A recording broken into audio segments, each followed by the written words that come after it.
Radio India KRP 1110 AM ਦੇ ਸਰੋਤਿਆਂ ਨੂੰ ਸੁਖਜੀਤ ਮੰਗਟ ਵੱਲੋਂ ਪਿਆਰ ਤੇ ਸਤਿਕਾਰ ਸਹਿਤ ਸਤਿ ਸ਼੍ਰੀ ਅਕਾਲ। 14 ਨਵੰਬਰ 2021 ਤੇ ਸਟੂਡੀਓ ਦੀ ਘੜੀ ਤੇ ਟਾਈਮ ਹੋ ਚੁੱਕਿਆ ਹੈ 8:13। ਪ੍ਰੋਗਰਾਮ ਅੱਜ ਦਾ ਮੁੱਦਾ ਇਤਿਹਾਸ ਦੇ ਝਰੋਖੇ ਚੋਂ ਵਿੱਚ ਆਪ ਸਭ ਦਾ ਨਿੱਘਾ ਸਵਾਗਤ ਹੈ।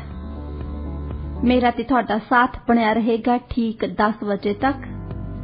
ਪ੍ਰੋਗਰਾਮ 'ਚ ਅੱਗੇ ਚੱਲ ਕੇ ਬੈਰਿਸਟਰ ਲਵਲੀਨ ਸਿੰਘ ਗਿੱਲ ਸਾਡਾ ਸਾਥ ਦੇਣਗੇ।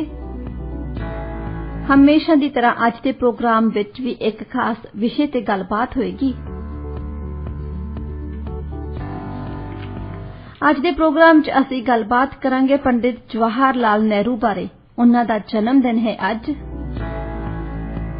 ਕੁਦਰਤ ਵੱਲੋਂ ਹਰ ਇੱਕ ਸ਼ਖਸ ਦੀ ਇੱਕ ਖਾਸ ਜ਼ਿੰਮੇਵਾਰੀ ਨਿਰਧਾਰਿਤ ਕਰਕੇ ਇਸ ਸਮਾਜ ਵਿੱਚ ਭੇਜਿਆ ਜਾਂਦਾ ਹੈ।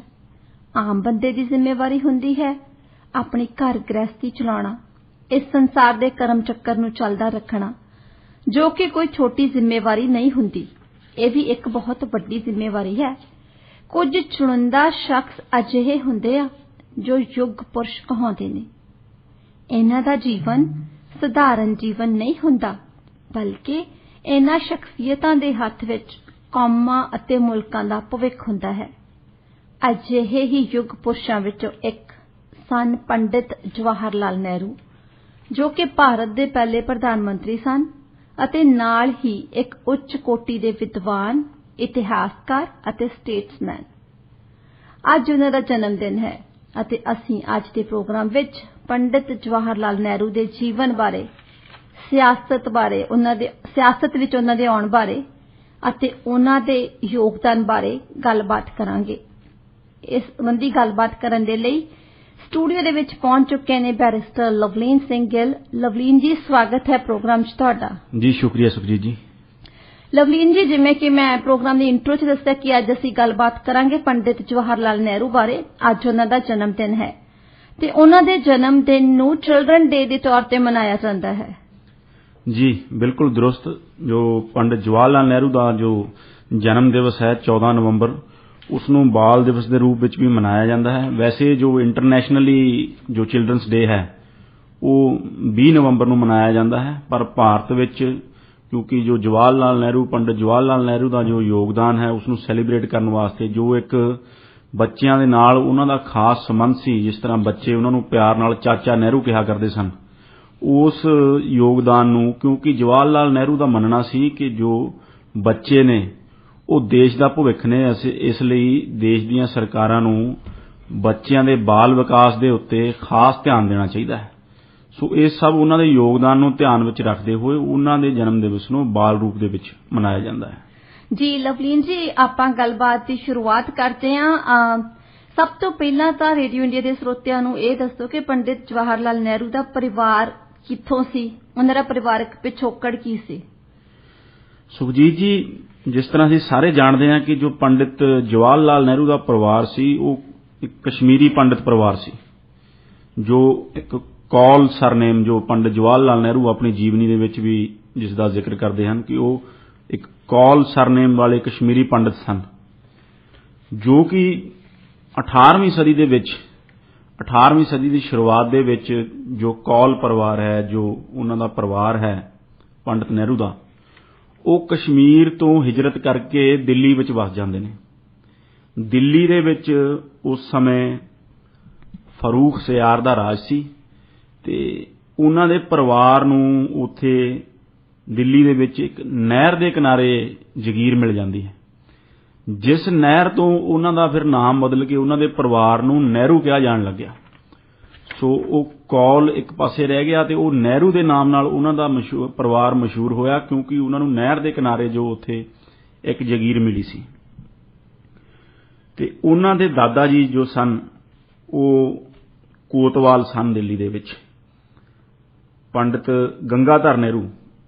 ਉਹ ਕੋਤਵਾਲ ਸਨ ਦਿੱਲੀ ਦੇ ਵਿੱਚ, ਜੋ ਇੱਕ, ਜਿਸ ਤਰ੍ਹਾਂ ਅਸੀਂ ਜਾਣਦੇ ਹਾਂ ਕਿ ਉਹ ਇੱਕ ਪੁਲਿਸ ਦਾ ਇੱਕ ਉੱਚ ਅਹੁਦਾ ਹੈ। ਸੁਖਜੀਤ ਜੀ, 1857 ਦੇ ਵਿੱਚ ਜਦ ਦਿੱਲੀ ਦੇ ਵਿੱਚ ਗਦਰ ਹੋਇਆ ਤਾਂ ਜੋ ਪੰਡਿਤ ਗੰਗਾਧਰ ਨਹਿਰੂ ਸਨ ਉਹ ਆਪਣੇ ਪਰਿਵਾਰ ਸਮੇਤ ਉੱਥੋਂ ਬਚ ਬਚਾ ਕੇ ਆਗਰੇ ਚਲੇ ਗਏ। ਉਹਨਾਂ ਦੇ ਆਗਰੇ ਜਾਣ ਦੇ ਦੌਰਾਨ ਜੋ ਉਹਨਾਂ ਦੀ ਜਰਨੀ ਹੈ ਦਿੱਲੀ ਤੋਂ ਆਗਰੇ ਦੀ, ਉਸ ਦੇ ਵਿੱਚ ਵੀ ਇੱਕ ਬੜਾ ਇੰਟਰਸਟਿੰਗ ਜੋ ਹਾਦਸਾ ਵਾਪਰਦਾ ਹੈ, ਜਿਸ ਨੂੰ ਕਿ ਪੰਡਿਤ ਜਵਾਹਰ ਲਾਲ ਨਹਿਰੂ ਆਪਣੀ ਜੀਵਨੀ ਦੇ ਵਿੱਚ ਜਿਸ ਦਾ ਵਰਣਨ ਦਿੰਦੇ ਹਨ ਕਿ ਜਦੋਂ ਆਪਣੇ ਬੱਚਿਆਂ ਸਮੇਤ ਪੰਡਿਤ ਗੰਗਾਧਰ ਨਹਿਰੂ ਜਾ ਰਹੇ ਸਨ ਉੱਥੋਂ ਬਚ ਕੇ, ਉਹਨਾਂ ਨੂੰ ਅੰਗਰੇਜ਼ ਸਿਪਾਹੀਆਂ ਨੇ ਘੇਰਾ ਪਾ ਲਿਆ। ਅੰਗਰੇਜ਼ ਸਿਪਾਹੀਆਂ ਨੇ ਜਦ ਉਹਨਾਂ ਨੂੰ ਘੇਰਾ ਪਾਇਆ ਤਾਂ ਉਹਨਾਂ ਦੇ ਜਿਹੜੇ ਬੱਚੇ ਸਨ ਉਹਨਾਂ ਦਾ ਇੰਨਾ ਜ਼ਿਆਦਾ ਫੇਅਰ ਕਲਰ ਸੀ, ਇੰਨਾ ਫੇਅਰ ਕੰਪਲੈਕਸ਼ਨ ਸੀ ਕਿ ਉਹ ਅੰਗਰੇਜ਼ ਬੱਚਿਆਂ ਦਾ ਭੁਲੇਖਾ ਪਾ ਰਹੇ ਸਨ। ਤੇ ਉਹ ਗੰਗਾਧਰ ਪੰਡਿਤ ਨੂੰ ਉਹਨਾਂ ਨੂੰ ਪਕੜ ਕੇ ਸਿਪਾਹੀਆਂ ਨੇ, ਜੋ ਅੰਗਰੇਜ਼ ਸਿਪਾਹੀ ਸੀ, ਉਹਨਾਂ ਨੇ ਉਹਨਾਂ ਤੇ ਇਲਜ਼ਾਮ ਲਾਇਆ ਕਿ ਤੁਸੀਂ ਅੰਗਰੇਜ਼ਾਂ ਦੇ ਬੱਚਿਆਂ ਨੂੰ ਅਗਵਾ ਕਰਕੇ ਲਿਜਾ ਰਹੇ ਹੋ। ਪਰ ਉਹਨਾਂ ਦੇ ਪਰਿਵਾਰ ਦੇ ਵਿੱਚ ਕੁਝ ਜੋ ਜੀ ਸਨ ਉਹ ਅੰਗਰੇਜ਼ੀ ਬੋਲਣਾ ਜਾਣਦੇ ਸਨ ਤੇ ਉਹਨਾਂ ਨੇ ਅੰਗਰੇਜ਼ੀ ਦੇ ਵਿੱਚ ਉਹਨਾਂ ਨੂੰ ਅੰਗਰੇਜ਼ ਸਿਪਾਹੀਆਂ ਨੂੰ ਸਮਝਾਇਆ ਕਿ ਸਾਡੇ ਹੀ ਬੱਚੇ ਨੇ, ਤਾਂ ਕਰਕੇ ਉਹਨਾਂ ਦੀ ਉੱਥੋਂ ਜਾਨ ਛੁੱਟੀ। ਸੋ ਉਹ 1857 ਦੇ ਗਦਰ ਤੋਂ ਬਾਅਦ ਜੋ ਨਹਿਰੂ ਪਰਿਵਾਰ ਹੈ ਉਹ ਆਗਰੇ ਚਲੇ ਜਾਂਦਾ ਹੈ। ਆਗਰੇ ਦੇ ਵਿੱਚ ਉਹਨਾਂ ਦਾ ਜੋ ਲੀਗਲ ਪ੍ਰੋਫੈਸ਼ਨ ਦੇ ਵਿੱਚ ਉਹਨਾਂ ਦੇ ਪਰਿਵਾਰਕ ਮੈਂਬਰ ਜੋ ਕਾਨੂੰਨੀ ਵਕਾਲਤ ਦੇ ਵਿੱਚ ਸਰਗਰਮ ਹੁੰਦੇ ਹਨ। ਫਿਰ ਜਦ ਜੋ ਹਾਈ ਕੋਰਟ ਹੈ ਉਹ ਆਗਰੇ ਤੋਂ ਤਬਦੀਲ ਹੋ ਕੇ, ਜਦ ਯੂਨਾਈਟਿਡ ਪ੍ਰੋਵਿੰਸ ਉਸ ਟਾਈਮ ਕਿਹਾ ਜਾਂਦਾ ਸੀ ਉੱਤਰ ਪ੍ਰਦੇਸ਼, ਜਦ ਹਾਈ ਕੋਰਟ ਆਗਰੇ ਤੋਂ ਤਬਦੀਲ ਹੋ ਕੇ ਇਲਾਹਾਬਾਦ ਆ ਜਾਂਦੀ ਹੈ ਤਾਂ ਉਹਨਾਂ ਦਾ ਪਰਿਵਾਰ, ਕਿਉਂਕਿ ਉਹ ਲੀਗਲ ਪ੍ਰੋਫੈਸ਼ਨ ਦੇ ਵਿੱਚ ਸੀ, ਵਕਾਲਤ ਦੇ ਨਾਲ ਜੁੜਿਆ ਹੋਇਆ ਸੀ, ਉਹ ਹਾਈ ਕੋਰਟ ਦੇ ਨਾਲ ਹੀ ਆ ਕੇ ਉੱਥੇ ਉਹ ਇਲਾਹਾਬਾਦ ਦੇ ਵਿੱਚ ਬਸ ਜਾਂਦੇ ਹਨ, ਕਿਉਂਕਿ ਉਹਨਾਂ ਦੇ ਪਰਿਵਾਰਕ ਮੈਂਬਰ ਹਾਈ ਕੋਰਟ ਦੇ ਵਿੱਚ ਪ੍ਰੈਕਟਿਸ ਕਰਦੇ ਸਨ। ਸੋ ਇਸ ਤਰ੍ਹਾਂ ਉਹਨਾਂ ਦਾ ਪਰਿਵਾਰ ਇਲਾਹਾਬਾਦ ਪਹੁੰਚਦਾ ਹੈ, ਜਿੱਥੇ ਕਿ ਉਹਨਾਂ ਦੇ ਪਿਤਾ ਮੋਤੀ ਲਾਲ ਨਹਿਰੂ ਵੀ ਵਕਾਲਤ ਪਾਸ ਕਰਕੇ ਇਲਾਹਾਬਾਦ ਹਾਈ ਕੋਰਟ ਦੇ ਵਿੱਚ ਵਕਾਲਤ ਸ਼ੁਰੂ ਕਰਦੇ ਨੇ ਤੇ ਬੜੇ ਹੀ ਸਕਸੈਸਫੁਲ ਵਕੀਲ ਉਹ ਬਣ ਜਾਂਦੇ ਨੇ ਤੇ ਬੜੇ ਹੀ ਧਨਾੜ ਵਕੀਲ ਬਣ ਜਾਂਦੇ ਨੇ। ਜਿੱਥੇ ਅੱਜ ਇਲਾਹਾਬਾਦ ਦੇ ਵਿੱਚ ਸੁਖਜੀਤ ਜੀ ਉਹਨਾਂ ਦਾ ਜੋ ਰਿਹਾਇਸ਼ ਸੀ ਉਸ ਨੂੰ ਆਨੰਦ ਭਵਨ ਕਿਹਾ ਜਾਂਦਾ ਹੈ, ਜੋ ਅੱਜ ਵੀ ਉੱਥੇ ਬਕਾਇਦਾ ਸੁਸ਼ੋਭਿਤ ਹੈ, ਜੋ ਕਿ ਨਹਿਰੂ ਪਰਿਵਾਰ ਦਾ ਜੋ ਖਾਨਦਾਨੀ ਜੋ ਰਿਹਾਇਸ਼ ਘਰ ਸੀ, ਜੋ ਅੱਜ ਵੀ ਬੜਾ ਦੇਖਣ ਵਾਲਾ ਹੈ। ਅੱਜ ਵੀ ਤੁਹਾਨੂੰ ਘੱਟ ਹੀ ਉਸ ਤਰ੍ਹਾਂ ਦੇ ਜੋ ਆਲੀਸ਼ਾਨ ਭਵਨ ਤੁਹਾਨੂੰ ਦੇਖਣ ਨੂੰ ਮਿਲਦੇ ਨੇ। ਸੋ ਇਸ ਤਰ੍ਹਾਂ ਪੰਡਿਤ ਨਹਿਰੂ ਦਾ ਪਰਿਵਾਰ ਕਸ਼ਮੀਰ ਤੋਂ ਹਿਜਰਤ ਕਰਦੇ ਹੋਏ ਦਿੱਲੀ ਤੋਂ ਆਗਰਾ ਤੇ ਆਗਰੇ ਤੋਂ ਫਿਰ ਅਖੀਰ ਦੇ ਵਿੱਚ ਇਲਾਹਾਬਾਦ ਆ ਵਸਿਆ। ਜੀ ਲਵਲੀਨ ਜੀ, ਪੰਡਿਤ ਨਹਿਰੂ ਦਾ ਪਰਿਵਾਰਿਕ ਪਿਛੋਕੜ ਕਾਫੀ ਉਤਰਾਅ ਚੜ੍ਹਾਅ ਭਰਿਆ ਰਿਹਾ। ਉਹਨਾਂ ਦਾ ਵਿਦਿਆਰਥੀ ਜੀਵਨ ਕਿਹੋ ਜਿਹਾ ਸੀ? ਸੁਖਜੀਤ ਜੀ, ਕਿਉਂਕਿ ਪੰਡਿਤ ਨਹਿਰੂ ਜੋ ਸਨ ਉਹ ਬੜੇ ਹੀ ਧਨਾੜ ਇੱਕ ਵਕੀਲ ਦੀ ਔਲਾਦ ਸਨ, ਜਿਸ ਤਰ੍ਹਾਂ ਕਿ ਮੈਂ ਦੱਸਿਆ ਤੁਹਾਨੂੰ ਮੋਤੀ ਲਾਲ ਨਹਿਰੂ ਦੀ, ਤਾਂ ਉਸ ਤਰ੍ਹਾਂ ਜੋ ਇੱਕ ਤਰ੍ਹਾਂ ਦਾ ਇੱਕ ਐਲੀਟ ਜੀਵਨ, ਇੱਕ ਐਲੀਟ ਪਰਿਵਾਰਕ ਜੀਵਨ ਉਹਨਾਂ ਨੇ ਬਤੀਤ ਕੀਤਾ। ਸ਼ੁਰੂਆਤ ਦੇ ਵਿੱਚ ਹੀ ਉਹਨਾਂ ਨੂੰ ਜੋ ਉਹਨਾਂ ਦੀ ਜੋ ਪਹਿਲਾਂ ਤਰਬੀਅਤ ਹੈ, ਜੋ ਉਹਨਾਂ ਦੀ ਪੜ੍ਹਾਈ ਲਿਖਾਈ ਹੈ, ਉਹ ਘਰ ਦੇ ਵਿੱਚ ਹੀ ਹੋਈ। ਉਹ ਜੋ ਪ੍ਰਾਈਵੇਟ ਟਿਊਟਰਸ ਅਤੇ ਇੰਗਲਿਸ਼ ਗਵਰਨੈਂਸ ਉਹਨਾਂ ਨੂੰ ਉੱਥੇ ਉਹਨਾਂ ਦੇ ਘਰ ਦੇ ਵਿੱਚ ਹੀ ਆ ਕੇ, ਆਨੰਦ ਭਵਨ ਦੇ ਵਿੱਚ ਹੀ ਆ ਕੇ ਉਹਨਾਂ ਦੀ ਜੋ ਪੜ੍ਹਾਈ ਲਿਖਾਈ ਦਾ ਇੰਤਜ਼ਾਮ ਹੈ ਉਹ ਉੱਥੇ ਕੀਤਾ ਗਿਆ ਪੰਡਿਤ ਮੋਤੀ ਲਾਲ ਨਹਿਰੂ ਦੇ ਵੱਲੋਂ। ਜਦੋਂ 15 ਸਾਲ ਦੇ ਹੋਏ ਤਾਂ ਉਹਨਾਂ ਨੇ ਜੋ ਆਪਣੀ ਮੁੱਢਲੀ ਸਿੱਖਿਆ ਜੋ ਘਰ ਦੇ ਵਿੱਚ ਹੀ ਹਾਸਲ ਕੀਤੀ। ਉਸ ਤੋਂ ਬਾਅਦ ਜਦੋਂ 15 ਸਾਲ ਦੇ ਹੋਏ ਤਾਂ ਉਦੋਂ ਇੰਗਲੈਂਡ ਦੇ ਹੈਰੋ ਸਕੂਲ ਦੇ ਵਿਖੇ ਉਹਨਾਂ ਨੇ ਦਾਖਲਾ ਲਿਆ। ਹੈਰੋ ਦੇ ਵਿੱਚ ਉਹਨਾਂ ਨੇ ਆਪਣੀ ਸਕੂਲਿੰਗ ਪੂਰੀ ਕੀਤੀ, ਜਿੱਥੇ ਕਿ ਉਹ ਆਪਣੀ ਜੀਵਨੀ ਦੇ ਵਿੱਚ ਵਰਣਨ ਕਰਦੇ ਹਨ ਕਿ ਹੈਰੋ ਸਕੂਲ ਦੇ ਵਿੱਚ ਪੜ੍ਹਦਿਆਂ ਜੋ ਉਹਨਾਂ ਨੇ ਆਪਣੇ ਤਜਰਬੇ ਦੱਸੇ ਕਿ ਉੱਥੇ ਉਹ ਇੱਕ ਆਊਟਸਾਈਡਰ ਮਹਿਸੂਸ ਕਰਦੇ ਸਨ, ਕਿਉਂਕਿ ਉੱਥੇ ਉਹਨਾਂ ਦਾ ਕੋਈ ਇੰਡੀਅਨ ਕੋਈ ਨਾਲ ਹੋਰ ਕੋਈ ਵੀ ਨਹੀਂ ਸੀ। ਇੱਕ ਦੋ ਜੋ ਇੰਡੀਅਨ ਸਨ ਉਹ ਸ਼ਾਹੀ ਘਰਾਣਿਆਂ ਦੇ ਵਿੱਚੋਂ, ਉਹ ਉਹਨਾਂ ਦੇ ਸੀਨੀਅਰ ਜਾਂ ਜੂਨੀਅਰ ਸਨ, ਪਰ ਉਹਨਾਂ ਦਾ ਜਮਾਤੀ ਉੱਥੇ ਕੋਈ ਵੀ ਹਿੰਦੁਸਤਾਨੀ ਹੋਰ ਵਿਦਿਆਰਥੀ ਨਹੀਂ ਸੀ। ਪਰ ਇਸ ਲਈ ਉਹ ਜਦ ਪਹਿਲਾਂ ਉੱਥੇ ਗਏ ਹੈਰੋ ਸਕੂਲ ਦੇ ਵਿਖੇ ਤਾਂ ਉਹ ਹੋਮ ਸਿੱਕ ਆਪਣੇ ਘਰ ਨੂੰ ਯਾਦ ਕਰਦੇ ਸੀ, ਹੋਮ ਸਿੱਕ ਮਹਿਸੂਸ ਕਰਦੇ ਸੀ ਅਤੇ ਇੱਕ ਉੱਥੇ ਰਲ ਮਿਲ ਨਹੀਂ ਸੀ ਪਾ ਰਹੇ ਮਾਹੌਲ ਦੇ ਵਿੱਚ। ਪਰ ਹੌਲੀ ਹੌਲੀ ਉਹਨਾਂ ਨੇ ਫਿਰ ਸੁਧਾਰ ਕੀਤਾ ਅਤੇ ਆਪਣੇ ਸਕੂਲ ਦੇ ਵਿੱਚ ਉੱਥੇ ਹੈਰੋ ਸਕੂਲ ਦੇ ਵਿੱਚ ਐਡਜਸਟ ਹੋਏ, ਜਿੱਥੇ ਕਿ ਉਹ ਮੈਂਸ਼ਨ ਕਰਦੇ ਨੇ ਕਿ ਉਹਨਾਂ ਦਾ ਹੈਰੋ ਸਕੂਲ ਦੇ ਵਿੱਚ ਪੜ੍ਹਦਿਆਂ ਹੋਇਆਂ ਹੀ ਉਹਨਾਂ ਦਾ ਰਾਜਨੀਤੀ ਦੇ ਵਿੱਚ ਜੋ ਇੰਟਰਸਟ ਉਹ ਬਣ ਗਿਆ ਸੀ। ਉਹ ਜੋ ਇੰਗਲੈਂਡ ਦੀ ਜਨਰਲ ਇਲੈਕਸ਼ਨ ਹੁੰਦੀ ਸੀ ਉਸ ਨੂੰ ਬੜਾ ਕਲੋਜ਼ਲੀ ਆਬਜ਼ਰਵ ਕਰਦੇ ਸਨ ਤੇ ਉਸ ਦੇ ਵਿੱਚ ਆਪਣਾ ਇੰਟਰਸਟ ਰੱਖਦੇ ਸਨ ਤੇ ਜੋ ਆਪਣੇ ਪਿਤਾ ਨੂੰ ਖਤ ਲਿਖਦੇ ਸਨ ਵਾਪਸ, ਉਸ ਦੇ ਵਿੱਚ ਵੀ ਮੋਤੀ ਲਾਲ ਨਹਿਰੂ ਨਾਲ ਸਮੇਂ ਦੀ ਸਿਆਸਤ ਬਾਰੇ ਉਹ ਡਿਸਕਸ਼ਨ, ਇੱਕ ਵਿਚਾਰ ਵਟਾਂਦਰਾ ਖਤਾਂ ਦੇ ਮਾਧਿਅਮ ਨਾਲ ਕਰਿਆ ਕਰਦੇ ਸਨ। ਸੋ ਹੈਰੋ ਵਿਖੇ ਆਪਣੀ ਸਕੂਲਿੰਗ ਪਾਸ ਕਰਨ ਤੋਂ ਬਾਅਦ ਉਹ ਟ੍ਰਿਨਿਟੀ ਕਾਲਜ ਕੈਂਬਰਿਜ ਵਿਖੇ ਗਏ। ਕੈਂਬਰਿਜ ਦੇ ਵਿੱਚ ਉਹਨਾਂ ਨੇ ਨੈਚੁਰਲ ਸਾਇੰਸਿਸ ਦੇ ਵਿੱਚ ਆਪਣੀ ਗ੍ਰੈਜੂਏਸ਼ਨ ਕੀਤੀ। ਉੱਥੇ ਪੰਡਿਤ ਨਹਿਰੂ ਹੀ ਆਪਣੀ ਜੀਵਨੀ ਦੇ ਵਿੱਚ ਦੱਸਦੇ ਨੇ ਕਿ ਕੈਂਬਰਿਜ ਵਿਖੇ ਪੜ੍ਹਦਿਆਂ ਉਹਨਾਂ ਦਾ ਸੰਪਰਕ ਕੁਝ ਇਹੋ ਜਿਹੇ ਹੋਰ ਸਹਿਪਾਠੀਆਂ ਨਾਲ ਸੀ ਜੋ ਕਿ ਬੜੇ ਖਰਚੀਲੇ ਸਨ, ਜਿਸ ਦੇ ਨਾਲ ਕਿ ਪੰਡਿਤ ਨਹਿਰੂ ਦਾ ਵੀ ਖਰਚਾ ਵੱਧ ਗਿਆ ਅਤੇ ਉਹਨਾਂ ਦੀ ਜੋ ਪਾਕਟ ਮਨੀ ਸੀ ਜਾਂ ਉਹਨਾਂ ਦਾ ਜੇਬ ਖਰਚ ਜੋ ਮੋਤੀ ਲਾਲ ਨਹਿਰੂ ਵੱਲੋਂ ਮੁਕਰਰ ਕੀਤਾ ਗਿਆ ਸੀ, ਅਕਸਰ ਹੀ ਉਹਨਾਂ ਦਾ ਖਰਚਾ ਉਹਦੇ ਨਾਲ ਜ਼ਿਆਦਾ ਹੋ ਜਾਂਦਾ ਸੀ ਅਤੇ ਉਹਨਾਂ ਨੂੰ ਭਾਰਤ ਖਤ ਪਾ ਕੇ ਮੋਤੀ ਲਾਲ ਨਹਿਰੂ ਤੋਂ ਹੋਰ ਜ਼ਿਆਦਾ ਪੈਸੇ ਮੰਗਾਉਣੇ ਪੈਂਦੇ ਸਨ। ਅਤੇ ਆਪਣੀ ਟ੍ਰਿਨਿਟੀ ਕਾਲਜ ਵਿਖੇ ਕੈਂਬਰਿਜ ਵਿਖੇ ਗ੍ਰੈਜੂਏਸ਼ਨ ਕਰਨ ਤੋਂ ਬਾਅਦ ਪੰਡਿਤ ਜਵਾਹਰ ਲਾਲ ਨਹਿਰੂ ਨੇ ਇੰਗਲੈਂਡ ਦੇ ਹੀ ਇਨਰ ਟੈਂਪਲ ਵਿਖੇ ਜੋ ਬਾਰ ਐਟ ਲਾਅ ਉਹ ਪਾਸ ਕੀਤੀ ਅਤੇ ਆਪਣੇ ਵਿਦਿਆਰਥੀ ਬਕੌਲ ਪੰਡਿਤ ਨਹਿਰੂ ਉਹ ਆਪਣੇ ਵਿਦਿਆਰਥੀ ਜੀਵਨ ਦੇ ਵਿੱਚ ਇੱਕ ਐਵਰੇਜ ਸਟੂਡੈਂਟ ਸਨ, ਨਾ ਬਹੁਤੇ ਬਰਾਈਟ ਉੱਥੇ ਉਹ ਸਨ ਅਕੈਡਮਿਕਸ ਦੇ ਵਿੱਚ ਅਤੇ ਨਾ ਹੀ ਬਹੁਤੇ ਮਾੜੇ। ਪਰ ਇਸ ਸਾਰੇ ਵਿਦਿਆਰਥੀ ਜੀਵਨ ਦੇ ਵਿੱਚ ਉਹ ਅਖਬਾਰਾਂ ਦੇ ਥਰੂ ਉਹ ਨਜ਼ਰ ਭਾਰਤ ਦੇ ਵਿੱਚ ਜੋ ਗਤੀਵਿਧੀਆਂ ਹੋ ਰਹੀਆਂ ਸਨ ਉਸ ਟਾਈਮ ਉਸ ਦੇ ਉੱਤੇ ਨਜ਼ਰ ਉਹਨਾਂ ਦੀ ਬਣੀ ਹੋਈ ਸੀ। ਜਿਸ ਤਰ੍ਹਾਂ ਕਿ ਦੇਖੋ ਬਾਕੀ ਜੋ ਭਾਰਤ ਤੋਂ ਬਾਹਰ ਜੋ ਭਾਰਤੀ NRIs ਰਹਿ ਰਹੇ ਨੇ ਅੱਜ ਵੀ ਵੇਖੋ ਉਹਨਾਂ ਦੀ ਬੜੀ ਤਿੱਖੀ ਨਜ਼ਰ ਭਾਰਤ ਦੀ ਸਿਆਸਤ ਦੇ ਉੱਤੇ ਬਣੀ ਰਹਿੰਦੀ ਹੈ। ਇਸੇ ਤਰ੍ਹਾਂ ਪੰਡਿਤ ਨਹਿਰੂ ਵੀ ਉਸ ਟਾਈਮ ਅਖਬਾਰਾਂ ਦੇ ਥਰੂ ਪੂਰੀ ਆਪਣੀ ਜਾਣਕਾਰੀ ਭਾਰਤ ਦੀ ਜੋ ਆਜ਼ਾਦੀ ਦੀ ਲਹਿਰ ਜੋ ਭਾਰਤ ਦੇ ਵਿੱਚ ਚੱਲ ਰਹੀ ਸੀ ਉਸ ਟਾਈਮ ਜੋ ਕਾਂਗਰਸ ਪਾਰਟੀ ਦੀ ਜੋ ਸਿਆਸਤ ਚੱਲ ਰਹੀ ਸੀ ਉਸ ਦੇ ਬਾਰੇ ਜਾਣਕਾਰੀ ਰੱਖਦੇ ਸਨ ਅਤੇ ਆਪਣੇ ਪਿਤਾ ਕੋਲ ਖਤਾਂ ਦੇ ਵਿੱਚ ਜ਼ਿਕਰ ਕਰਿਆ ਕਰਦੇ ਸਨ। ਵੱਖ-ਵੱਖ ਜੋ ਲੀਡਰ ਕੈਂਬਰਿਜ ਵਿਖੇ ਜੋ ਆਏ ਅਤੇ ਉਹਨਾਂ ਨਾਲ ਪੰਡਿਤ ਨਹਿਰੂ ਦੀ ਮੁਲਾਕਾਤ ਹੋਈ, ਜਿਸ ਦੇ ਵਿੱਚੋਂ ਕਿ ਉਹ ਲਾਲਾ ਲਾਜਪਤ ਰਾਏ ਦਾ ਵਰਣਨ ਬਹੁਤ ਉਹਨਾਂ ਦੀ ਤਾਰੀਫ ਕਰਦੇ ਨੇ ਲਾਲਾ ਲਾਜਪਤ ਰਾਏ ਦੀ। ਜੋ ਲਾਲਾ ਲਾਜਪਤ ਰਾਏ ਨੇ ਆ ਕੇ ਉੱਥੇ ਉਹ ਮੁਖਾਤਿਬ ਹੋਏ ਸਾਰੇ ਕੈਂਬਰਿਜ ਦੇ ਵਿਦਿਆਰਥੀਆਂ ਨੂੰ, ਉਸ ਤੋਂ ਪੰਡਿਤ ਨਹਿਰੂ ਉਹਨਾਂ ਦੀ ਸ਼ਖਸੀਅਤ ਤੋਂ ਬਹੁਤ ਪ੍ਰਭਾਵਿਤ ਹੋਏ। ਇਸ ਤਰ੍ਹਾਂ ਆਪਣੇ ਵਿਦਿਆਰਥੀ ਜੀਵਨ ਦੇ ਵਿੱਚ ਵੀ ਉਹ ਪੜ੍ਹਾਈ ਦੇ ਨਾਲ ਨਾਲ ਉਹ ਸਿਆਸੀ ਗਤੀਵਿਧੀਆਂ ਦੇ ਉੱਤੇ ਵੀ ਉਹ ਨਜ਼ਰ ਬਣਾਏ ਹੋਏ ਸਨ। ਜੀ, ਉਹਨਾਂ ਦਾ ਸਿਆਸਤ ਦੇ ਵਿੱਚ ਇੰਟਰਸਟ, ਉਹਨਾਂ ਦੇ ਪਿਤਾ ਵੀ ਵਕੀਲ ਸਨ, ਘਰ ਦੇ ਵਿੱਚ ਵੀ ਸੀ। ਤੇ ਉਸ ਤੋਂ ਬਾਅਦ ਪੰਡਿਤ ਨਹਿਰੂ ਦੀ ਭਾਰਤ ਵਾਪਸੀ ਬਾਰੇ ਦੱਸੋ ਤੇ ਫਿਰ ਉਹਨਾਂ ਦੀ ਸਿਆਸਤ ਦੇ ਵਿੱਚ ਐਂਟਰੀ ਕਿੱਦਾਂ ਹੋਈ? ਸੁਖਜੀਤ ਜੀ, ਸਾਲ 1912 ਦੇ ਵਿੱਚ ਪੰਡਿਤ ਜਵਾਹਰ ਲਾਲ ਨਹਿਰੂ ਭਾਰਤ ਵਾਪਸੀ ਕਰਦੇ ਹਨ ਤੇ ਉਸ ਟਾਈਮ ਜੋ ਇੱਕ ਮਾਹੌਲ ਹੈ ਜੋ ਕਾਂਗਰਸ ਪਾਰਟੀ ਦੇ ਵਿੱਚ ਬਣਿਆ ਹੋਇਆ ਹੈ ਉਸ ਦਾ ਉਹ ਵਰਣਨ ਆਪਣੀ ਜੀਵਨੀ ਦੇ ਵਿੱਚ ਕਰਦੇ ਹਨ। ਉਹ ਲਿਖਦੇ ਹਨ ਕਿ ਜੋ ਮੋਡਰੇਟ ਸੀ, ਜਿਸ ਤਰ੍ਹਾਂ ਕਿ ਅਸੀਂ ਪਹਿਲਾਂ ਇੱਕ ਕਾਂਗਰਸ ਤੇ ਪ੍ਰੋਗਰਾਮ ਕੀਤਾ ਸੀ ਉਸ ਦੇ ਵਿੱਚ ਦੱਸਿਆ ਸੀ ਕਿ ਕਾਂਗਰਸ ਪਾਰਟੀ ਦੇ ਵਿੱਚ ਉਹਨਾਂ ਸਮਿਆਂ ਦੌਰਾਨ ਦੋ ਗਰੁੱਪ ਸਨ, ਇੱਕ ਮੋਡਰੇਟਸ ਤੇ ਦੂਸਰੇ ਐਕਸਟ੍ਰੀਮਿਸਟ। ਪਹਿਲਾਂ ਜੋ ਕਾਂਗਰਸ ਦੀ ਜੋ ਸਿਆਸਤ ਹੈ ਸਾਰੀ ਉਸ ਨੂੰ ਜੋ ਮੋਡਰੇਟਸ ਉਹ ਡੋਮੀਨੇਟ ਕਰ ਰਹੇ ਸਨ। ਜੋ ਮੋਡਰੇਟ ਸਨ ਉਹ ਭਾਰੂ ਸਨ ਕਾਂਗਰਸ ਦੀ ਸਿਆਸਤ ਦੇ ਉੱਤੇ। 1912 ਦੇ ਵਿੱਚ ਵੀ ਜੋ ਮੋਡਰੇਟ ਸਿਆਸਤ ਸੀ ਉਹ ਕਾਂਗਰਸ ਦੀ ਸਿਆਸਤ ਉੱਤੇ ਭਾਰੂ ਸੀ। ਜੋ ਮੋਡਰੇਟ ਲੀਡਰ ਸਨ ਉਹਨਾਂ ਦੇ ਨਾਲ ਪੰਡਿਤ ਜਵਾਹਰ ਲਾਲ ਨਹਿਰੂ ਬਹੁਤਾ ਇਤਫਾਕ ਨਹੀਂ ਰੱਖਦੇ ਸਨ। ਉਹਨਾਂ ਦੇ ਜੋ ਸਿਆਸੀ ਪ੍ਰੋਗਰਾਮ ਜੋ ਮੋਡਰੇਟਸ ਦਿੰਦੇ ਸਨ ਉਹ ਉਹਨਾਂ ਨੇ ਆਪਣੀ ਜੀਵਨੀ ਦੇ ਵਿੱਚ ਲਿਖਿਆ ਹੈ ਕਿ ਜੋ ਮੋਡਰੇਟ ਗਰੁੱਪ ਜੋ ਕਾਂਗਰਸ ਨੂੰ ਡੋਮੀਨੇਟ ਕਰ ਰਿਹਾ ਸੀ that was English speaking elite group. ਉਹ ਇੱਕ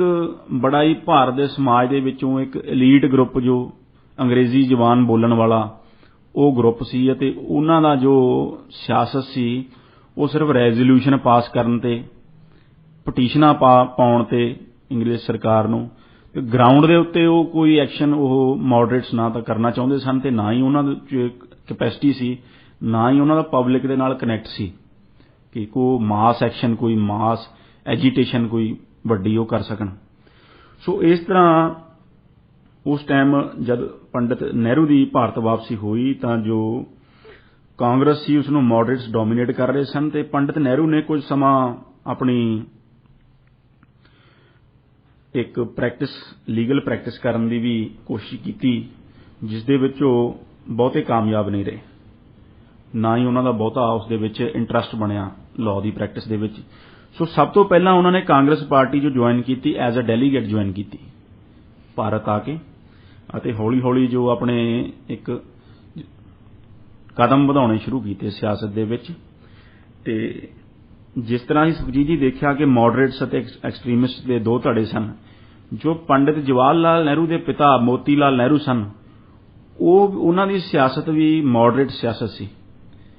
ਪਰ ਜਦ ਨਹਿਰੂ ਆਏ, ਨਹਿਰੂ ਤੋਂ ਪਹਿਲਾਂ ਜੋ 3 ਐਕਸਟ੍ਰੀਮਿਸਟ ਲੀਡਰ ਕਾਂਗਰਸ ਦੇ ਵਿੱਚ ਹੋ ਚੁੱਕੇ ਸਨ, ਜਿਨ੍ਹਾਂ ਨੂੰ ਲਾਲ ਬਾਲ ਪਾਲ ਕਿਹਾ ਜਾਂਦਾ ਸੀ, ਤੇ ਬਾਲ ਗੰਗਾਧਰ ਤਿਲਕ ਜਿਨ੍ਹਾਂ ਦੇ ਵਿੱਚੋਂ ਮੋਢੀ ਸਨ, ਤੇ ਉਹਨਾਂ ਨੇ ਜੋ ਐਕਸਟ੍ਰੀਮਿਸਟ ਸਿਆਸਤ ਸੀ ਜਾਂ ਪੂਰਨ ਸਵਰਾਜ ਦਾ ਨਾਅਰਾ ਜਾਂ ਆਜ਼ਾਦੀ ਦਾ ਨਾਅਰਾ, ਜੋ ਸਵਰਾਜ ਮੇਰਾ ਜਨਮ ਸਿੱਧ ਅਧਿਕਾਰ ਹੈ, ਉਹ ਤਿਲਕ ਕਹਿ ਚੁੱਕੇ ਸਨ। ਪਰ ਜੋ ਮੋਤੀ ਲਾਲ ਨਹਿਰੂ ਸਨ, ਉਹ ਮੋਡਰੇਟ ਸਿਆਸਤ ਦੇ ਵਿੱਚ ਯਕੀਨ ਰੱਖਦੇ ਸਨ। ਇਸ ਕਰਕੇ ਉਹਨਾਂ ਦਾ ਆਪਣੇ ਪਿਤਾ ਨਾਲ ਵੀ ਕਈ ਵਾਰੀ ਘਰ ਦੇ ਵਿੱਚ ਕਲੈਸ਼ ਹੋ ਜਾਂਦਾ ਸੀ ਪੰਡਿਤ ਨਹਿਰੂ ਦਾ, ਕਿਉਂਕਿ ਪੰਡਿਤ ਨਹਿਰੂ ਵੀ ਐਕਸ਼ਨ ਡਿਮਾਂਡ ਕਰਦੇ ਸਨ, ਜੋ ਕਿ ਮੋਡਰੇਟਸ ਉਹ ਐਕਸ਼ਨ ਨਹੀਂ ਕਰ ਰਹੇ ਸਨ, ਕੋਈ ਮਾਸ ਐਜੀਟੇਸ਼ਨ ਨਹੀਂ ਕਰ ਰਹੇ ਸਨ, ਕੋਈ ਪ੍ਰੋਗਰਾਮ ਨਹੀਂ ਦੇ ਰਹੇ ਸਨ। ਸੋ ਜੋ ਜਿਸ ਦੀ ਡਿਮਾਂਡ ਜੋ ਨਹਿਰੂ ਵਰਗੇ ਜੋ ਯੰਗ ਲੀਡਰ ਜੋ ਕਾਂਗਰਸ ਜੁਆਇਨ ਕਰ ਰਹੇ ਸਨ, ਉਹ ਕਰ ਰਹੇ ਸਨ। ਪਰ ਮੋਡਰੇਟਸ ਦੀ ਜੋ ਸਿਆਸਤ ਸੀ, ਉਹ ਸਿਰਫ ਰੈਜ਼ੋਲੂਸ਼ਨ ਪਾਸ ਕਰਨ ਤੇ ਪਟੀਸ਼ਨ ਪਾਉਣ ਤੱਕ ਜੋ ਮਹਿਦੂਦ ਸੀ। ਇਸ ਲਈ ਉਹਨਾਂ ਦੇ ਜਦੋਂ ਐਕਸਟ੍ਰੀਮਿਸਟ ਗੱਲਾਂ ਕਰਦੇ ਸਨ ਨਹਿਰੂ, ਤਾਂ ਉਹਨਾਂ ਦੇ ਪਿਤਾ ਮੋਤੀ ਲਾਲ ਨਹਿਰੂ ਵੀ ਬੜੇ ਫਿਕਰਮੰਦ ਹੋ ਜਾਂਦੇ ਸਨ ਆਪਣੇ ਬੇਟੇ ਦੇ ਭਵਿੱਖ ਨੂੰ ਲੈ ਕੇ, ਅਤੇ ਉਹ ਕਹਿੰਦੇ ਸਨ ਕਿ ਜੋ ਮੋਡਰੇਟ ਦੀ ਸਿਆਸਤ ਹੈ ਉਹੀ ਸਹੀ ਹੈ। ਇਸ ਲਈ ਉਹਨਾਂ ਦਾ ਵਿਚਾਰਧਾਰਕ ਤੌਰ ਉੱਤੇ ਆਪਣੇ ਪਿਤਾ ਦੇ ਨਾਲ ਵੀ ਉਹਨਾਂ ਦਾ ਵਖਰੇਵਾਂ ਰਿਹਾ। ਸੋ ਇਹ ਸਾਰਾ ਕੁਝ ਸੁਖਜੀਤ ਜੀ ਬਦਲਣਾ ਸੀ ਜਦੋਂ ਸਾਲ 1916 ਦੇ ਵਿੱਚ ਮੋਤੀ ਲਾਲ ਨਹਿਰੂ ਦੀ ਅਤੇ ਜਵਾਹਰ ਲਾਲ ਨਹਿਰੂ ਦੀ ਕਾਂਗਰਸ ਦੇ ਲਖਨਊ ਸੈਸ਼ਨ ਦੇ ਵਿੱਚ ਮਹਾਤਮਾ ਗਾਂਧੀ ਨਾਲ ਜੋ ਪਹਿਲੀ ਇੱਕ ਮੁਲਾਕਾਤ ਹੋਈ। ਜੋ ਉਹਨਾਂ ਦਾ ਪਹਿਲਾ ਪ੍ਰਭਾਵ ਗਾਂਧੀ ਦਾ ਜਵਾਹਰ ਲਾਲ ਨਹਿਰੂ ਦੇ ਉੱਤੇ ਬੜਾ ਚੰਗਾ ਪ੍ਰਭਾਵ ਪਿਆ, ਤੇ ਕਿਉਂਕਿ ਉਹ ਸਾਰੇ ਉਸ ਟਾਈਮ ਮਹਾਤਮਾ ਗਾਂਧੀ ਜੋ ਸਨ, ਉਹ ਸਾਊਥ ਅਫਰੀਕਾ ਦੇ ਵਿੱਚ ਇੱਕ ਬਹੁਤ ਵੱਡਾ ਸੱਤਿਆਗ੍ਰਹਿ ਲੜ ਕੇ ਅਤੇ ਜਿੱਤ ਕੇ ਵਾਪਸ ਆਏ ਸਨ। ਉੱਥੇ ਜੋ ਸਾਮਰਾਜਵਾਦ ਦੇ ਖਿਲਾਫ, ਜੋ ਨਸਲਵਾਦ ਦੇ ਖਿਲਾਫ ਜੋ ਮਹਾਤਮਾ ਗਾਂਧੀ ਨੇ ਲੜਾਈ ਲੜੀ ਸੀ ਸਾਊਥ ਅਫਰੀਕਾ ਦੇ ਵਿੱਚ, ਭਾਰਤ ਦੇ ਵਿੱਚ ਸਾਰੇ ਉਸ ਤੋਂ ਜਾਣੂ ਸਨ। ਅਤੇ ਪੰਡਿਤ ਨਹਿਰੂ ਵੀ ਜਦ ਮਹਾਤਮਾ ਗਾਂਧੀ ਨੂੰ ਮਿਲੇ ਤਾਂ ਉਹਨਾਂ ਨੇ ਬੜਾ ਇੱਕ ਪੰਡਿਤ ਨਹਿਰੂ ਦੇ ਉੱਤੇ ਉਸ ਮਿਲਣੀ ਨੇ ਪ੍ਰਭਾਵ ਛੱਡਿਆ, ਕਿਉਂਕਿ ਉਹ ਸਾਊਥ ਅਫਰੀਕਾ ਦਾ ਜੋ ਇੱਕ ਸਟਰਗਲ ਉਹ ਲੜ ਚੁੱਕੇ ਸਨ ਮਹਾਤਮਾ ਗਾਂਧੀ, ਉਹ ਸਭ ਦੇ ਸਾਹਮਣੇ ਸੀ। ਤੇ ਉਹਨਾਂ ਨੂੰ ਇੱਕ as a man of action, Mahatma Gandhi ਨੂੰ as a man of action ਜਾਣਿਆ ਜਾਂਦਾ ਸੀ ਕਿ ਉਹ ਮਾਸ ਸਟਰਗਲ, ਮਾਸ ਐਜੀਟੇਸ਼ਨ, ਅੰਦੋਲਨ ਖੜੇ ਕਰਨੇ ਤੇ ਅੰਦੋਲਨ ਲੜਨੇ ਇੱਕ ਸ਼ਾਂਤਮਈ ਢੰਗ ਨਾਲ ਉਹ ਜਾਣਦੇ ਸਨ, ਜੋ ਕਿ ਉਹ ਸਾਊਥ ਅਫਰੀਕਾ ਦੇ ਵਿੱਚ ਕਰ ਚੁੱਕੇ ਸਨ ਜੀ। ਸੋ ਇਸ ਸਭ ਦੇ ਚੱਲਦੇ ਹੋਏ ਸੁਖਜੀਤ ਜੀ ਉਹ ਇੱਕ ਐਜ਼ ਅ ਯੰਗ ਲੀਡਰ ਪੰਡਿਤ ਨਹਿਰੂ ਕਾਂਗਰਸ ਦੇ ਵਿੱਚ ਵਿਚਰਨ ਲੱਗੇ, ਅਤੇ ਮਹਾਤਮਾ ਗਾਂਧੀ ਦੇ ਨਾਲ ਸੰਪਰਕ ਵਿੱਚ ਆਉਣ ਤੋਂ ਬਾਅਦ ਉਹ ਮਹਾਤਮਾ ਗਾਂਧੀ ਦੇ ਵਿਅਕਤੀਤਵ ਨੇ ਅਤੇ ਮਹਾਤਮਾ ਗਾਂਧੀ ਦੀਆਂ ਪਾਲਿਸੀਆਂ ਨੇ ਉਹਨਾਂ ਦੇ ਉੱਤੇ ਇੱਕ ਪ੍ਰਭਾਵ ਛੱਡਿਆ। ਜਦ 1920 ਦੇ ਵਿੱਚ ਨਾਨ ਕੋਆਪਰੇਸ਼ਨ ਮੂਵਮੈਂਟ ਸ਼ੁਰੂ ਹੁੰਦੀ ਹੈ, ਨਾਮ ਮਿਲਵਰਤਨ ਲਹਿਰ, ਜਿਸ ਨੂੰ ਕਿ ਮਹਾਤਮਾ ਗਾਂਧੀ ਲੀਡ ਕਰਦੇ ਹਨ, ਕਾਂਗਰਸ ਪਾਰਟੀ ਉਸ ਨੂੰ ਲੀਡ ਕਰਦੀ ਹੈ, ਤੇ ਕਾਂਗਰਸ ਪਾਰਟੀ ਨੂੰ ਮਹਾਤਮਾ ਗਾਂਧੀ ਨਾਨ ਕੋਆਪਰੇਸ਼ਨ ਮੂਵਮੈਂਟ ਦੇ ਵਿੱਚ, ਨਾਮ ਮਿਲਵਰਤਨ ਲਹਿਰ ਦੇ ਵਿੱਚ ਲੀਡ ਕਰਦੇ ਹਨ, ਜਿਸ ਦੇ ਵਿੱਚ ਕਿ ਬ੍ਰਿਟਿਸ਼ ਗੁੱਡਸ ਦਾ ਜੋ ਬਾਇਕਾਟ ਕੀਤਾ ਜਾਂਦਾ ਹੈ, ਤੇ ਇੱਕ ਤਰ੍ਹਾਂ ਉਹਨਾਂ ਨੂੰ ਜੋ ਉਹਨਾਂ ਦੇ ਇਕਨੋਮਿਕ ਇੰਟਰਸਟ ਨੇ, ਜੋ ਮਾਸ਼ੀ ਉਹਨਾਂ ਦੇ ਹਿੱਤ ਨੇ, ਉਹਨਾਂ ਨੂੰ ਨੁਕਸਾਨ ਪਹੁੰਚਾਉਣ ਦੀ ਕੋਸ਼ਿਸ਼ ਕਾਂਗਰਸ ਪਾਰਟੀ ਵੱਲੋਂ ਕੀਤੀ ਜਾਂਦੀ ਹੈ। ਅਤੇ ਮਹਾਤਮਾ ਗਾਂਧੀ ਸਵਦੇਸ਼ੀ ਦਾ ਜੋ ਨਾਅਰਾ ਦਿੰਦੇ ਹਨ, ਜੋ ਚਰਖੇ ਨਾਲ ਆਪਣੇ ਜੋ ਕੱਪੜੇ ਬੁਣਨ ਅਤੇ ਬ੍ਰਿਟਿਸ਼ ਜੋ ਕੱਪੜਾ ਹੈ ਉਸ ਨੂੰ ਬਾਈਕਾਟ ਕਰਨ ਦਾ ਨਾਅਰਾ ਦਿੰਦੇ ਹਨ। ਸੋ ਇੱਕ ਬੜੀ ਵੱਡੀ ਮੂਵਮੈਂਟ ਜੋ ਨਾਨ ਕੋਆਪਰੇਸ਼ਨ ਮੂਵਮੈਂਟ ਹੈ ਉਸ ਟਾਈਮ ਖੜੀ ਹੋ ਜਾਂਦੀ ਹੈ, ਜਿਸ ਦਾ ਕਿ ਭਾਰਤ ਦੇ ਇਤਿਹਾਸ ਵਿੱਚ ਕਦੇ ਵੀ ਅਜਿਹੀ ਵੱਡੀ ਲਹਿਰ, ਇਹੋ ਜਿਹੀ ਮਾਸ ਐਜੀਟੇਸ਼ਨ ਅੰਗਰੇਜ਼ ਦੇ ਖਿਲਾਫ ਨਹੀਂ ਖੜੀ ਹੋਈ ਸੀ। ਸੋ ਇਸੇ ਮੂਵਮੈਂਟ ਦੇ ਚੱਲਦੇ ਹੋਏ ਪੰਡਿਤ ਨਹਿਰੂ 1921 ਦੇ ਵਿੱਚ ਪਹਿਲੀ ਵਾਰੀ ਜੇਲ੍ਹ ਯਾਤਰਾ ਕਰਦੇ ਹਨ, ਅਤੇ ਨਾਨ ਕੋਆਪਰੇਸ਼ਨ ਮੂਵਮੈਂਟ ਦੇ ਵਿੱਚ ਵੱਧ ਚੜ੍ਹ ਕੇ ਪਾਰਟ ਲੈਂਦੇ ਨੇ, ਵੱਧ ਚੜ੍ਹ ਕੇ ਉਹ ਆਪਣਾ ਯੋਗਦਾਨ ਪਾਉਂਦੇ ਨੇ, ਅਤੇ ਪਹਿਲੀ ਵਾਰ ਜੇਲ੍ਹ ਵੀ ਜਾਂਦੇ ਨੇ। ਇੱਥੇ ਸੁਖਜੀਤ ਜੀ ਮੈਂ ਆਪਣੇ ਸਰੋਤਿਆਂ ਨੂੰ ਦੱਸਣਾ ਚਾਹੂੰਗਾ ਕਿ ਆਜ਼ਾਦੀ ਦੀ ਸਾਰੀ ਲਹਿਰ ਦੇ ਵਿੱਚ ਪੰਡਿਤ ਨਹਿਰੂ ਨੇ ਕੁੱਲ ਮਿਲਾ ਕੇ 9 ਸਾਲ ਜੇਲ੍ਹ ਕੱਟੀ। ਇਸ ਗੱਲ ਦੀ ਜੋ ਮਹਾਨਤਾ ਹੈ ਉਦੋਂ ਹੋਰ ਵੀ ਵੱਧ ਜਾਂਦੀ ਹੈ, ਕਿਉਂਕਿ ਜੇ ਤੁਸੀਂ ਜਿਸ ਤਰ੍ਹਾਂ ਅਸੀਂ ਉਹਨਾਂ ਦਾ ਪਰਿਵਾਰਕ ਪਿਛੋਕੜ ਦੇਖਿਆ ਕਿ ਇੱਕ ਬੜੇ ਹੀ ਧਨਾੜ ਪਰਿਵਾਰ ਤੋਂ ਆਏ ਸਨ। ਉਹ ਆਨੰਦ ਭਵਨ ਦੇ, ਇਹ ਕਿਹਾ ਜਾਂਦਾ ਹੈ ਕਿ ਆਨੰਦ ਭਵਨ ਦੇ ਜਿਹੜੇ ਵੀ ਦਰਵਾਜ਼ੇ ਵਿੱਚੋਂ ਨਹਿਰੂ ਪਰਿਵਾਰ ਦਾ ਕੋਈ ਸ਼ਖਸ ਨਿਕਲਣਾ ਚਾਹੁੰਦਾ ਸੀ, ਉਸ ਦਰਵਾਜ਼ੇ ਦੇ ਉੱਤੇ ਉਹਨਾਂ ਸਮਿਆਂ ਦੇ ਵਿੱਚ ਕਾਰ ਖੜੀ ਹੁੰਦੀ ਸੀ। ਤੇ ਉਹ ਇੱਕ ਸ਼ਹਿਜ਼ਾਦਿਆਂ ਵਾਲੀ ਜ਼ਿੰਦਗੀ ਉਹਨਾਂ ਨੂੰ ਉਹਨਾਂ ਦਾ ਪਰਿਵਾਰ ਮੁਹੱਈਆ ਕਰਵਾਉਂਦਾ ਸੀ। ਉਹ ਸਭ ਸੁੱਖ ਆਰਾਮ ਛੱਡ ਕੇ ਉਹਨਾਂ ਨੇ ਆਜ਼ਾਦੀ ਦੀ ਲੜਾਈ ਦੇ ਵਿੱਚ 9 ਸਾਲ ਜੇਲ੍ਹ ਕੱਟੀ ਭਾਰਤ ਦੀ ਆਜ਼ਾਦੀ ਦੇ ਲਈ, ਜਿਸ ਦੀ ਕਿ ਸ਼ੁਰੂਆਤ 1921 ਦੇ ਵਿੱਚ ਹੋਈ। 1921 ਦੇ ਵਿੱਚ ਉਹ ਨਾਨ ਕੋਆਪਰੇਸ਼ਨ ਮੂਵਮੈਂਟ ਦੇ ਚੱਲਦੇ ਪਹਿਲੀ ਵਾਰੀ ਜੇਲ੍ਹ ਗਏ। ਅਤੇ ਸੁਖਜੀਤ ਜੀ, ਇਸੇ ਨਾਨ ਕੋਆਪਰੇਸ਼ਨ ਮੂਵਮੈਂਟ ਦੇ ਵਿੱਚ ਹੀ ਪਹਿਲੀ ਵਾਰੀ ਉਹਨਾਂ ਦਾ ਜੋ ਇੱਕ ਰਿਕਾਰਡਡ ਇਖਤਲਾਫ ਵੀ, ਜੋ ਇੱਕ ਓਪੀਨੀਅਨ ਦਾ ਡਿਫਰੈਂਸ ਵੀ ਮਹਾਤਮਾ ਗਾਂਧੀ ਦੇ ਨਾਲ ਆਇਆ। ਕਿਉਂਕਿ ਜਦ ਮਹਾਤਮਾ ਗਾਂਧੀ ਨੇ ਨਾਨ ਕੋਆਪਰੇਟ ਚੌਰੀ ਚੌਰਾ ਦੇ ਵਿੱਚ ਜਦ ਭਾਰਤੀ ਸੁਤੰਤਰਤਾ ਸੰਗਰਾਮੀਆਂ ਵੱਲੋਂ ਇੱਕ ਥਾਣੇ ਨੂੰ ਸਾੜ ਦਿੱਤਾ ਗਿਆ, ਜਿਸ ਦੇ ਵਿੱਚ ਪੁਲਿਸ ਕਰਮੀ ਮਾਰੇ ਗਏ, ਉਸ ਘਟਨਾ ਤੋਂ ਬਾਅਦ ਮਹਾਤਮਾ ਗਾਂਧੀ ਨੇ ਫੈਸਲਾ ਕੀਤਾ ਨਾਨ ਕੋਆਪਰੇਸ਼ਨ ਮੂਵਮੈਂਟ ਨੂੰ ਸਸਪੈਂਡ ਕਰਨ ਦਾ, ਵਾਪਸ ਲੈਣ ਦਾ। ਉਹ ਜਵਾਹਰ ਲਾਲ ਨਹਿਰੂ ਜੋ ਲਿਖਦੇ ਹਨ ਕਿ ਇਸ ਫੈਸਲੇ ਨਾਲ ਉਹ ਅਚੰਭਿਤ ਸਨ, ਜੋ ਸ਼ੌਕਡ ਵਰਡ ਕਹਿੰਦੇ ਨੇ ਕਿ ਇਸ ਨੇ ਸ਼ੌਕ ਕਰ ਦਿੱਤਾ ਫੈਸਲੇ ਨੇ ਸਭ ਨੂੰ, ਅਤੇ ਉਹ ਨਹੀਂ ਚਾਹੁੰਦੇ ਸਨ ਕਿ ਇਸ ਮੂਵਮੈਂਟ ਨੂੰ ਵਾਪਸ ਲਿਆ ਜਾਵੇ। ਜੋ ਸੁਖਜੀਤ ਜੀ ਇੱਕ ਹੋਰ ਮਹੱਤਵਪੂਰਨ ਇਸ ਪੀਰੀਅਡ ਦੀ ਜੋ ਘਟਨਾ ਹੈ, ਉਹ ਹੈ 1923 ਦੇ ਵਿੱਚ ਜੋ ਨਾਭੇ ਵਿਖੇ ਜਵਾਹਰ ਲਾਲ ਨਹਿਰੂ ਪਹੁੰਚਦੇ ਹਨ, ਜੋ ਜੈਤੋ ਦੇ ਮੋਰਚੇ ਨੂੰ ਸਪੋਰਟ ਕਰਨ ਵਾਸਤੇ। 1923 ਦੇ ਵਿੱਚ ਜੋ ਗੁਰਦੁਆਰਾ ਸੁਧਾਰ ਲਹਿਰ ਦੇ ਤਹਿਤ ਸਾਰੇ ਜੋ ਸਿੱਖ ਪੰਥ ਮੋਰਚੇ ਲਗਾ ਕੇ ਮਹੰਤਾਂ ਤੋਂ ਜੋ ਗੁਰਦੁਆਰਿਆਂ ਨੂੰ ਆਜ਼ਾਦ ਕਰਵਾ ਰਿਹਾ ਸੀ, ਉਸ ਦੇ ਵਿੱਚ ਜੋ ਅੰਗਰੇਜ਼ ਜੋ ਸ਼ਾਸਕ ਸਨ ਉਹ ਮਹੰਤਾਂ ਦਾ ਸਾਥ ਦੇ ਰਹੇ ਸਨ। ਸੋ ਜੋ ਜੈਤੋ ਦਾ ਮੋਰਚਾ ਸੀ, ਉਸ ਦੇ ਵਿੱਚ ਸਿੱਖਾਂ ਦੀ ਸਪੋਰਟ ਦੇ ਵਿੱਚ ਜਵਾਹਰ ਲਾਲ ਨਹਿਰੂ ਨਾਭੇ ਰਿਆਸਤ ਵਿੱਚ ਪਹੁੰਚਦੇ ਹਨ ਤੇ ਨਾਭੇ ਵਿਖੇ ਆਪਣੀ ਗ੍ਰਿਫਤਾਰੀ ਦਿੰਦੇ ਹਨ ਤੇ ਉੱਥੇ ਵੀ ਜੇਲ੍ਹ ਕੱਟਦੇ ਨੇ। ਸੋ ਜੋ ਅਗਲਾ ਫੇਸ ਉਹਨਾਂ ਦੀ ਜੋ ਇਨੀਸ਼ੀਅਲ ਪੋਲਿਟਿਕਸ ਦੇ ਵਿੱਚ ਸੁਖਜੀਤ ਜੀ ਆਇਆ, ਉਹ 1927 ਦੇ ਵਿੱਚ ਜਦੋਂ ਜਵਾਹਰ ਲਾਲ ਨਹਿਰੂ ਕਾਂਗਰਸ ਪਾਰਟੀ ਦੇ ਜਨਰਲ ਸੈਕਟਰੀ ਬਣੇ। ਸੋ ਇਸ ਤਰ੍ਹਾਂ ਅਸੀਂ ਦੇਖਦੇ ਹਾਂ ਕਿ ਉਹ ਹੌਲੀ ਹੌਲੀ ਇੱਕ ਇੱਕ ਕਦਮ ਕਰਕੇ ਜੋ ਪਾਰਟੀ ਦੇ ਵਿੱਚ ਉਹਨਾਂ ਦਾ ਕੱਦ ਵੱਧ ਰਿਹਾ ਸੀ ਤੇ ਉਹਨਾਂ ਨੂੰ ਉੱਚ ਅਹੁਦਿਆਂ ਤੇ ਉਹ ਪਹੁੰਚ ਰਹੇ ਸਨ। 1923 ਦੇ ਵਿੱਚ ਹੀ ਸੁਖਜੀਤ ਜੀ ਇੱਕ ਹੋਰ ਜ਼ਰੂਰੀ ਘਟਨਾ ਹੋਈ, ਜਦੋਂ ਪੰਡਿਤ ਜਵਾਹਰ ਲਾਲ ਨਹਿਰੂ ਦੇ ਪਿਤਾ ਮੋਤੀ ਲਾਲ ਨਹਿਰੂ ਨੇ ਕਾਂਗਰਸ ਪਾਰਟੀ ਦੇ ਵਿੱਚ ਹੀ ਸਵਰਾਜ ਪਾਰਟੀ ਬਣਾਈ, ਜਿਸ ਦਾ ਕਿ ਅਸੀਂ ਜ਼ਿਕਰ ਪਿਛਲੇ ਪ੍ਰੋਗਰਾਮਾਂ ਦੇ ਵਿੱਚ ਡਿਟੇਲ ਦੇ ਵਿੱਚ ਕੀਤਾ ਹੈ ਕਿ ਉਹ ਇਲੈਕਸ਼ਨ ਉਸ ਟਾਈਮ ਜੋ ਹੋਣੀ ਸੀ ਉਹ ਲੜਨਾ ਚਾਹੁੰਦੀ ਸੀ ਸਵਰਾਜ ਪਾਰਟੀ, ਤੇ ਜੋ ਗਾਂਧੀ ਦਾ ਧੜਾ ਸੀ ਉਹ ਇਲੈਕਸ਼ਨ ਲੜਨ ਦੇ ਖਿਲਾਫ ਸੀ। ਉਹ ਚਾਹੁੰਦਾ ਸੀ ਕਿ ਜੋ ਕਾਂਗਰਸ ਪਾਰਟੀ ਹੈ ਉਸ ਨੂੰ ਲੋਕਾਂ ਦੇ ਵਿੱਚ ਜਾ ਕੇ ਕੰਸਟਰਕਟਿਵ ਵਰਕ ਕਰਨਾ ਚਾਹੀਦਾ ਹੈ, ਜਿਸ ਤਰ੍ਹਾਂ ਕਿ ਸਾਫ਼ ਸਫਾਈ ਅਭਿਆਨ, ਹੋਰ ਇਸ ਤਰ੍ਹਾਂ ਦੇ ਛੋਟੇ ਛੋਟੇ ਅਭਿਆਨ ਚਲਾਉਣੇ ਚਾਹੀਦੇ ਹਨ,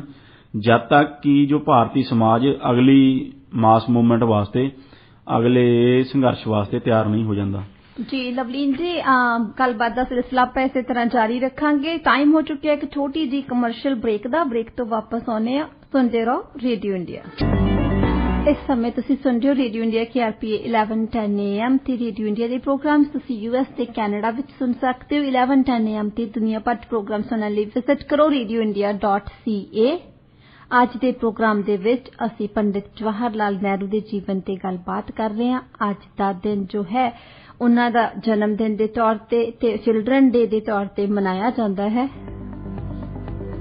ਬ੍ਰੇਕ ਤੋਂ ਪਹਿਲਾਂ ਲਵਲੀਨ ਜੀ ਤੁਸੀਂ ਗੱਲਬਾਤ ਕਰ ਰਹੇ ਸੀ ਸਵਰਾਜ ਪਾਰਟੀ ਦੀ। ਸਵਰਾਜ ਪਾਰਟੀ ਬਣਨ ਦੇ ਨਾਲ ਕਾਂਗਰਸ ਵਿੱਚ ਦੋ ਧੜੇ ਬਣੇ। ਜਵਾਹਰ ਲਾਲ ਨਹਿਰੂ ਨੇ ਕਿਸ ਧੜੇ ਦਾ ਸਾਥ ਦਿੱਤਾ ਸੀ? ਸੁਖਜੀਤ ਜੀ, ਜਿਸ ਤਰ੍ਹਾਂ ਕਿ ਅਸੀਂ ਬ੍ਰੇਕ ਤੋਂ ਪਹਿਲਾਂ ਜ਼ਿਕਰ ਕਰ ਰਹੇ ਸਨ, ਸਵਰਾਜ ਪਾਰਟੀ ਜਵਾਹਰ ਲਾਲ ਨਹਿਰੂ ਦੇ ਪਿਤਾ ਮੋਤੀ ਲਾਲ ਨਹਿਰੂ ਨੇ ਹੀ ਬਣਾਈ ਸੀ। ਉਹ ਇੱਕ ਵਨ ਆਫ ਦਾ ਜੋ leading lights of Swaraj party ਹੀ, ਉਹ ਇੱਕ ਸਵਰਾਜ ਪਾਰਟੀ ਦੇ ਲੀਡਰ ਸਨ। ਸਵਰਾਜ ਪਾਰਟੀ ਇਸ ਗੱਲ ਤੇ ਬਣੀ ਸੀ ਕਿ ਜੋ ਨਾਨ ਕੋਆਪਰੇਸ਼ਨ ਮੂਵਮੈਂਟ ਸਸਪੈਂਡ ਹੋਣ ਤੋਂ ਬਾਅਦ, ਵਾਪਸ ਲੈਣ ਤੋਂ ਬਾਅਦ ਇਲੈਕਸ਼ਨ ਜੋ ਅਨਾਉਂਸ ਹੋਈ ਸੀ, ਜੋ ਕੁਝ ਇੱਕ ਕਾਂਗਰਸ ਦਾ ਧੜਾ ਸੀ ਉਹ ਇਲੈਕਸ਼ਨ ਦੇ ਵਿੱਚ ਹਿੱਸਾ ਲੈਣਾ ਚਾਹੁੰਦਾ ਸੀ, ਪਰ ਜੋ ਮਹਾਤਮਾ ਗਾਂਧੀ ਦਾ ਧੜਾ ਸੀ ਉਹ ਇਲੈਕਸ਼ਨ ਦਾ ਬਾਈਕਾਟ ਕਰਕੇ ਲੋਕਾਂ ਦੇ ਵਿੱਚ ਕੰਸਟਰਕਟਿਵ ਕੰਮ ਕਰਨਾ ਚਾਹੁੰਦਾ ਸੀ, ਜਿਸ ਤਰ੍ਹਾਂ ਕਿ ਸਫਾਈ ਅਭਿਆਨ ਤੇ ਹੋਰ ਜੋ ਲੋਕਾਂ ਨੂੰ ਐਜੂਕੇਟ ਕਰਨ ਦੇ, ਜੋ ਉਹਨਾਂ ਨੂੰ ਸਿੱਖਿਅਤ ਕਰਨ ਦੇ ਜੋ ਮੁਹਿੰਮਾਂ, ਇਸ ਤਰ੍ਹਾਂ ਦਾ ਸਮਾਜਿਕ ਕੰਮ ਉਹ ਕਰਨਾ ਚਾਹੁੰਦੇ ਸੀ। ਸੋ ਇਹਨਾਂ ਦੋ ਧੜਿਆਂ ਦੇ ਵਿੱਚ ਕਾਂਗਰਸ ਪਾਰਟੀ ਵੰਡੀ ਗਈ, ਪਰ ਜੋ ਜਵਾਹਰ ਲਾਲ ਨਹਿਰੂ ਸਨ ਉਹਨਾਂ ਨੇ ਆਪਣੇ ਪਿਤਾ ਦੇ ਧੜੇ ਦਾ ਸਾਥ ਨਾ ਦਿੰਦਿਆਂ ਹੋਇਆਂ,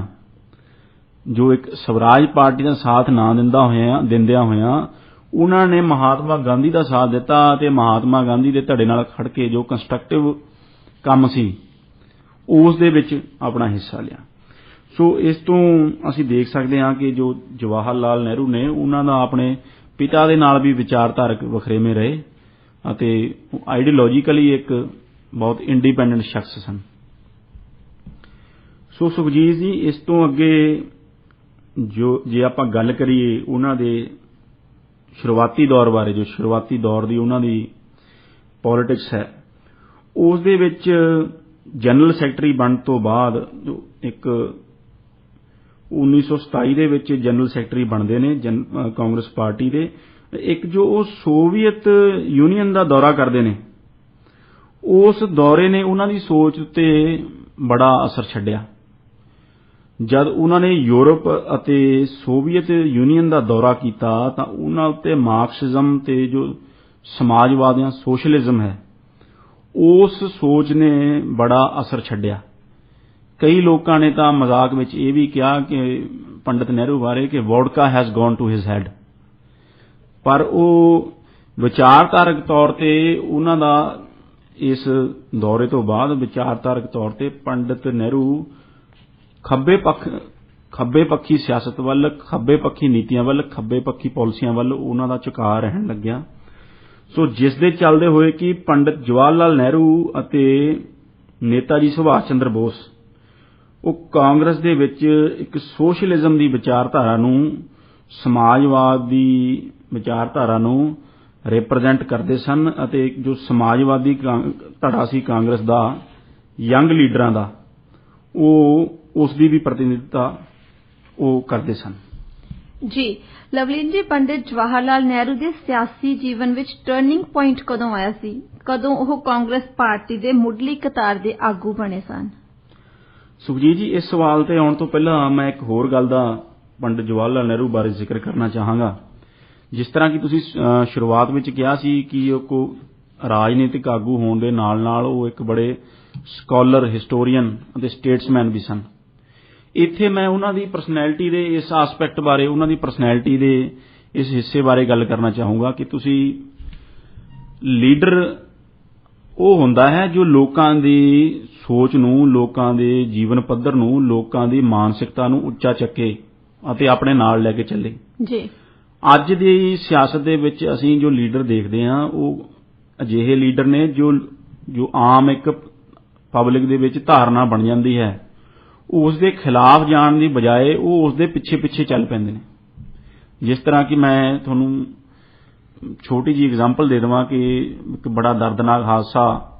ਅੰਮ੍ਰਿਤਸਰ ਦੇ ਵਿੱਚ ਵਾਪਰਿਆ ਸੀ, ਜਿੱਥੇ ਕਿ ਦੁਸ਼ਹਿਰੇ ਦੇ ਦੌਰਾਨ ਦੁਸ਼ਹਿਰਾ ਦੇਖਦੇ ਹੋਏ ਲੋਕ ਜੋ ਟਰੈਕ ਦੇ ਉੱਤੇ ਖੜੇ ਸਨ ਉਹਨਾਂ ਦੇ ਉੱਤੇ ਟ੍ਰੇਨ ਲੰਘੀ ਸੀ। ਜੀ ਸੋ ਕਿਸੇ ਵੀ ਉਸ ਟਾਈਮ ਪੰਜਾਬ ਦੇ ਕਿਸੇ ਵੀ ਆਗੂ ਨੇ ਲੋਕਾਂ ਨੂੰ ਜਾਂ ਸਮਾਜ ਨੂੰ ਇਹ ਗੱਲ ਨਹੀਂ ਕਹੀ ਕਿ ਤੁਸੀਂ ਉੱਥੇ ਰੇਲਵੇ ਟਰੈਕ ਦੇ ਉੱਤੇ ਖੜ ਕੇ ਕਿਉਂ ਦੁਸ਼ਹਿਰਾ ਦੇਖ ਰਹੇ ਸੀ ਇੱਕ ਅਨਸੇਫ ਤਰੀਕੇ ਨਾਲ।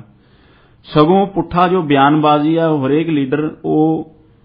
ਜੋ ਰੇਲ ਮਹਿਕਮਾ ਹੈ, ਜੋ ਰੇਲਵੇ ਹੈ ਜਾਂ ਟ੍ਰੇਨ ਹੈ ਜਾਂ ਜੋ ਸਿਆਸੀ ਆਗੂ ਉੱਥੇ ਮੌਜੂਦ ਸਨ ਪ੍ਰੋਗਰਾਮ ਦੇ ਵਿੱਚ ਜਾਂ ਪ੍ਰਸ਼ਾਸਨ ਸੀ, ਉਸ ਦੇ ਖਿਲਾਫ ਬਿਆਨਬਾਜ਼ੀ ਕਰਨ ਲੱਗਿਆ। ਯਾਨੀ ਕਿ ਮੇਰਾ ਕਹਿਣ ਤੋਂ ਭਾਵ ਹੈ ਕਿ ਜੋ ਅੱਜ ਦੇ ਸਿਆਸਤਦਾਨ ਨੇ ਉਹ ਲੋਕਾਂ ਦੇ ਮਗਰ ਲੱਗਦੇ ਨੇ। ਲੀਡਰ ਦਾ ਕੰਮ ਲੋਕਾਂ ਦੇ ਪਿੱਛੇ ਲੱਗਣਾ ਨਹੀਂ ਹੈਗਾ, ਉਹਨਾਂ ਲੀਡਰ ਦਾ ਕੰਮ ਹੈ ਲੋਕਾਂ ਦੀ ਸੋਚ ਨੂੰ ਉੱਚੇ ਚੱਕਣਾ ਅਤੇ ਸਮਾਜ ਨੂੰ ਲੀਡ ਕਰਨਾ, ਫਿਊਚਰ ਦੇ ਵਿੱਚ ਇੱਕ ਵਿਜ਼ਨ ਦੇਣੀ। ਸੋ ਜਵਾਹਰ ਲਾਲ ਨਹਿਰੂ ਉਸ ਕਿਸਮ ਦੇ ਨੇਤਾ ਸਨ। ਇੱਕ ਕਿੱਸਾ ਉੱਥੇ ਆਉਂਦਾ ਹੈ ਜੋ ਆਪਣੀ ਉਹਨਾਂ ਦੀ ਬੜੀ ਮਸ਼ਹੂਰ ਕਿਤਾਬ ਹੈ ਡਿਸਕਵਰੀ ਆਫ ਇੰਡੀਆ,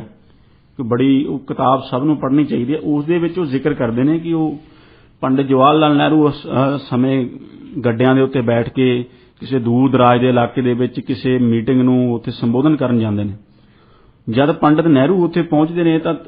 ਸਾਰੀ ਦੁਨੀਆ, ਸਾਰੇ ਲੋਕ ਨਾਅਰੇ ਲਾਉਂਦੇ ਨੇ, ਭਾਰਤ ਮਾਤਾ ਕੀ ਜੈ, ਭਾਰਤ ਮਾਤਾ ਕੀ ਜੈ, ਪੰਡਿਤ ਨਹਿਰੂ ਕੀ ਜੈ। ਉਹ ਆਪਣਾ ਸਾਰਾ ਉਹ ਭਾਸ਼ਣ ਸ਼ੁਰੂ ਕਰਨ ਤੋਂ ਪਹਿਲਾਂ ਉਹ ਲੋਕਾਂ ਨੂੰ ਪੁੱਛਦੇ ਨੇ ਖੜਾ ਕਰਕੇ ਵੀ ਤੁਸੀਂ ਹੁਣੇ-ਹੁਣੇ ਭਾਰਤ ਮਾਤਾ ਦੀ ਜੈ ਦਾ ਜੋ ਨਾਰਾ ਦਿੱਤਾ ਹੈ, ਇਸ ਦਾ ਮਤਲਬ ਕੀ ਹੈ, ਭਾਰਤ ਮਾਤਾ ਕੌਣ ਹੈ। ਉੱਥੇ ਜੋ ਬੈਠੇ ਲੋਕ ਨੇ, ਜੋ ਆਮ ਸਧਾਰਨ ਪੇਂਡੂ ਲੋਕ ਸਨ, ਉਹ ਦੂਰ ਦਰਾਜ ਦਾ ਇਲਾਕਾ ਸੀ, ਉਹ ਕੋਈ ਕਹਿੰਦਾ ਜੀ ਇਹ ਧਰਤੀ, ਇਹ ਸਾਡੀ ਮਾਤਾ ਹੈ, ਇਹ ਭਾਰਤ ਮਾਤਾ ਹੈ। ਉਹ ਕਹਿੰਦੇ ਵੀ ਹਾਂ ਹੋਰ ਦੱਸੋ। ਕੋਈ ਕਿਹਾ ਕਰੇ ਜੀ ਇਹ ਪਹਾੜ, ਇਹ ਨਦੀਆਂ, ਇਹ ਭਾਰਤ ਮਾਤਾ, ਸਾਡੇ ਖੇਤ, ਸਾਡੀਆਂ ਜ਼ਮੀਨਾਂ ਭਾਰਤ ਮਾਤਾ। ਪੰਡਿਤ ਨਹਿਰੂ ਜੋ ਅਖੀਰ ਦੇ ਵਿੱਚ ਜਵਾਬ ਦਿੰਦੇ ਨੇ, ਉਹ ਕਹਿੰਦੇ ਨੇ ਹਾਂ ਇਹ ਸਭ ਤਾਂ ਭਾਰਤ ਮਾਤਾ ਹੈ ਹੀ, ਪਰ ਭਾਰਤ ਮਾਤਾ ਦਾ ਜੋ ਸਭ ਤੋਂ ਜ਼ਰੂਰੀ ਹਿੱਸਾ ਹੈ ਉਹ ਹੈ ਭਾਰਤ ਦੇ ਲੋਕ। ਭਾਰਤ ਮਾਤਾ ਦੀ ਜੈ ਜਦ ਤੁਸੀਂ ਕਹਿੰਦੇ ਹੋ ਕਿ ਭਾਰਤ ਮਾਤਾ ਦੀ ਜਿੱਤ ਹੋਵੇ, ਜੈ ਦਾ ਮਤਲਬ ਜਿੱਤ। ਸੋ ਜੋ ਭਾਰਤ ਮਾਤਾ ਦੀ ਜਿੱਤ ਹੈ, ਭਾਰਤ ਮਾਤਾ ਦੀ ਜੈ ਹੈ, ਉਹ ਅਸਲ ਦੇ ਵਿੱਚ ਭਾਰਤ ਦੇ ਲੋਕਾਂ ਦੀ ਜੈ ਹੈ। ਜਿੰਨਾ ਚਿਰ ਭਾਰਤ ਦੇ ਲੋਕਾਂ ਦਾ ਵਿਕਾਸ ਨਹੀਂ ਹੁੰਦਾ, ਉਹਨਾਂ ਦਾ ਜੀਵਨ ਪੱਧਰ ਉੱਚਾ ਨਹੀਂ ਚੱਕਿਆ ਜਾਂਦਾ, ਉਹਨਾਂ ਨੂੰ ਅਨਪੜ੍ਹਤਾ ਦੇ ਵਿੱਚੋਂ, ਹੋਰ ਸਮਾਜਿਕ ਕ੍ਰਿਤੀਆਂ ਦੇ ਵਿੱਚੋਂ ਨਹੀਂ ਕੱਢਿਆ ਜਾਂਦਾ, ਉਹਨਾਂ ਨੂੰ ਸਿੱਖਿਅਤ ਨਹੀਂ ਕੀਤਾ ਜਾਂਦਾ, ਉਹਨਾਂ ਨੂੰ ਇੱਕ ਚੰਗਾ ਜੀਵਨ ਨਹੀਂ ਦਿੱਤਾ ਜਾਂਦਾ, ਉਹਨਾਂ ਚਿਰ ਤੱਕ ਭਾਰਤ ਮਾਤਾ ਦੀ ਜੈ ਸਿਰਫ ਇੱਕ ਨਾਰਾ ਹੈ ਤੇ ਭਾਰਤ ਮਾਤਾ ਦੀ ਜੈ ਅਸਲੀਅਤ ਦੇ ਵਿੱਚ ਨਹੀਂ ਉਤਰ ਸਕਦਾ। ਸੋ ਇਸ ਤਰ੍ਹਾਂ ਉਹਨਾਂ ਨੇ ਇੱਕ ਹਰ ਵਕਤ ਕੋਸ਼ਿਸ਼ ਕਰਨੀ ਕਿ ਜੋ ਆਮ ਪਬਲਿਕ ਹੈ ਉਸ ਦੀ ਸੋਚ ਨੂੰ ਉੱਚਾ ਚੱਕਣਾ। ਸੋ ਅੱਜ ਵੀ ਭਾਰਤ ਮਾਤਾ ਦੀ ਜੈ ਭਾਰਤ ਦੇ ਵਿੱਚ ਕਈ ਵਾਰ, ਵੈਸੇ ਤਾਂ ਇਹ ਨਹੀਂ ਹੋਣਾ ਚਾਹੀਦਾ, ਪਰ ਕਈ ਵਾਰੀ ਇਸ ਨੂੰ ਇੱਕ ਕੰਟਰੋਵਰਸੀ ਦਾ ਇੱਕ ਵਿਸ਼ਾ ਬਣਾ ਦਿੱਤਾ ਜਾਂਦਾ ਹੈ ਭਾਰਤ ਮਾਤਾ ਦੀ ਜੈ ਦਾ। ਪਰ ਜੇ ਤੁਸੀਂ ਡਿਸਕਵਰੀ ਆਫ ਇੰਡੀਆ ਜਾਂ ਜਵਾਹਰ ਲਾਲ ਨਹਿਰੂ ਦੇ ਵਿਚਾਰ ਜਾਣੋ ਭਾਰਤ ਮਾਤਾ ਦੀ ਜੈ ਬਾਰੇ, ਤਾਂ ਜੋ ਸਾਰੀ ਕੰਟਰੋਵਰਸੀ ਹੈ ਉਸ ਦਾ ਐਂਡ ਹੋ ਜਾਂਦਾ ਹੈ। ਕਿਉਂਕਿ ਭਾਰਤ ਮਾਤਾ ਦੀ ਜੈ ਕਹਿਣ ਵਾਲਿਆਂ ਨੂੰ ਇਹ ਸਮਝਣਾ ਚਾਹੀਦਾ ਹੈ ਕਿ ਭਾਰਤ ਮਾਤਾ ਦੀ ਜੈ ਭਾਰਤ ਦੇ ਲੋਕਾਂ ਦੀ ਹੀ ਜੈ ਹੈ। ਜਦ ਤੱਕ ਭਾਰਤ ਦੇ ਲੋਕਾਂ ਦੀ ਜੈ ਨਹੀਂ ਹੁੰਦੀ, ਉਦੋਂ ਤੱਕ ਭਾਰਤ ਮਾਤਾ ਦੀ ਜੈ ਨਹੀਂ ਹੋ ਸਕਦੀ। ਸੋ ਹੁਣ ਮੈਂ ਤੁਹਾਡੇ ਜੋ ਸਵਾਲ ਤੁਸੀਂ ਮੈਨੂੰ ਪੁੱਛਿਆ ਉਸ ਤੇ ਆਵਾਂ ਕਿ ਟਰਨਿੰਗ ਪੁਆਇੰਟ ਜਵਾਹਰ ਲਾਲ ਨਹਿਰੂ ਦੀ ਸਿਆਸੀ ਕਰੀਅਰ ਦੇ ਵਿੱਚ ਕਦੋਂ ਆਇਆ। ਸੁਖਜੀਤ ਜੀ, ਉਹ ਟਰਨਿੰਗ ਪੁਆਇੰਟ ਸੀ ਸਾਲ 1929 ਦਾ ਲਾਹੌਰ ਸੈਸ਼ਨ। ਇਹ ਲਾਹੌਰ ਸੈਸ਼ਨ ਬੜਾ ਹੀ ਇੱਕ ਇਤਿਹਾਸਕ ਸੈਸ਼ਨ ਹੈ ਜੋ ਭਾਰਤ ਦੇ ਇਤਿਹਾਸ ਦੇ ਵਿੱਚ, ਜੋ ਕਾਂਗਰਸ ਦਾ ਲਾਹੌਰ ਸੈਸ਼ਨ ਹੋਇਆ। ਇਸ ਦੇ ਵਿੱਚ ਪੰਡਿਤ ਜਵਾਹਰ ਲਾਲ ਨਹਿਰੂ ਨੂੰ ਕਾਂਗਰਸ ਪ੍ਰੈਜ਼ੀਡੈਂਟ ਚੁਣਿਆ ਗਿਆ। ਹੁਣ ਦੇਖੋ ਵੀ ਇੱਕ ਡੈਲੀਗੇਟ ਤੋਂ ਇੱਕ ਜਨਰਲ ਸੈਕਟਰੀ ਬਣਦੇ ਹੋਏ 1929 ਆਉਂਦੇ ਇੱਕ ਉਹ ਕਾਂਗਰਸ ਪਾਰਟੀ ਦੇ ਪ੍ਰੈਜ਼ੀਡੈਂਟ ਚੁਣੇ ਗਏ ਲਾਹੌਰ ਸੈਸ਼ਨ ਦੇ ਵਿੱਚ, ਜਿਸ ਦੇ ਵਿੱਚ ਕੀ ਪਹਿਲੀ ਵਾਰੀ ਪੂਰਨ ਸਵਰਾਜ ਦੀ ਮੰਗ ਕੀਤੀ। 1929 ਤੋਂ ਪਹਿਲਾਂ ਸੁਖਜੀਤ ਜੀ ਜੋ ਮੋਡਰੇਟ ਸਿਆਸਤ ਜਿਸ ਤਰ੍ਹਾਂ ਅਸੀਂ ਕਹਿ ਰਹੇ ਹਾਂ ਕਿ ਉਹ ਚੱਲਦੀ ਸੀ, ਉਸ ਦੇ ਵਿੱਚ ਉਹ ਸਿਰਫ ਅੰਗਰੇਜ਼ਾਂ ਤੋਂ ਡੋਮੀਨੀਅਨ ਸਟੇਟਸ ਦੀ ਮੰਗ ਕਰ ਰਹੇ ਸਨ। ਡੋਮੀਨੀਅਨ ਸਟੇਟਸ ਦਾ ਮਤਲਬ ਹੈ ਜਿਸ ਤਰ੍ਹਾਂ ਕਿ ਕੈਨੇਡਾ ਤੇ ਆਸਟ੍ਰੇਲੀਆ ਕਿ ਇਹ ਹੈ ਤਾਂ ਬ੍ਰਿਟਿਸ਼ ਕਰਾਊਨ ਦੇ ਅੰਦਰ ਹੀ, ਪਰ ਇਹਨਾਂ ਨੂੰ ਇੱਕ ਡੋਮੀਨੀਅਨ ਸਟੇਟਸ ਦਿੱਤਾ ਗਿਆ ਸੀ ਕਿ ਲੋਕਲ ਲੈਵਲ ਤੇ ਜੇ ਇਹ ਆਪਣੀ ਜੋ ਸਰਕਾਰ ਹੈ ਉਹ ਚੁਣ ਸਕਦੇ ਨੇ, ਆਪਣਾ ਜੋ ਸ਼ਾਸਨ ਹੈ ਉਹ ਚਲਾ ਸਕਦੇ ਨੇ। ਪਰ ਇਹਨਾਂ ਦੀ ਅੱਜ ਵੀ ਦੇਖੋ ਜੋ ਹੈੱਡ ਹੈ ਉਹ ਜਿਹੜੀ ਕੁਈਨ ਆਫ ਇੰਗਲੈਂਡ ਹੈ, ਜੋ ਬ੍ਰਿਟਿਸ਼ ਕਰਾਊਨ ਹੈ, ਉਹੀ ਜੋ ਹੈ ਮੋਨਾਰਕ ਇੱਥੇ ਦਾ ਹੈੱਡ ਹੈ। ਸੋ ਇਸੇ ਤਰ੍ਹਾਂ ਬਾਕੀ ਕਾਮਨਵੈਲਥ ਦੀਆਂ ਕੰਟਰੀਜ਼ ਵੱਲੋਂ ਜੋ ਕਾਲੋਨੀਜ਼ ਜਿਸ ਤਰ੍ਹਾਂ ਕੈਨੇਡਾ ਤੇ ਆਸਟ੍ਰੇਲੀਆ, ਨਿਊਜ਼ੀਲੈਂਡ ਸਨ, ਉਹਨਾਂ ਦੀ ਤਰਜ਼ ਤੇ ਜੋ ਭਾਰਤੀ ਲੋਕ ਸਨ ਜਾਂ ਜੋ ਮੋਡਰੇਟ ਸਨ ਕਾਂਗਰਸ ਦੇ ਵਿੱਚ, ਉਹ ਸਿਰਫ ਡੋਮੀਨੀਅਨ ਸਟੇਟਸ ਮੰਗ ਰਹੇ ਸਨ ਅੰਗਰੇਜ਼ਾਂ ਤੋਂ। ਪਰ ਸਾਲ 1929 ਦੇ ਕਾਂਗਰਸ ਸੈਸ਼ਨ ਦੇ ਵਿੱਚ, ਜਿਸ ਦੀ ਕੀ ਪ੍ਰਧਾਨਗੀ ਪੰਡਿਤ ਜਵਾਹਰ ਲਾਲ ਨਹਿਰੂ ਕਰ ਰਹੇ ਸਨ, ਉਸ ਦੇ ਵਿੱਚ ਕਾਂਗਰਸ ਨੇ ਪਹਿਲੀ ਵਾਰੀ ਆਫੀਸ਼ੀਅਲੀ ਪੂਰਨ ਸਵਰਾਜ ਦੀ ਮੰਗ ਚੱਕੀ। ਜਿਸ ਤਰ੍ਹਾਂ ਕਿ ਤਿਲਕ ਪਹਿਲਾਂ ਕਹਿ ਚੁੱਕੇ ਸਨ ਕਿ ਸਵਰਾਜ ਮੇਰਾ ਜਨਮ ਸਿੱਧ ਅਧਿਕਾਰ ਹੈ ਤੇ ਮੈਂ ਇਸ ਨੂੰ ਹਾਸਲ ਕਰਕੇ ਰਹਾਂਗਾ। ਸੋ ਹੁਣ ਪੂਰਨ ਸਵਰਾਜ 1929 ਦੇ ਵਿੱਚ ਕਾਂਗਰਸ ਦੀ ਇੱਕ ਸਟੇਟਡ, ਇੱਕ ਏਜੰਡੇ ਦੇ ਉੱਤੇ ਲਿਖੀ ਹੋਈ ਇੱਕ ਮੰਗ ਬਣ ਗਈ। ਸੋ ਇਸ ਤਰ੍ਹਾਂ ਜੋ ਲਾਹੌਰ ਸੈਸ਼ਨ ਸੀ ਉਹ ਬੜਾ ਇੱਕ ਇਤਿਹਾਸਕ ਸੈਸ਼ਨ ਸੀ, ਨਾ ਸਿਰਫ ਪੰਡਿਤ ਨਹਿਰੂ ਲਈ ਬਲਕਿ ਹਿੰਦੁਸਤਾਨ ਦੇ ਇਤਿਹਾਸ ਲਈ। ਸੋ ਹੁਣ ਇੱਥੇ ਸੁਖਜੀਤ ਜੀ ਇਹ ਵੀ ਜਾਣਨਾ ਬੜਾ ਜ਼ਰੂਰੀ ਹੈ ਕਿ ਪੰਡਿਤ ਨਹਿਰੂ ਨੂੰ ਲਾਹੌਰ ਸੈਸ਼ਨ ਦਾ ਪ੍ਰਧਾਨ ਕਿਉਂ ਬਣਾਇਆ ਗਿਆ ਕਾਂਗਰਸ ਦਾ, ਤੇ ਇਸ ਦੇ ਪਿੱਛੇ ਕੀ ਸਿਆਸਤ ਸੀ। ਇਸ ਦੇ ਪਿੱਛੇ ਮਹਾਤਮਾ ਗਾਂਧੀ ਦੀ ਇੱਕ ਸੂਝ-ਬੂਝ ਸੀ, ਕਿਉਂਕਿ ਉਸ ਵਕਤ ਜੋ ਭਾਰਤ ਦਾ ਯੂਥ ਸੀ ਉਹ ਖੱਬੇ ਪੱਖੀ ਵਿਚਾਰਧਾਰਾ ਦੇ ਵੱਲ ਉਸ ਦਾ ਝੁਕਾਅ ਸੀ। ਅਤੇ ਉਹ ਕਾਂਗਰਸ ਨਾਲੋਂ ਕੁਝ ਟੁੱਟਦਾ ਜਾ ਰਿਹਾ ਸੀ। ਉਸ ਡਿਵੈਲਪਮੈਂਟ ਨੂੰ ਰੋਕਣ ਖਾਤਰ, ਕਿਉਂਕਿ ਜੋ ਮਹਾਤਮਾ ਗਾਂਧੀ ਦੀ ਇੱਕ ਸਿਆਸੀ ਸੂਝ-ਬੂਝ ਸੀ ਉਹ ਬੜੀ ਪਰਪੱਕ ਸੀ ਭਾਰਤੀ ਸਿਆਸਤ ਨੂੰ ਲੈ ਕੇ, ਉਹਨਾਂ ਨੇ ਉਸ ਚੀਜ਼ ਨੂੰ ਰੋਕਣ ਵਾਸਤੇ ਭਾਰਤ ਦੇ ਯੂਥ ਨੂੰ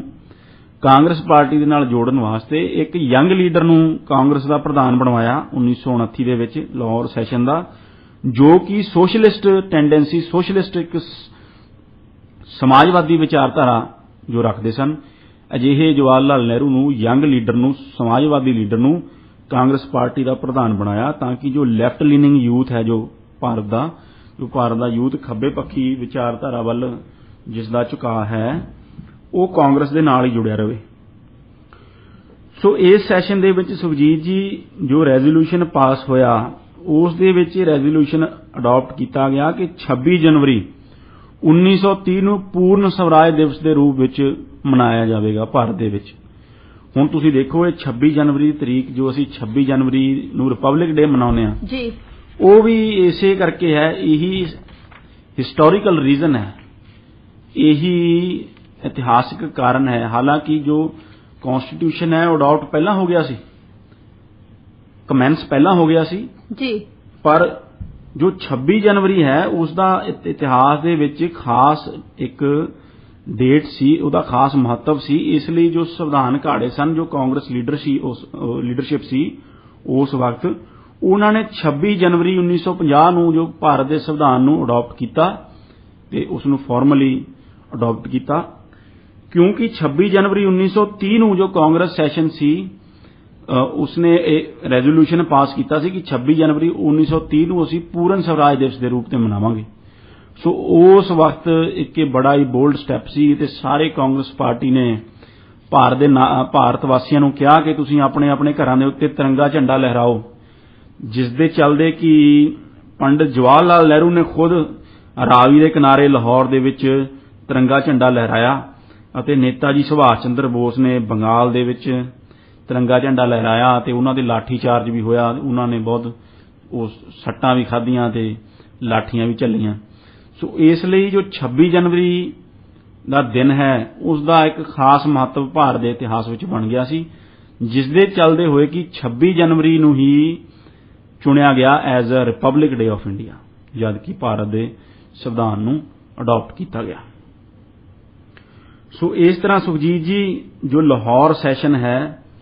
ਉਸਨੇ ਪੰਡਿਤ ਜਵਾਹਰ ਲਾਲ ਨਹਿਰੂ ਨੂੰ ਇੱਕ ਦੂਜੀ ਕਤਾਰ ਦੇ ਲੀਡਰ ਤੋਂ ਚੱਕ ਕੇ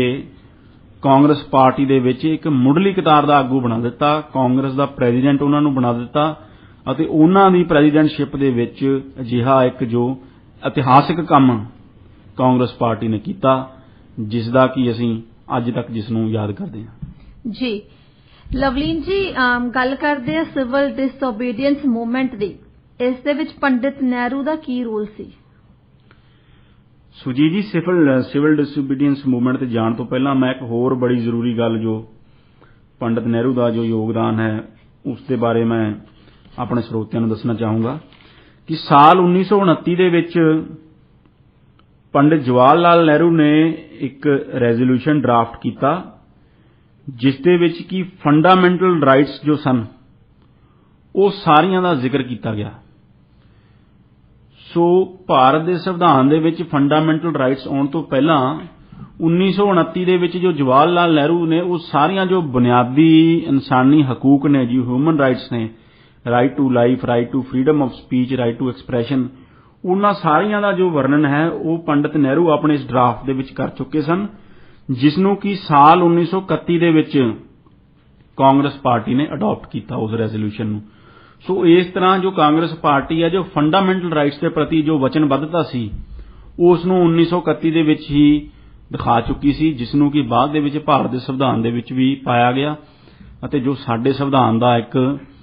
ਬਹੁਤ ਜ਼ਰੂਰੀ ਅੰਗ ਹੈ, ਜਿਸ ਨੂੰ ਕਿ ਹਾਰਟ ਆਫ ਦਾ ਜੋ ਇੰਡੀਅਨ ਕਨਸਟੀਟਿਊਸ਼ਨ ਉਹ ਵੀ ਕਿਹਾ ਜਾਂਦਾ ਹੈ। ਸਿਵਲ ਡਿਸਓਬੀਡੀਐਂਸ ਮੂਵਮੈਂਟ ਦੇ ਵਿੱਚ ਸੁਖਜੀਤ ਜੀ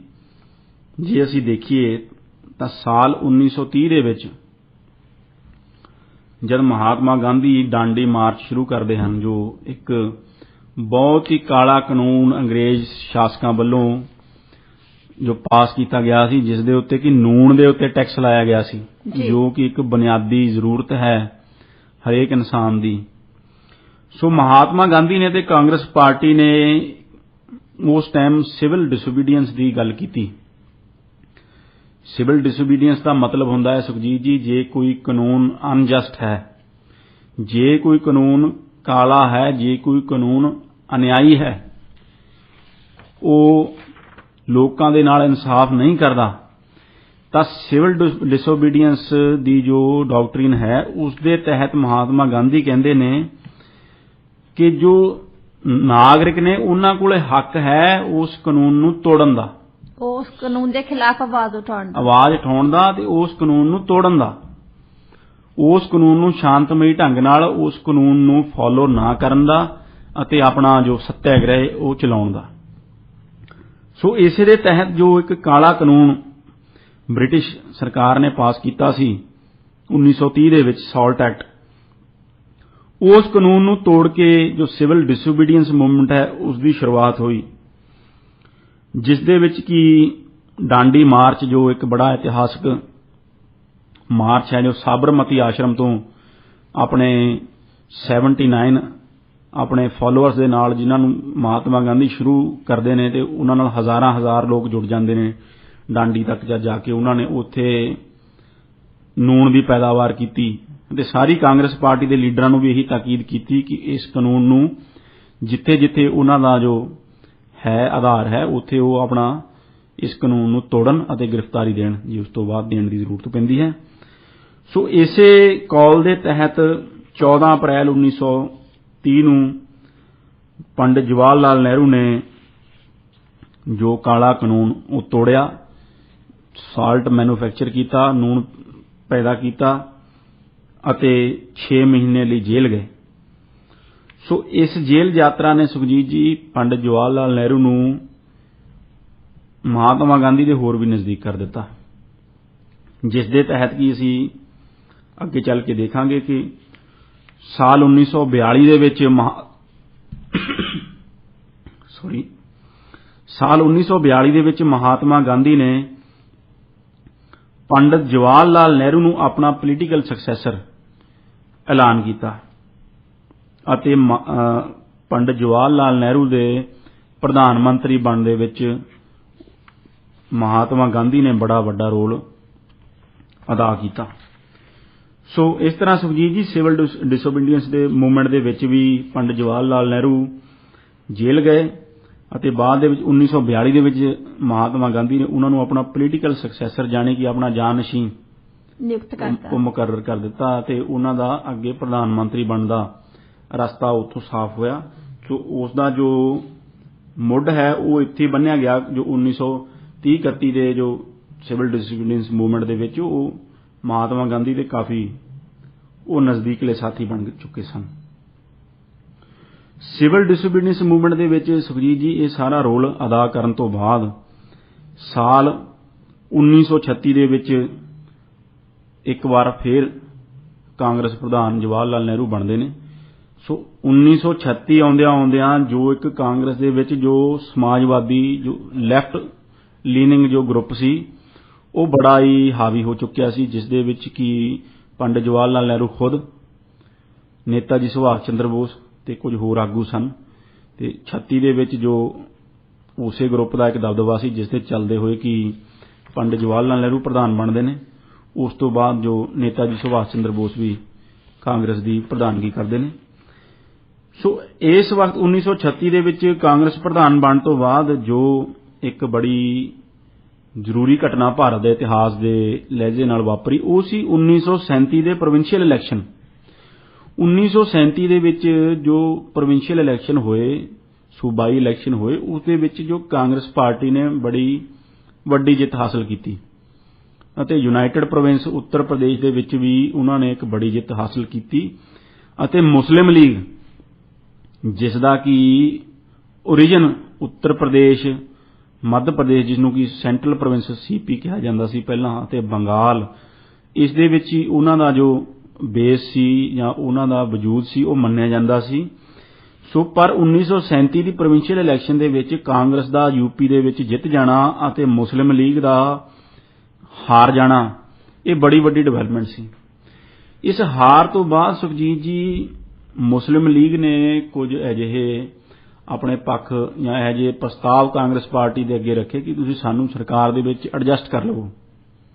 ਜੋ ਪ੍ਰੋਵਿੰਸ਼ੀਅਲ ਇਲੈਕਸ਼ਨ ਤੋਂ ਬਾਅਦ ਜੋ ਸਰਕਾਰ ਬਣੀ। ਪਰ ਕਾਂਗਰਸ ਪਾਰਟੀ ਨੇ ਉਸ ਟਾਈਮ ਮੁਸਲਿਮ ਲੀਗ ਨੂੰ ਇਗਨੋਰ ਕਰ ਦਿੱਤਾ, ਜਿਸ ਦਾ ਕਿ ਖਾਮਿਆਜ਼ਾ ਉਹਨਾਂ ਨੂੰ ਕਾਂਗਰਸ ਪਾਰਟੀ ਨੂੰ ਅਤੇ ਭਾਰਤ ਨੂੰ ਅੱਗੇ ਜਾ ਕੇ ਭੁਗਤਣਾ ਪਿਆ, ਕਿਉਂਕਿ 1937 ਦੇ ਵਿੱਚ ਮੁਸਲਿਮ ਲੀਗ ਦੇ ਆਈਸੋਲੇਟ ਹੋ ਜਾਣ ਤੋਂ ਬਾਅਦ ਜੇ ਉਹਨਾਂ ਨੂੰ ਸਰਕਾਰ ਦੇ ਵਿੱਚ ਥੋੜਾ ਬਹੁਤਾ ਭਾਗੀਦਾਰ ਬਣਾ ਲੈਂਦੇ ਤਾਂ ਉਹ ਗੱਲ ਉੱਥੇ ਠੱਪ ਹੋ ਜਾਣੀ ਸੀ। ਪਰ 1937 ਦੇ ਵਿੱਚ ਜਦ ਮੁਸਲਿਮ ਲੀਗ ਨੂੰ ਇਗਨੋਰ ਕਰ ਦਿੱਤਾ ਗਿਆ ਤਾਂ ਉਹਨਾਂ ਦਾ ਜੋ ਇੱਕ ਨੈਰੇਟਿਵ ਸੀ ਉਸ ਨੂੰ ਹੋਰ ਬਲ ਮਿਲਿਆ ਕਿ ਜੋ ਕਾਂਗਰਸ ਪਾਰਟੀ ਹੈ, ਇਹ ਜੋ ਮੁਸਲਿਮ ਲੀਗ ਦੇ ਜੋ ਇੱਕ ਨੈਰੇਟਿਵ ਸੀ ਕਿ ਇਹ ਇੱਕ ਹਿੰਦੂ ਪਾਰਟੀ ਹੈ ਤੇ ਇਸ ਨੇ ਸਾਨੂੰ ਮੁਸਲਮਾਨਾਂ ਨੂੰ ਇਗਨੋਰ ਕਰ ਦਿੱਤਾ ਹੈ ਯੂਪੀ ਦੀ ਸਰਕਾਰ ਦੇ ਵਿੱਚੋਂ। ਇਸ ਲਈ ਉਸ ਤੋਂ ਬਾਅਦ ਉਸ ਨੈਰੇਟਿਵ ਨੂੰ ਮੁਸਲਿਮ ਸਮਾਜ ਦੇ ਕਾਫੀ ਸੈਕਸ਼ਨ ਦੇ ਵਿੱਚ ਬਹੁਤ ਬਲ ਮਿਲਿਆ ਤੇ ਮੁਸਲਿਮ ਲੀਗ ਨੇ ਗਰਾਊਂਡ ਉੱਤੇ ਗੇਨ ਕਰਨਾ ਸ਼ੁਰੂ ਕਰ ਦਿੱਤਾ। ਹਾਲਾਂਕਿ ਜੋ ਕਾਂਗਰਸ ਪਾਰਟੀ ਸੀ ਜਾਂ ਜਵਾਹਰ ਲਾਲ ਨਹਿਰੂ ਸਨ, ਉਹ ਮੌਲਾਨਾ ਅਬੁਲ ਕਲਾਮ ਆਜ਼ਾਦ ਨੂੰ ਭਾਰਤੀ ਮੁਸਲਮਾਨਾਂ ਦੇ ਲੀਡਰ ਵਜੋਂ ਉਭਾਰਨਾ ਚਾਹੁੰਦੇ ਸਨ, ਪਰ ਉਹ ਆਪਣੀ ਇਸ ਕੋਸ਼ਿਸ਼ ਦੇ ਵਿੱਚ ਕਾਮਯਾਬ ਨਹੀਂ ਹੋਏ। ਜੀ ਲਵਲੀਨ ਜੀ, ਦੂਸਰੇ ਵਿਸ਼ਵ ਯੁੱਧ ਦੀ ਸ਼ੁਰੂਆਤ ਤੋਂ ਲੈ ਕੇ ਭਾਰਤ ਦੀ ਆਜ਼ਾਦੀ ਤੱਕ ਜਵਾਹਰ ਲਾਲ ਨਹਿਰੂ ਦਾ ਭਾਰਤ ਦੀ ਰਾਜਨੀਤੀ ਵਿੱਚ ਕੀ ਯੋਗਦਾਨ ਰਿਹਾ? इस समय तुसी सुन रहे हो रेडियो इंडिया KRPA 1110 AM ते साथ है प्रोग्राम अज दा मुद्दा इतिहास दे झरोके चों। प्रोग्राम दे विच मेरा साथ दे रहे ने बैरिस्टर लवलीन गिल जो कि radio India they director of research भी हैं।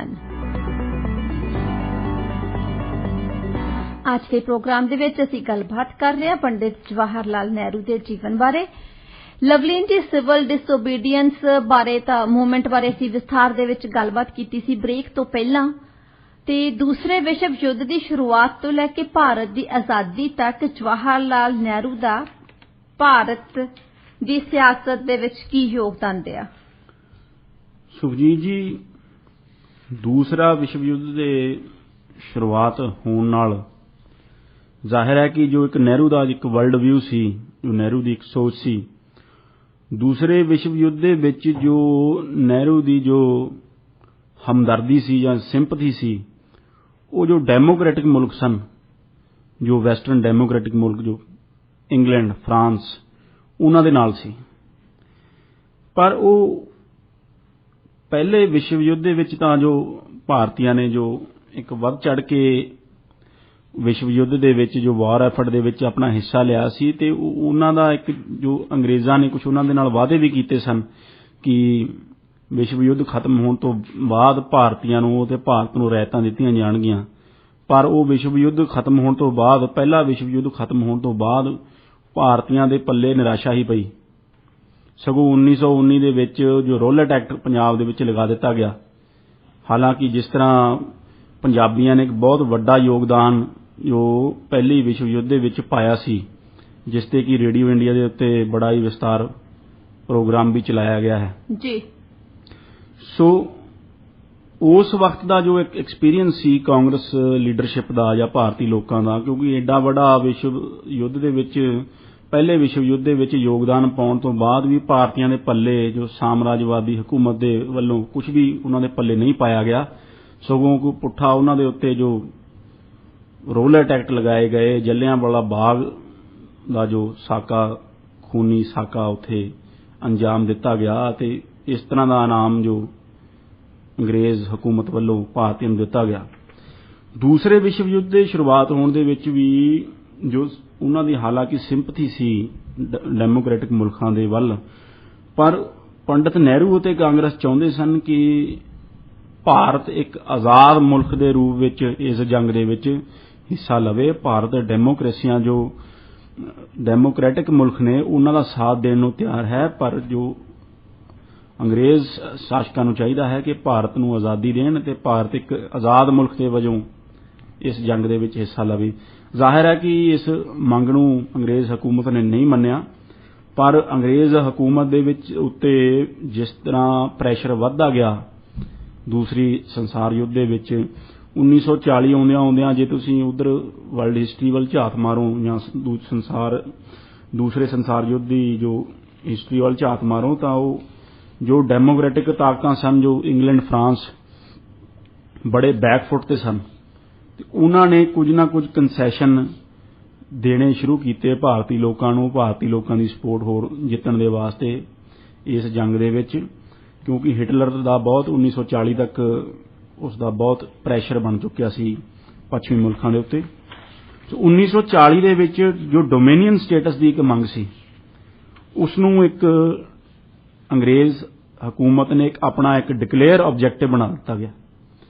ਡੋਮੀਨੀਅਨ ਸਟੇਟਸ ਦਿੱਤਾ ਤਾਂ ਨਹੀਂ ਪਰ ਉਹ ਕਹਿ ਦਿੱਤਾ ਗਿਆ ਕਿ ਜੋ ਅੰਗਰੇਜ਼ ਹਕੂਮਤ ਹੈ ਉਸ ਦਾ ਇੱਕ ਟੀਚਾ ਉਸ ਦਾ ਇੱਕ ਆਬਜੈਕਟਿਵ ਭਾਰਤ ਨੂੰ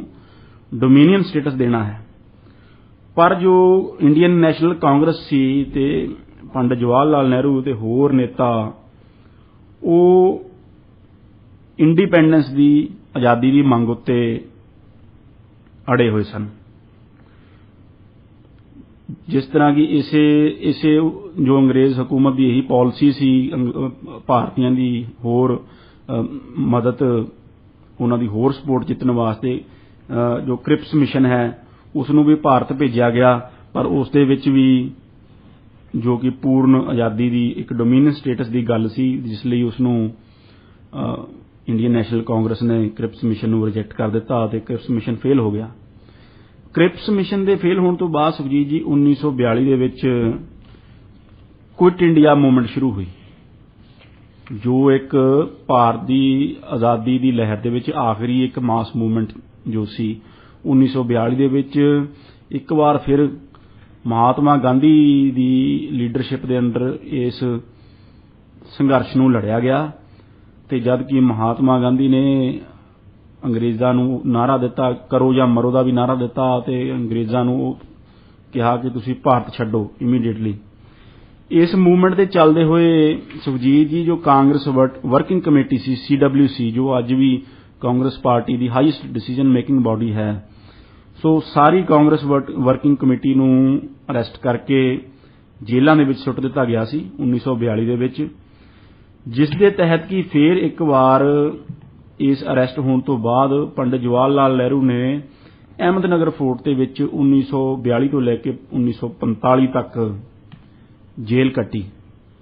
ਇਸ ਆਪਣੇ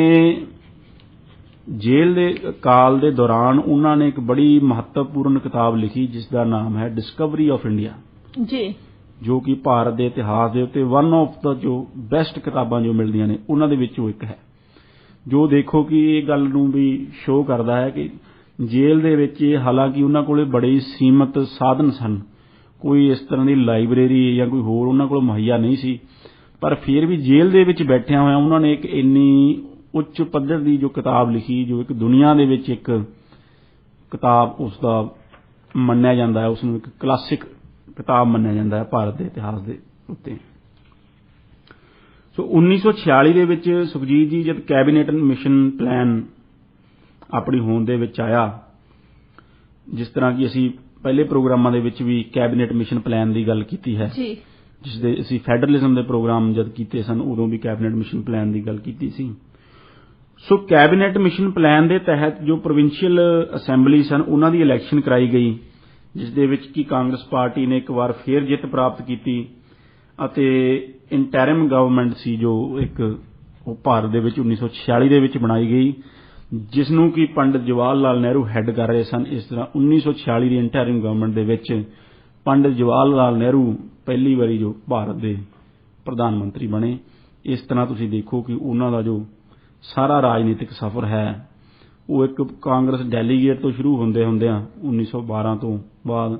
1946 ਆਉਂਦਿਆਂ ਉਹ ਪ੍ਰਧਾਨ ਮੰਤਰੀ ਬਣ ਗਏ ਸਨ ਕੈਬਨਿਟ ਮਿਸ਼ਨ ਪਲਾਨ ਤੋਂ ਬਾਅਦ ਜੋ ਪ੍ਰੋਵਿੰਸ਼ੀਅਲ ਇਲੈਕਸ਼ਨਸ ਹੋਈਆਂ ਇੰਟਰਿਮ ਗਵਰਨਮੈਂਟ ਬਣੀ ਜਿਸ ਦਾ ਕਿ ਮੈਂਡੇਟ ਸੀਗਾ ਸਾਰਾ ਕਨਸਟੀਟਿਊਐਂਟ ਅਸੈਂਬਲੀ ਵੀ ਬਣਾਈ ਗਈ ਤੇ ਭਾਰਤ ਦੇ ਸੰਵਿਧਾਨ ਨੂੰ ਵੀ ਬਣਾਉਣਾ ਸ਼ੁਰੂ ਕੀਤਾ ਗਿਆ ਸੋ ਇਸ ਤਰ੍ਹਾਂ ਸੁਖਜੀਤ ਜੀ ਉਹਨਾਂ ਦੀ ਜੋ ਸਿਆਸੀ ਪਾਰੀ ਹੈ ਉਹ ਭਾਰਤ ਦੀ PM ਤੱਕ ਪਹੁੰਚ ਗਈ ਜਿਸ ਦੇ ਵਿੱਚ ਕਿ ਜਿਸ ਤਰ੍ਹਾਂ ਮੈਂ ਪਹਿਲਾਂ ਜ਼ਿਕਰ ਕੀਤਾ ਕਿ ਆਪਣੇ ਮਹਾਤਮਾ ਗਾਂਧੀ ਨੇ ਬਹੁਤ ਬੜਾ ਰੋਲ ਅਦਾ ਕੀਤਾ ਉਹਨਾਂ ਨੂੰ ਪ੍ਰਧਾਨ ਮੰਤਰੀ ਦੀ ਕੁਰਸੀ ਤੇ ਬਿਠਾਉਣ ਦੇ ਵਿੱਚ, ਕਿਉਂਕਿ ਇਤਿਹਾਸ ਦੇ ਵਿੱਚ ਸਾਨੂੰ ਇਹ ਵੀ ਜ਼ਿਕਰ ਮਿਲਦਾ ਹੈ ਕਿ ਜੋ ਕਾਂਗਰਸ ਸਟੇਟ ਕਮੇਟੀ ਸਨ ਉਹ ਸਰਦਾਰ ਪਟੇਲ ਨੂੰ ਪ੍ਰਧਾਨ ਮੰਤਰੀ ਬਣਾਉਣਾ ਚਾਹੁੰਦੇ ਸੀ। ਜੋ ਕਾਂਗਰਸ ਪਾਰਟੀ ਸੀ ਤੇ ਕਾਂਗਰਸ ਦੀਆਂ ਜੋ ਸਟੇਟ ਦੀਆਂ ਜੋ ਕਮੇਟੀਆਂ ਸਨ, ਜੋ ਪ੍ਰਦੇਸ਼ ਕਾਂਗਰਸ ਜੋ ਸਨ ਕਮੇਟੀਆਂ, ਉਹ ਸਰਦਾਰ ਪਟੇਲ ਨੂੰ ਬੈਕ ਕਰ ਰਹੀਆਂ ਸਨ, ਪਰ ਮਹਾਤਮਾ ਗਾਂਧੀ ਦੀ ਇੰਟਰਵੈਂਸ਼ਨ ਨਾਲ, ਮਹਾਤਮਾ ਗਾਂਧੀ ਦੀ ਦਖਲ ਨਾਲ ਸਰਦਾਰ ਪਟੇਲ ਨੇ ਆਪਣਾ ਉਹ ਦਾਅਵਾ ਛੱਡ ਦਿੱਤਾ ਅਤੇ ਪੰਡਿਤ ਜਵਾਹਰ ਲਾਲ ਨਹਿਰੂ ਭਾਰਤ ਦੇ ਪ੍ਰਧਾਨ ਮੰਤਰੀ ਬਣੇ। ਜੀ ਲਵਲੀਨ ਜੀ, ਆਜ਼ਾਦ ਭਾਰਤ ਦੇ ਪ੍ਰਧਾਨ ਮੰਤਰੀ ਵਜੋਂ ਕਾਰਜਕਾਲ ਕਿਹੋ ਜਿਹਾ ਰਿਹਾ ਜੀ? ਜੀ ਸੁਖਜੀਤ ਜੀ, 15 ਅਗਸਤ 1947 ਨੂੰ ਜਦ ਭਾਰਤ ਆਜ਼ਾਦ ਹੋਇਆ ਤਾਂ ਸਭ ਤੋਂ ਪਹਿਲਾਂ ਤਾਂ ਉਹਨਾਂ ਨੇ ਜੋ ਲਾਲ ਕਿਲੇ ਤੋਂ ਲੋਕਾਂ ਨੂੰ ਸੰਬੋਧਨ ਕੀਤਾ, ਭਾਰਤ ਵਾਸੀਆਂ ਨੂੰ, ਉਹ ਇੱਕ ਬੜਾ ਹੀ ਇਤਿਹਾਸਿਕ ਸੰਬੋਧਨ ਸੀ, ਇੱਕ ਬੜੀ ਹੀ ਉਹਨਾਂ ਦੀ ਇਤਿਹਾਸਿਕ ਸਪੀਚ ਸੀ ਜਿਸ ਨੂੰ ਟ੍ਰਿਸਟ ਵਿਦ ਡੈਸਟਨੀ ਕਿਹਾ ਜਾਂਦਾ ਹੈ, ਯਾਨੀ ਕਿ ਡੈਸਟਨੀ ਦੇ ਨਾਲ ਇੱਕ ਮੀਟਿੰਗ, ਜੇ ਮੈਂ ਉਹਨੂੰ ਪੰਜਾਬੀ 'ਚ ਉਹਦਾ ਅਨੁਵਾਦ ਕਰਾਂ। ਸੋ ਉਸ ਦੇ ਵਿੱਚ ਉਹ ਬੜੀ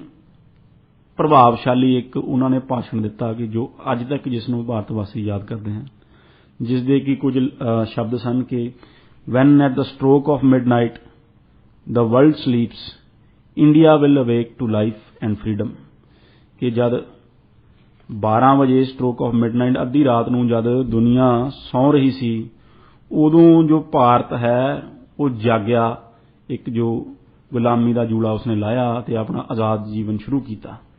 ਸੋ ਇਸ ਤਰ੍ਹਾਂ ਉਹਨਾਂ ਦੀ ਸਪੀਚ ਜੋ ਟ੍ਰਿਸਟ ਵਿਦ ਡੈਸਟਨੀ ਹੈ ਉਹ ਬੜੀ ਇੱਕ ਲੈਂਡਮਾਰਕ ਸਪੀਚ ਬਣ ਗਈ। ਸੋ ਇੱਕ ਆਜ਼ਾਦ ਭਾਰਤ ਦੇ ਪ੍ਰਧਾਨ ਮੰਤਰੀ ਦੇ ਤੌਰ ਉੱਤੇ ਸੁਖਜੀਤ ਜੀ ਜਦ ਉਹਨਾਂ ਨੇ ਆਪਣਾ ਸਰਕਾਰ ਤੋਰੀ ਤਾਂ ਇਸ ਦੇ ਵਿੱਚ ਤੁਸੀਂ ਦੇਖੋ, ਜਿਸ ਤਰ੍ਹਾਂ ਤੁਸੀਂ ਪ੍ਰੋਗਰਾਮ ਦੇ ਸ਼ੁਰੂਆਤ ਦੇ ਵਿੱਚ ਜ਼ਿਕਰ ਕੀਤਾ ਸੀਗਾ ਕਿ ਉਹ ਬੜੇ ਵੱਡੇ ਸਟੇਟਮੈਨ ਸਨ। ਸਟੇਟਸਮੈਨਸ਼ਿਪ ਦੀ ਹੁਣ ਤੁਸੀਂ ਐਗਜ਼ਾਮਪਲ ਦੇਖੋ ਕਿ ਜਦ ਉਹ ਕੈਬਨਿਟ ਬਣਾਉਂਦੇ ਨੇ ਤਾਂ ਹਾਲਾਂਕਿ ਉਹਨਾਂ ਦੀ ਆਪਣੀ ਕਾਂਗਰਸ ਪਾਰਟੀ ਦੇ ਵਿੱਚ ਸਿਆਸੀ ਆਗੂਆਂ ਦੀ, ਲੀਡਰਾਂ ਦੀ ਕੋਈ ਕਮੀ ਨਹੀਂ ਸਹੀ, ਪਰ ਉਹ ਭਾਰਤ ਦਾ ਲਾਅ ਮਿਨਿਸਟਰ ਬਣਾਉਂਦੇ ਨੇ ਡਾਕਟਰ BR ਅੰਬੇਦਕਰ ਨੂੰ, ਜਿਨ੍ਹਾਂ ਦਾ ਕਿ ਇੱਕ ਵਿਚਾਰਧਾਰਕ ਤੌਰ ਤੇ ਕਾਂਗਰਸ ਦੇ ਨਾਲ ਇੱਕ ਡਾਕੂਮੈਂਟਡ ਜੋ ਇਖਤਲਾਫ ਨੇ, ਇੱਕ ਡਾਕੂਮੈਂਟਡ ਉਹ ਕਾਂਗਰਸ ਦੇ ਜੋ ਉਸ ਦੇ ਵਿਰੋਧੀ ਰਹੇ ਨੇ ਕਈ ਮਸਲਿਆਂ ਦੇ ਉੱਤੇ, ਪਰ ਫਿਰ ਵੀ ਉਹਨਾਂ ਨੇ ਡਾਕਟਰ BR ਅੰਬੇਦਕਰ ਨੂੰ ਪਹਿਲਾ ਲਾਅ ਮਿਨਿਸਟਰ ਬਣਾਇਆ। ਤੇ ਦੂਸਰਾ ਦੇਖੋ ਕਿ ਜੋ ਇੰਡਸਟਰੀਅਲ ਮਿਨਿਸਟਰ ਬਣਾਇਆ ਉਹ ਬਣਾਇਆ ਸ਼ਿਆਮਾ ਪ੍ਰਸਾਦ ਮੁਖਰਜੀ ਨੂੰ, ਬਾਅਦ ਦੇ ਵਿੱਚ ਜੋ ਚੱਲ ਕੇ ਕਿ ਜਨ ਸੰਘ ਦੇ ਇੱਕ ਸਥਾਪਕ ਬਣੇ। ਸੋ ਇਸ ਤਰ੍ਹਾਂ ਆਪਣੇ ਤੋਂ ਵਿਰੋਧੀ ਵਿਚਾਰਧਾਰਾ ਰੱਖਣ ਵਾਲੇ ਲੋਕਾਂ ਨੂੰ ਉਹਨਾਂ ਨੇ ਆਪਣੇ ਕੈਬਨਿਟ ਦੇ ਵਿੱਚ ਜਗ੍ਹਾ ਦਿੱਤੀ ਕਿ ਉਹ ਵੰਨ-ਸੁਵੰਨੀਆਂ ਜੋ ਵਿਚਾਰ ਨੇ, ਜੋ ਵੰਨ-ਸੁਵੰਨੇ ਵਿਚਾਰ ਨੇ, ਉਹ ਵਿਰੋਧੀ ਵਿਚਾਰ ਨੇ, ਉਹ ਵੀ ਉਹਨਾਂ ਨੂੰ ਮਿਲਦੇ ਰਹਿਣ, ਅਤੇ ਜੋ ਬੰਦੇ ਕੈਲੀਬਰ ਵਾਲੇ ਨੇ, ਜੋ ਬੰਦੇ ਕੰਮ ਕਰ ਸਕਦੇ ਨੇ, ਜੋ ਇੱਕ ਸ਼ਖਸੀਅਤਾਂ ਹੈ ਜਿਹੀਆਂ ਨੇ ਜੋ ਮੁਲਕ ਦੇ ਵਿੱਚ ਆਪਣਾ ਕੰਟਰੀਬਿਊਸ਼ਨ ਦੇ ਸਕਦੀਆਂ ਨੇ, ਉਹਨਾਂ ਨੂੰ ਆਪਣੀ ਕੈਬਨਿਟ ਦੇ ਵਿੱਚ ਰੱਖਿਆ। ਜੇ ਅਸੀਂ ਸਿਆਸੀ ਤੌਰ ਉੱਤੇ ਦੇਖੀਏ ਸੁਖਜੀਤ ਜੀ ਤਾਂ ਉਹ ਜੋ ਐਜ਼ ਅ ਪ੍ਰਧਾਨ 1947 ਤੋਂ ਲੈ ਕੇ ਆਜ਼ਾਦ ਭਾਰਤ ਦੇ ਵਿੱਚ 1964 ਤੱਕ ਉਹਨਾਂ ਦੀ ਮੌਤ ਦੇ ਤੱਕ ਜੋ ਉਹਨਾਂ ਦਾ ਕਾਰਜਕਾਲ ਰਿਹਾ, ਉਸ ਦੇ ਵਿੱਚ ਕਾਂਗਰਸ ਨੇ ਪੂਰੀ ਤਰ੍ਹਾਂ ਡੋਮੀਨੇਟ ਕੀਤਾ ਭਾਰਤ ਦੀ ਸਿਆਸਤ ਨੂੰ। ਜੀ ਕਾਂਗਰਸ ਪਾਰਟੀ ਇੱਕ ਬੜੀ ਡੋਮੀਨੇਟਿੰਗ ਪੋਲੀਟੀਕਲ ਫੋਰਸ ਸੀ, ਕਿਉਂਕਿ ਉਸ ਵਕਤ ਕਾਂਗਰਸ ਦੇ ਵਿਰੋਧ ਵਿੱਚ, ਕਿਉਂਕਿ ਕਾਂਗਰਸ ਦੇ ਕੋਲੇ ਇੱਕ ਏਡਾ ਵੱਡਾ ਪੁਰਾਣਾ ਸੰਗਠਨ ਸੀ, ਪੰਡਿਤ ਨਹਿਰੂ ਦੇ ਰੂਪ ਵਿੱਚ ਇੱਕ ਬੜਾ ਕਦਾਵਰ ਆਗੂ ਸੀ, ਜਿਸ ਦਾ ਕਿ ਮੁਕਾਬਲਾ ਇਹ ਕੋਈ ਵਿਰੋਧੀ ਪਾਰਟੀ ਜਾਂ ਕੋਈ ਹੋਰ ਕੋਈ ਇਸ ਤਰ੍ਹਾਂ ਉਹਨਾਂ ਨੂੰ ਸੀਰੀਅਸਲੀ ਚੈਲੰਜ ਨਹੀਂ ਕਰ ਸਕਿਆ। ਜੀ ਸੋ ਇਸ ਤਰ੍ਹਾਂ ਉਹਨਾਂ ਨੇ ਆਜ਼ਾਦ ਭਾਰਤ ਦੇ ਵਿੱਚ 3 ਜਨਰਲ ਇਲੈਕਸ਼ਨ ਜਿੱਤੇ, 3 ਲੋਕ ਸਭਾ ਦੇ ਇਲੈਕਸ਼ਨ ਜਿੱਤੇ ਅਤੇ ਪ੍ਰਧਾਨ ਮੰਤਰੀ ਦੇ ਪਦ ਤੇ ਬਣੇ ਰਹੇ, ਅਤੇ ਸਭ ਤੋਂ ਇੱਕ ਲੋਕਪ੍ਰਿਯ ਨੇਤਾ ਉਹ ਬਣ ਕੇ ਉੱਭਰੇ ਭਾਰਤ ਦੇ ਵਿੱਚ, ਜਿਸ ਦੇ ਵਿੱਚ ਕਿ ਇੱਕ ਸੁਖਜੀਤ ਜੀ ਜਿਸ ਤਰ੍ਹਾਂ ਅਸੀਂ ਦੇਖਿਆ ਕਿ ਹਾਲਾਂਕਿ ਕਾਂਗਰਸ ਪੰਡਿਤ ਨਹਿਰੂ ਦੀ ਲੀਡਰਸ਼ਿਪ ਦੇ ਵਿੱਚ ਇੱਕ ਡੋਮੀਨੇਟਿੰਗ ਪਾਰਟੀ ਦਾ ਰੋਲ ਅਦਾ ਕਰਦੀ ਰਹੀ ਭਾਰਤ ਦੇ ਵਿੱਚ, ਪਰ ਤੀਸਰੀ ਟਰਮ ਆਉਂਦਿਆਂ ਉਹਨਾਂ ਦੀ ਤੀਸਰੀ ਟਰਮ ਆਉਂਦਿਆਂ ਜੋ ਖੱਬੇ ਪੱਖੀ ਪਾਰਟੀਆਂ ਸਨ ਉਹਨਾਂ ਦਾ ਉਭਾਰ ਵੀ ਭਾਰਤ ਦੇ ਵਿੱਚ ਸ਼ੁਰੂ ਹੋ ਗਿਆ। ਸੋ ਇਸ ਤਰ੍ਹਾਂ ਜੋ ਖੱਬੇ ਪੱਖੀ ਪਾਰਟੀਆਂ ਨੇ ਉਹਨਾਂ ਨੇ ਕਾਂਗਰਸ ਪਾਰਟੀ ਨੂੰ, ਪੰਡਿਤ ਨਹਿਰੂ ਦੀ ਲੀਡਰਸ਼ਿਪ ਵਾਲੀ ਕਾਂਗਰਸ ਪਾਰਟੀ ਨੂੰ ਭਾਰਤ ਦੀ ਸਿਆਸਤ ਦੇ ਵਿੱਚ ਪਹਿਲੀ ਵਾਰੀ ਇੱਕ ਕਿਸੇ ਕਿਸਮ ਦਾ ਇੱਕ ਉਹਨਾਂ ਨੂੰ ਸਿਆਸੀ ਚੈਲੰਜ ਦਿੱਤਾ, ਜਿਸ ਦੇ ਵਿੱਚ ਕਿ ਅਸੀਂ ਫੈਡਰਲਿਜ਼ਮ ਵਾਲੇ ਆਪਣੇ ਪ੍ਰੋਗਰਾਮ ਦੇ ਵਿੱਚ ਵੀ ਜ਼ਿਕਰ ਕੀਤਾ ਸੀ ਕਿ 1957 ਦੇ ਵਿੱਚ ਜੋ EMS ਨਮੂਦਰੀਪਾਦੀ ਕੇਰਲਾ ਦੇ ਵਿੱਚ ਜੋ ਕਮਿਊਨਿਸਟ ਸਰਕਾਰ ਬਣੀ, ਕਿਸ ਤਰ੍ਹਾਂ ਉਸ ਨੂੰ 1959 ਆਉਂਦਿਆਂ ਪੰਡਿਤ ਨਹਿਰੂ ਦੀ ਕੇਂਦਰ ਸਰਕਾਰ ਨੇ, ਕਾਂਗਰਸ ਪਾਰਟੀ ਦੀ ਕੇਂਦਰ ਸਰਕਾਰ ਨੇ ਬਰਖਾਸਤ ਕਰ ਦਿੱਤਾ, ਜੋ ਕਿ ਇੱਕ ਪੰਡਿਤ ਨਹਿਰੂ ਦੇ ਇੱਕ ਲਿਬਰਲ, ਇੱਕ ਡੈਮੋਕ੍ਰੈਟਿਕ ਕਰੀਅਰ ਦੇ ਉੱਤੇ ਇੱਕ ਆਪਾਂ ਕਹਿ ਸਕਦੇ ਹਾਂ ਕਿ ਇੱਕ ਕਾਲਾ ਧੱਬਾ ਵੀ ਹੈ ਛੋਟਾ ਜਿਹਾ, ਜੋ EMS ਨਮੂਦਰੀਪਾਦੀ ਸਰਕਾਰ ਨੂੰ, ਜੋ ਕਾਂਗਰਸ ਪਾਰਟੀ ਦਾ ਡਿਸਮਿਸ ਕਰਨਾ, ਇੱਕ ਐਂਟੀ ਫੈਡਰਲਿਜ਼ਮ ਤੇ ਐਂਟੀ ਡੈਮੋਕ੍ਰੈਟਿਕ ਇੱਕ ਕਦਮ ਆਪਾਂ ਉਸ ਨੂੰ ਕਹਿ ਸਕਦੇ ਹਾਂ। ਪਰ ਜੋ ਸਿਆਸੀ ਤੌਰ ਉੱਤੇ ਉਹਨਾਂ ਦੀ ਇੱਕ ਬੜੀ ਵੱਡੀ ਜੋ ਅਚੀਵਮੈਂਟ ਰਹੀ ਉਹ ਸੀ ਭਾਰਤ ਦੇ ਵਿੱਚ ਡੈਮੋਕ੍ਰੇਸੀ ਦੀ ਜੜ ਲਾਉਣਾ। ਸੁਖਜੀਤ ਜੀ, ਅੱਜ ਸਾਨੂੰ ਭਾਰਤ ਦੇ ਵਿੱਚ ਇੱਕ ਡੈਮੋਕ੍ਰੇਸੀ ਬੜੀ ਹੀ ਸਾਨੂੰ ਇੱਕ ਸਿਕਿਉਰ ਲੱਗਦੀ ਹੈ ਕਿ ਡੈਮੋਕ੍ਰੇਸੀ ਬੜੀ ਹੀ ਇੱਕ ਗਿਵਨ ਚੀਜ਼ ਲੱਗਦੀ ਹੈ ਵੀ ਹਾਂ ਇਹ ਤਾਂ ਹੈ ਹੀ, ਟੇਕਨ ਫॉर ਗ੍ਰਾਂਟਡ ਜੀ। ਪਰ 1947 ਦੇ ਵਿੱਚ ਜਦ ਭਾਰਤ ਆਜ਼ਾਦ ਹੋਇਆ ਸੀ ਤਾਂ ਬੜੇ ਬੜੇ ਜੋ ਇੰਟਰਨੈਸ਼ਨਲ ਜੋ ਅੰਤਰਰਾਸ਼ਟਰੀ ਵਿਦਵਾਨ ਸਨ ਜਾਂ ਜੋ ਵੈਸਟ ਦੇ ਵਿੱਚ ਵਿਦਵਾਨ ਬੈਠੇ ਸਨ, ਉਹ ਇਹ ਕਿਆਸ ਰਾਈਆਂ ਲਾਏ ਬੈਠੇ ਸਨ ਕਿ ਥੋੜੇ ਹੀ ਚਿਰ ਦੇ ਵਿੱਚ ਭਾਰਤ ਇੱਕ ਫੇਲ ਸਟੇਟ ਬਣ ਜਾਏਗਾ, ਭਾਰਤ ਦੇ ਵਿੱਚ ਡੈਮੋਕ੍ਰੇਸੀ ਨਹੀਂ ਰਹੇਗੀ, ਜਾਂ ਤਾਂ ਕੋਈ ਤਾਨਾਸ਼ਾਹ ਟੇਕ ਓਵਰ ਕਰ ਲਵੇਗਾ ਜਾਂ ਕੋਈ ਫੌਜੀ ਜਰਨੈਲ ਕੋਈ ਹੁਕਮਰਾਨ ਬਣ ਬੈਠੇਗਾ, ਕਿਉਂਕਿ ਭਾਰਤ ਦੇ ਨਾਲ ਜਿੰਨੇ ਹੋਰ ਮੁਲਕ ਆਜ਼ਾਦ ਹੋਏ ਉਸ ਟਾਈਮ ਕਿਸੇ ਦੇ ਵਿੱਚ ਵੀ ਇੱਕ ਸਟੇਬਲ ਡੈਮੋਕ੍ਰੇਸੀ ਨਹੀਂ ਮਿਲਦੀ ਸਾਨੂੰ। ਸੋ ਇਹ ਪੰਡਿਤ ਜਵਾਹਰ ਲਾਲ ਨਹਿਰੂ ਦੀ ਵੀ ਇੱਕ ਫਰਾਖ, ਇੱਕ ਲਿਬਰਲ, ਇੱਕ ਡੈਮੋਕ੍ਰੈਟਿਕ, ਇੱਕ ਸੈਕੂਲਰ ਸੋਚ ਸੀ ਜਿਸ ਨੇ ਭਾਰਤ ਨੂੰ ਇਕੱਠਾ ਰੱਖਿਆ ਅਤੇ ਭਾਰਤ ਦੇ ਵਿੱਚ ਡੈਮੋਕ੍ਰੇਸੀ ਦੀ ਜੜ ਇੰਨੀ ਡੂੰਘੀ ਲਾ ਦਿੱਤੀ ਕਿ ਉਹਨਾਂ ਦੀ ਖੁਦ ਦੀ ਬੇਟੀ ਸ਼੍ਰੀਮਤੀ ਇੰਦਰਾ ਗਾਂਧੀ ਐਮਰਜੈਂਸੀ ਲਾਉਣ ਦੇ ਬਾਵਜੂਦ ਵੀ ਉਸ ਜੜ ਨੂੰ ਪੱਟ ਨਹੀਂ ਸਕੀ ਜੀ। ਸੋ ਇਸ ਤਰ੍ਹਾਂ ਭਾਰਤ ਦੀ ਡੈਮੋਕ੍ਰੇਸੀ ਨੂੰ ਕਾਮਯਾਬ ਕਰਨ ਦੇ ਪਿੱਛੇ ਪੰਡਿਤ ਜਵਾਹਰ ਲਾਲ ਨਹਿਰੂ ਦੀ ਸ਼ਖਸੀਅਤ ਦਾ ਬੜਾ ਵੱਡਾ ਰੋਲ ਸਾਨੂੰ ਮਿਲਦਾ ਹੈ। ਜੇ ਤੁਸੀਂ ਹੋਰ ਮੁਲਕ ਦੇਖੋ, ਚਾਹੇ ਉਹ ਚਾਈਨਾ ਹੋਵੇ ਜੋ ਭਾਰਤ ਦੇ ਨਾਲ ਹੀ ਆਜ਼ਾਦ ਹੋਏ, ਉੱਥੇ ਡੈਮੋਕ੍ਰੇਸੀ ਨਹੀਂ, ਚਾਹੇ ਉਹ ਪਾਕਿਸਤਾਨ ਹੋਵੇ, ਪਾਕਿਸਤਾਨ ਭਾਰਤ ਦੇ ਨਾਲ ਹੀ ਆਜ਼ਾਦ ਹੋਇਆ, ਹਾਲਾਂਕਿ ਉੱਥੇ ਇੱਕ ਡੈਮੋਕ੍ਰੈਟਿਕ ਸਰਕਾਰ ਨੇ ਸ਼ੁਰੂਆਤ ਕੀਤੀ, ਪਰ ਉਹ ਆਪਣਾ ਕਨਸਟੀਟਿਊਸ਼ਨ ਬਣਾਉਣ ਬੜੇ ਲੰਬੇ ਸਮੇਂ ਦੇ ਵਾਸਤੇ ਪਾਕਿਸਤਾਨ ਆਪਣਾ ਕਨਸਟੀਟਿਊਸ਼ਨ, ਆਪਣਾ ਸੰਵਿਧਾਨ ਬਣਾਉਣ ਦੇ ਵਿੱਚ ਕਾਮਯਾਬ ਨਹੀਂ ਹੋਇਆ। ਜਦ ਤੱਕ ਉਹਨਾਂ ਨੇ ਸੰਵਿਧਾਨ ਬਣਾਉਣਾ ਚਾਹਿਆ ਉਦੋਂ ਤੱਕ ਉੱਥੇ ਫੌਜੀ ਜਰਨੈਲਾਂ ਨੇ ਤਖਤਾ ਪਲਟ ਕਰ ਦਿੱਤਾ ਚੁਣੀ ਹੋਈ ਸਰਕਾਰਾਂ ਦਾ, ਡੈਮੋਕ੍ਰੈਟਿਕ ਸਰਕਾਰਾਂ ਦਾ। ਸੋ ਇਸ ਤਰ੍ਹਾਂ ਇਲੈਕਸ਼ਨ ਕਰਵਾਉਣੇ ਇੱਕ ਅਜਿਹੇ ਮੁਲਕ ਦੇ ਵਿੱਚ ਜਿੱਥੇ ਇੱਕ ਸਾਖਰਤਾ ਬਹੁਤ ਘੱਟ ਸੀ, ਆਲਮੋਸਟ 20% ਲੋਕ ਹੀ ਭਾਰਤ ਦੇ ਪੜ੍ਹੇ ਲਿਖੇ ਸਨ, ਫਿਰ ਵੀ ਉੱਥੇ ਇੱਕ ਡੈਮੋਕ੍ਰੇਸੀ ਨੂੰ ਕਾਮਯਾਬ ਕਰਨਾ, ਉਸ ਦੀ ਜੜ ਲਾਉਣੀ, ਜਨਰਲ ਇਲੈਕਸ਼ਨ ਕਰਵਾਉਣੀ, ਇਹ ਬੜੀ ਵੱਡੀ ਇੱਕ ਪੰਡਿਤ ਨਹਿਰੂ ਦੀ ਸਿਆਸੀ ਇੱਕ ਪੋਲੀਟੀਕਲ ਜੋ ਅਚੀਵਮੈਂਟ ਹੈ। ਇਸ ਤੋਂ ਅੱਗੇ ਜੇ ਅਸੀਂ ਉਹਨਾਂ ਦੀ ਇਕਨੋਮਿਕ ਪਾਲਿਸੀ ਦੇ ਵੱਲ ਚੱਲੀਏ, ਜੋ ਕਿ ਇੱਕ ਬੜਾ ਜ਼ਰੂਰੀ ਆਸਪੈਕਟ ਹੈ, ਜੋ ਆਜ਼ਾਦ ਭਾਰਤ ਦੇ ਵਿੱਚ ਭਾਰਤ ਇੱਕ ਅੰਡਰ ਡਿਵੈਲਪ ਕੰਟਰੀ ਸੀ, ਬੜਾ ਹੀ ਮਾੜੇ ਹਾਲ ਸਨ, ਜੋ ਕਾਫੀ ਹਿੱਸਿਆਂ ਦੇ ਵਿੱਚ ਭੁੱਖਮਰੀ ਫੈਲੀ ਹੋਈ ਸੀ, ਕੋਈ ਕਿਸੇ ਤਰ੍ਹਾਂ ਦੀ ਇੰਡਸਟਰੀ ਨੂੰ ਅੰਗਰੇਜ਼ ਸ਼ਾਸਕਾਂ ਨੇ ਭਾਰਤ ਦੇ ਵਿੱਚ ਡਿਵੈਲਪ ਨਹੀਂ ਸੀ ਕੀਤਾ, ਤੇ ਬਹੁਤ ਘੱਟ ਲੋਕ ਭਾਰਤ ਦੇ ਵਿੱਚ ਜੋ ਪ੍ਰਤੀਸ਼ਤ ਸੀ ਉਹ ਪੜ੍ਹੇ ਲਿਖੇ ਸਨ। ਸੋ ਇਸ ਤਰ੍ਹਾਂ ਇਕਨੋਮਿਕ ਫਰੰਟ ਦੇ ਉੱਤੇ ਪੰਡਿਤ ਜਵਾਹਰ ਲਾਲ ਨਹਿਰੂ ਦੇ ਅੱਗੇ ਬੜੇ ਵੱਡੇ ਚੈਲੰਜਸ ਖੜੇ ਸਨ। ਭਾਰਤ ਨੂੰ ਇੱਕ ਗਰੀਬ ਮੁਲਕ ਦੀ ਸੂਚੀ ਵਿੱਚੋਂ ਕੱਢ ਕੇ, ਗੁਰਬਤ ਦੇ ਵਿੱਚੋਂ ਕੱਢ ਕੇ ਇੱਕ ਡਿਵੈਲਪਿੰਗ, ਇੱਕ ਪ੍ਰਗਤੀਸ਼ੀਲ ਮੁਲਕ ਬਣਾਉਣਾ, ਇਹ ਇੱਕ ਬੜਾ ਵੱਡਾ ਚੈਲੰਜ ਸੀ ਜੋ ਪੰਡਿਤ ਜਵਾਹਰ ਲਾਲ ਨਹਿਰੂ ਦੇ ਅੱਗੇ, ਦੇਸ਼ ਦੇ ਪਹਿਲੇ ਪ੍ਰਧਾਨ ਮੰਤਰੀ ਦੇ ਅੱਗੇ ਖੜਾ ਸੀ। ਸੋ ਇਹ ਆਪਣੇ ਜੋ ਇਕਨੋਮਿਕ ਟੀਚੇ ਸਨ ਉਹਨਾਂ ਨੂੰ ਹਾਸਲ ਕਰਨ ਵਾਸਤੇ ਸੁਖਜੀਤ ਜੀ ਉਹ ਦੋ ਤਰ੍ਹਾਂ ਦੀਆਂ ਉੱਥੇ ਇਕਨੋਮਿਕ ਜੋ ਪਾਲਿਸੀਆਂ ਸੀ ਉਹ ਚੱਲਦੀਆਂ ਸਨ। ਦੋ ਤਰ੍ਹਾਂ ਦੀ ਵਿਚਾਰਧਾਰਾ ਜੋ ਸੀ ਉਸ ਟਾਈਮ ਦੁਨੀਆ ਦੇ ਵਿੱਚ ਪ੍ਰਚਲਿਤ ਸੀ। ਇੱਕ ਤਾਂ ਸੀ ਫ੍ਰੀ ਇਕਨੋਮੀ ਦਾ ਮਾਡਲ ਜੋ ਪੱਛਮ ਦੇ ਵਿੱਚ ਅੱਜ ਵੀ ਚੱਲ ਰਿਹਾ ਹੈ, ਦੂਸਰਾ ਸੀ ਜੋ ਸੋਵੀਅਤ ਯੂਨੀਅਨ ਦੇ ਵਿੱਚ ਇੱਕ ਪੂਰਾ ਕਮਿਊਨਿਸਟ ਮਾਡਲ ਸੀ। ਪੰਡਿਤ ਜਵਾਹਰ ਲਾਲ ਨਹਿਰੂ ਨੇ ਦੋਨਾਂ ਹੀ ਮਾਡਲਸ ਦਾ ਅਧਿਐਨ ਕੀਤਾ ਅਤੇ ਇਹ ਪਾਇਆ ਕਿ ਜੇ ਇਹ ਦੋਨੇ ਹੀ ਮਾਡਲ ਭਾਰਤ ਵਿੱਚ ਫਿੱਟ ਨਹੀਂ, ਤੇ ਉਹਨਾਂ ਨੇ ਇਹਨਾਂ ਦੋਨਾਂ ਇਕਨੋਮਿਕ ਮਾਡਲਸ ਦਾ, ਫ੍ਰੀ ਇਕਨੋਮੀ ਦਾ ਤੇ ਦੂਸਰਾ ਜੋ ਸੋਵੀਅਤ ਯੂਨੀਅਨ ਦੇ ਵਿੱਚ ਇੱਕ ਕਮਿਊਨਿਸਟ, ਇੱਕ ਕਲੋਜ਼ਡ ਇਕਨੋਮੀ ਸੀ, ਉਹਨਾਂ ਦੋਨਾਂ ਦਾ ਮਿਸ਼ਰਣ ਕਰਕੇ ਭਾਰਤ ਵਾਸਤੇ ਇੱਕ ਤੀਜਾ ਇਕਨੋਮਿਕ ਮਾਡਲ ਖੜਾ ਕੀਤਾ, ਜਿਸ ਨੂੰ ਕਿ ਅਸੀਂ ਕਹਿੰਦੇ ਹਾਂ ਮਿਕਸਡ ਇਕਨੋਮਿਕ ਮਾਡਲ, ਜਿਸ ਦੇ ਵਿੱਚ ਕਿ ਉਹਨਾਂ ਨੇ ਕਿਹਾ ਕਿ ਇੰਡਸਟਰੀ ਡਿਵੈਲਪ ਕਰਨੀ, ਜੋ ਹੈਵੀ ਇੰਡਸਟਰੀ ਡਿਵੈਲਪ ਕਰਨੀ,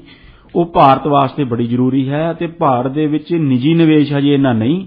ਕਿ ਉਹ ਇਸ ਇੰਡਸਟਰੀ ਨੂੰ ਡਿਵੈਲਪ ਕਰ ਸਕੇ। ਸੋ ਜੋ ਵੱਡੀ ਇੰਡਸਟਰੀ ਹੈ, ਜਿਸ ਤਰ੍ਹਾਂ ਕਿ ਸਟੀਲ ਇੰਡਸਟਰੀ ਹੈ, ਕੋਲ ਇੰਡਸਟਰੀ ਹੈ, ਜੋ ਕੋਰ ਇੰਡਸਟਰੀ ਜਿਸ ਨੂੰ ਮੰਨਿਆ ਜਾਂਦਾ ਹੈ, ਉਸ ਦੇ ਵਿੱਚ ਡੈਮ ਨੇ, ਬਿਜਲੀ ਦਾ ਉਤਪਾਦਨ ਹੈ, ਇਸ ਸਭ ਦੇ ਵਿੱਚ ਸਰਕਾਰ ਨੇ ਬੜੇ ਪੱਧਰ ਤੇ ਜੋ ਇਨਵੈਸਟਮੈਂਟ ਕੀਤੀ ਅਤੇ ਹੈਵੀ ਇੰਡਸਟਰੀ ਨੂੰ ਭਾਰਤ ਦੇ ਵਿੱਚ ਡਿਵੈਲਪ ਕੀਤਾ, ਤੇ ਦੂਸਰੇ ਪੱਧਰ ਦੇ ਉੱਤੇ ਜੋ ਨਿੱਜੀ ਨਿਵੇਸ਼ ਹੈ ਉਸ ਦੇ ਲਈ ਵੀ ਰਾਹ ਖੁੱਲ੍ਹੇ ਰੱਖੇ। ਉਹਨਾਂ ਨੂੰ ਕੰਜ਼ਿਊਮਰ ਗੁੱਡਸ,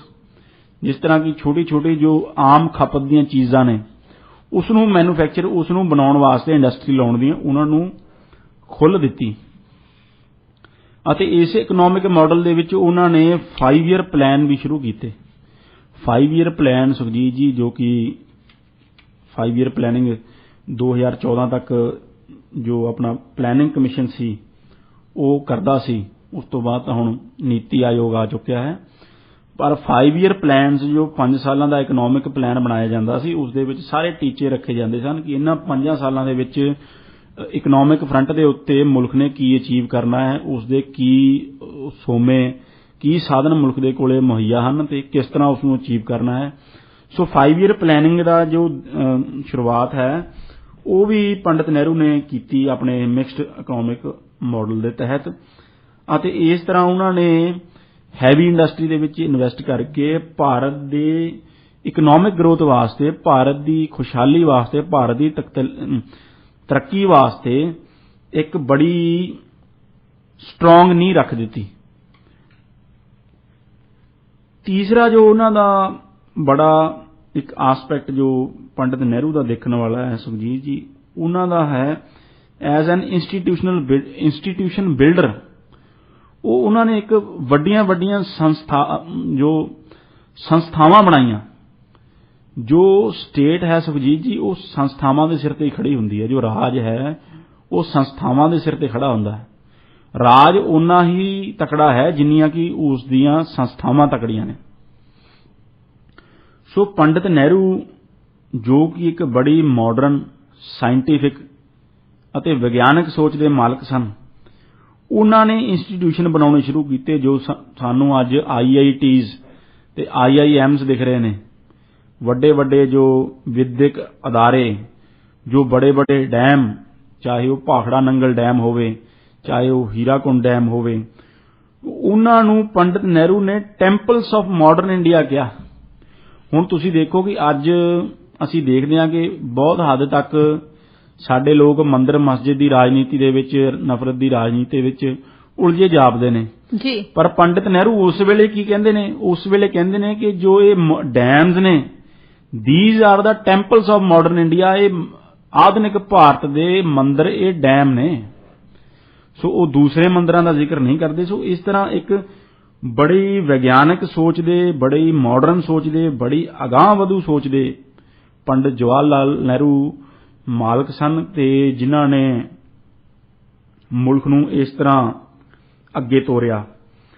ਸੋ ਇੱਥੇ ਮੈਂ ਜ਼ਿਕਰ ਕਰਨਾ ਚਾਹੂੰਗਾ ਸੁਖਜੀਤ ਜੀ, ਜੋ ਪੰਜਾਬ ਦੇ ਪ੍ਰਤੀ ਪੰਡਿਤ ਜਵਾਹਰ ਲਾਲ ਨਹਿਰੂ ਦਾ ਯੋਗਦਾਨ ਹੈ।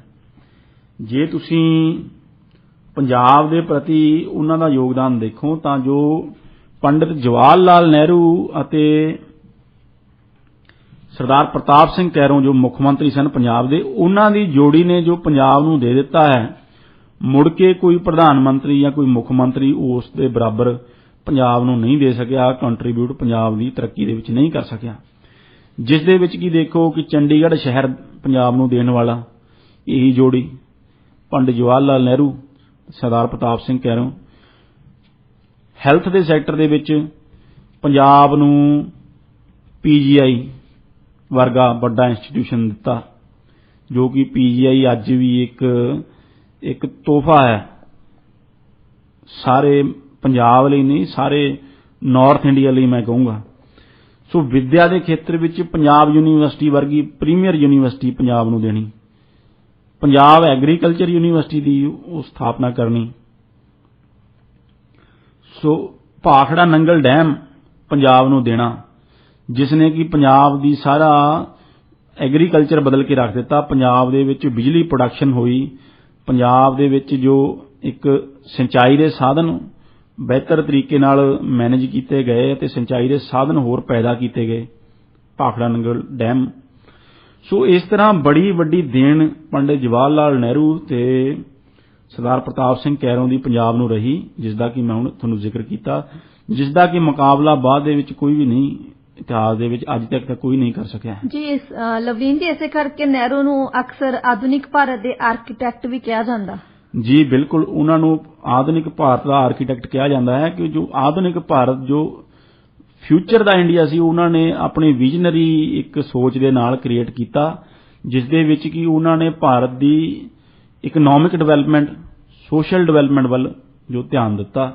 ਅਤੇ ਲੋਕਾਂ ਦੀ, ਜਿਸ ਤਰ੍ਹਾਂ ਕਿ ਜ਼ਿਕਰ ਕਰਦੇ ਹਾਂ ਕਿ ਲੀਡਰ ਉਹ ਹੁੰਦਾ ਹੈ ਜੋ ਲੋਕਾਂ ਦੀ ਸੋਚ ਨੂੰ ਉੱਚਾ ਚੱਕੇ ਜੀ। ਸੋ ਲੋਕਾਂ ਦੀ ਸੋਚ ਨੂੰ, ਭਾਰਤੀਆਂ ਦੀ ਸੋਚ ਨੂੰ ਉੱਚਾ ਚੱਕਣ ਦਾ ਉਪਰਾਲਾ ਪੰਡਿਤ ਨਹਿਰੂ ਨੇ ਕੀਤਾ। ਸੋ ਚੌਥੀ ਉਹਨਾਂ ਦੀ ਬੜੀ ਵੱਡੀ ਅਚੀਵਮੈਂਟ ਸੀ ਜੋ ਸੁਖਜੀਤ ਜੀ, ਉਹ ਸੀ ਫੋਰਨ ਪਾਲਿਸੀ ਦੇ ਫਰੰਟ ਉੱਤੇ। ਫੋਰਨ ਪਾਲਿਸੀ ਦੇ ਫਰੰਟ ਉੱਤੇ ਸੁਖਜੀਤ ਜੀ, ਜਦ ਪੰਡਿਤ ਜਵਾਹਰ ਲਾਲ ਨਹਿਰੂ ਭਾਰਤ ਦੇ ਪ੍ਰਧਾਨ ਮੰਤਰੀ ਬਣਦੇ ਨੇ 1947 ਦੇ ਵਿੱਚ, ਤਾਂ ਵਿਸ਼ਵ ਯੁੱਧ ਖਤਮ ਹੋਣ ਤੋਂ ਬਾਅਦ ਇੱਕ ਬੜੀ ਵੱਡੀ ਸੋਵੀਅਤ ਯੂਨੀਅਨ ਦੇ ਵਿੱਚ ਅਤੇ ਯੂਨਾਈਟਿਡ ਸਟੇਟ ਆਫ ਅਮਰੀਕਾ ਦੇ ਵਿੱਚ ਕੋਲਡ ਵਾਰ ਦੀ ਸ਼ੁਰੂਆਤ ਹੋ ਜਾਂਦੀ ਹੈ। ਕੋਲਡ ਵਾਰ ਦੀ ਸ਼ੁਰੂਆਤ ਹੋਣ ਦੇ ਨਾਲ ਜੋ ਦੁਨੀਆ ਹੈ ਸਾਰੀ, ਉਹ ਦੋ ਧੜਿਆਂ ਦੇ ਵਿੱਚ ਵੰਡੀ ਜਾਂਦੀ ਹੈ, ਦੋ ਕੈਂਪਸ ਦੇ ਵਿੱਚ ਵੰਡੀ ਜਾਂਦੀ ਹੈ। ਪਹਿਲਾ ਤਾਂ ਜੋ ਇੱਕ ਅਮਰੀਕਾ ਪੱਖੀ ਪੱਛਮੀ ਧੜਾ ਹੈ ਜੋ ਬਾਅਦ ਦੇ ਵਿੱਚ ਨੈਟੋ ਬਣਿਆ, ਉਹ, ਤੇ ਦੂਸਰਾ ਸੀ ਜੋ ਸੋਵੀਅਤ ਯੂਨੀਅਨ ਦੇ ਪੱਖੀ ਧੜਾ, ਜੋ ਇੱਕ ਕਮਿਊਨਿਸਟ ਧੜਾ। ਸੋ ਇਹਨਾਂ ਦੋ ਧੜਿਆਂ ਦੇ ਵਿੱਚ ਦੁਨੀਆ ਵੰਡੀ ਗਈ ਅਤੇ ਇਹਨਾਂ ਦੋਨਾਂ ਮੁਲਕਾਂ ਦਾ ਜੋ ਆਪਸੀ ਟਕਰਾਅ ਸੀ, ਇਹਨਾਂ ਦੋਨਾਂ ਸੋਚਾਂ ਦਾ ਜੋ ਆਪਸੀ ਟਕਰਾਅ ਸੀ, ਉਸ ਨੇ ਦੁਨੀਆ ਦੇ ਵਿੱਚ ਵੱਖ-ਵੱਖ ਥਾਵਾਂ ਦੇ ਉੱਤੇ ਟਕਰਾਅ ਦਾ ਰੂਪ ਲੈ ਲਿਆ। ਜਿਸ ਤਰ੍ਹਾਂ ਕਿ ਅਸੀਂ ਕੋਰੀਆ ਦੀ ਐਗਜ਼ਾਮਪਲ ਲੈ ਲਈਏ, ਨਾਰਥ ਅਤੇ ਸਾਊਥ ਕੋਰੀਆ, ਜਿਸ ਤਰ੍ਹਾਂ ਅਸੀਂ ਜਰਮਨੀ ਦੀ ਐਗਜ਼ਾਮਪਲ ਲੈ ਲਈਏ, ਈਸਟ ਤੇ ਵੈਸਟ ਜਰਮਨੀ। ਸੋ ਇਸ ਤਰ੍ਹਾਂ ਜੋ ਇਹਨਾਂ ਦੋ ਮੁਲਕਾਂ ਦੇ, ਇਹਨਾਂ ਦੋ ਸੋਚਾਂ ਦੇ ਟਕਰਾਅ ਨੇ ਦੁਨੀਆ ਨੂੰ ਬੁਰੀ ਤਰ੍ਹਾਂ ਵੰਡ ਕੇ ਛੱਡ ਦਿੱਤਾ। ਤੇ ਪੰਡਿਤ ਜਵਾਹਰ ਲਾਲ ਨਹਿਰੂ ਜਦ ਭਾਰਤ ਦੇ ਪ੍ਰਧਾਨ ਮੰਤਰੀ ਬਣਦੇ ਨੇ ਤਾਂ ਉਹਨਾਂ ਦੇ ਅੱਗੇ ਇੱਕ ਬੜਾ ਵੱਡਾ ਸਵਾਲ ਖੜਾ ਸੀ, ਕਿਉਂਕਿ ਉਹ ਫੋਰਨ ਪਾਲਿਸੀ ਦੇ ਵਿੱਚ ਉਹ ਆਪਣਾ ਇੱਕ ਨਿੱਜੀ ਦਿਲਚਸਪੀ ਰੱਖਦੇ ਸਨ ਕਿ ਭਾਰਤ ਹੁਣ ਕਿਸ ਧੜੇ ਦਾ ਸਾਥ ਦੇਵੇ, ਕਿਉਂਕਿ ਭਾਰਤ ਵਰਗੇ ਜਿਹੜੇ ਨਵੇਂ ਮੁਲਕ ਨੇ, ਜੇ ਉਹ ਕਿਸੇ ਧੜੇ ਨਾਲ ਖੜਦੇ ਨੇ ਤਾਂ ਜਿਹੜਾ ਦੂਸਰਾ ਧੜਾ ਹੈ ਉਹ ਉਹਨਾਂ ਦਾ ਨੁਕਸਾਨ ਕਰਨ ਲਈ ਤਿਆਰ ਹੋ ਜਾਂਦਾ ਹੈ। ਸੋ ਇਸ ਲਈ ਜਵਾਹਰ ਲਾਲ ਨਹਿਰੂ ਨੇ ਇੰਟਰਨੈਸ਼ਨਲ ਪੱਧਰ ਦੇ ਉੱਤੇ ਇੱਕ ਬੜਾ ਹੀ ਜੁਰਤ ਵਾਲਾ, ਇੱਕ ਬੜਾ ਹੀ ਹੌਸਲੇ ਵਾਲਾ ਫੈਸਲਾ ਲਿਆ ਅਤੇ ਇਹ ਡਿਕਲੇਅਰ ਕੀਤਾ ਕਿ ਭਾਰਤ ਕਿਸੇ ਵੀ ਧੜੇ ਦਾ ਹਿੱਸਾ ਨਹੀਂ ਬਣੇਗਾ। ਭਾਰਤ ਨੇ ਇੱਕ ਨਾਨ ਅਲਾਈਨਮੈਂਟ ਮੂਵਮੈਂਟ ਜੋ ਜਵਾਹਰ ਲਾਲ ਨਹਿਰੂ ਨੇ ਖੜੀ ਕੀਤੀ ਦੁਨੀਆ ਦੇ ਵਿੱਚ, ਇੱਕ ਦੁਨੀਆ ਨੂੰ ਤੀਜਾ ਬਦਲ ਦਿੱਤਾ। ਧੜਿਆਂ ਦੀ ਰਾਜਨੀਤੀ ਤੋਂ ਬਾਹਰ ਨਿਕਲ ਕੇ ਇੱਕ ਨਾਨ ਅਲਾਈਨਮੈਂਟ ਦਾ ਨਾਅਰਾ ਦਿੱਤਾ ਕਿ ਜੋ ਵਿਕਾਸਸ਼ੀਲ ਮੁਲਕ ਨੇ ਜਾਂ ਹੋਰ ਮੁਲਕ ਨੇ, ਉਹ ਕਿਸੇ ਵੀ ਧੜੇ ਦੇ ਹਿੱਸਾ ਨਾ ਬਣਨ ਅਤੇ ਦੁਨੀਆ ਦੇ ਵਿੱਚ ਸ਼ਾਂਤੀ ਲਈ, ਦੁਨੀਆ ਦੇ ਵਿੱਚ ਕੋਆਪਰੇਸ਼ਨ ਲਈ, ਮਿਲਵਰਤਨ ਲਈ ਆਪਣਾ ਇੱਕ ਰੋਲ ਅਦਾ ਕਰਨ। ਸੋ ਸੁਖਜੀਤ ਜੀ, ਇਸ ਨਾਨ ਅਲਾਈਨਮੈਂਟ ਨੇ ਨਹਿਰੂ ਨੂੰ ਇੱਕ ਰਾਸ਼ਟਰੀ ਤੋਂ ਅੰਤਰਰਾਸ਼ਟਰੀ ਲੈਵਲ ਦਾ ਇੱਕ ਲੀਡਰ ਬਣਾ ਦਿੱਤਾ।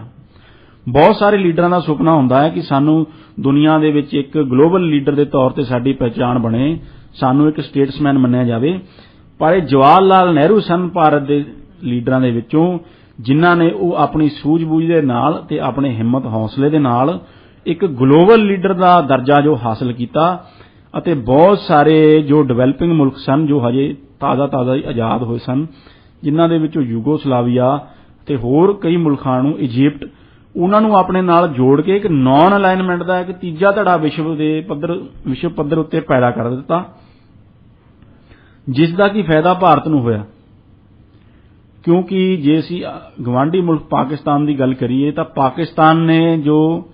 ਨੇਟੋ ਵਾਲਾ ਧੜਾ ਜੁਆਇਨ ਕਰ ਲਿਆ ਸੀ, ਉਹਨਾਂ ਦੇ ਨਾਲ ਸਮਝੌਤੇ ਕਰ ਲਏ ਸਨ, ਉਹਨਾਂ ਤੋਂ ਹਥਿਆਰ ਲੈ ਲਏ ਸਨ, ਜਿਸ ਦਾ ਕਿ ਖਾਮਿਆਜ਼ਾ ਪਾਕਿਸਤਾਨ ਨੂੰ ਭੁਗਤਣਾ ਪਿਆ, ਕਿਉਂਕਿ ਜੋ ਪੱਛਮੀ ਤਾਕਤਾਂ ਨੇ ਉਹਨਾਂ ਨੇ ਪਾਕਿਸਤਾਨ ਦਾ ਇਸਤੇਮਾਲ ਆਪਣੇ ਹਿੱਤਾਂ ਲਈ ਕੀਤਾ।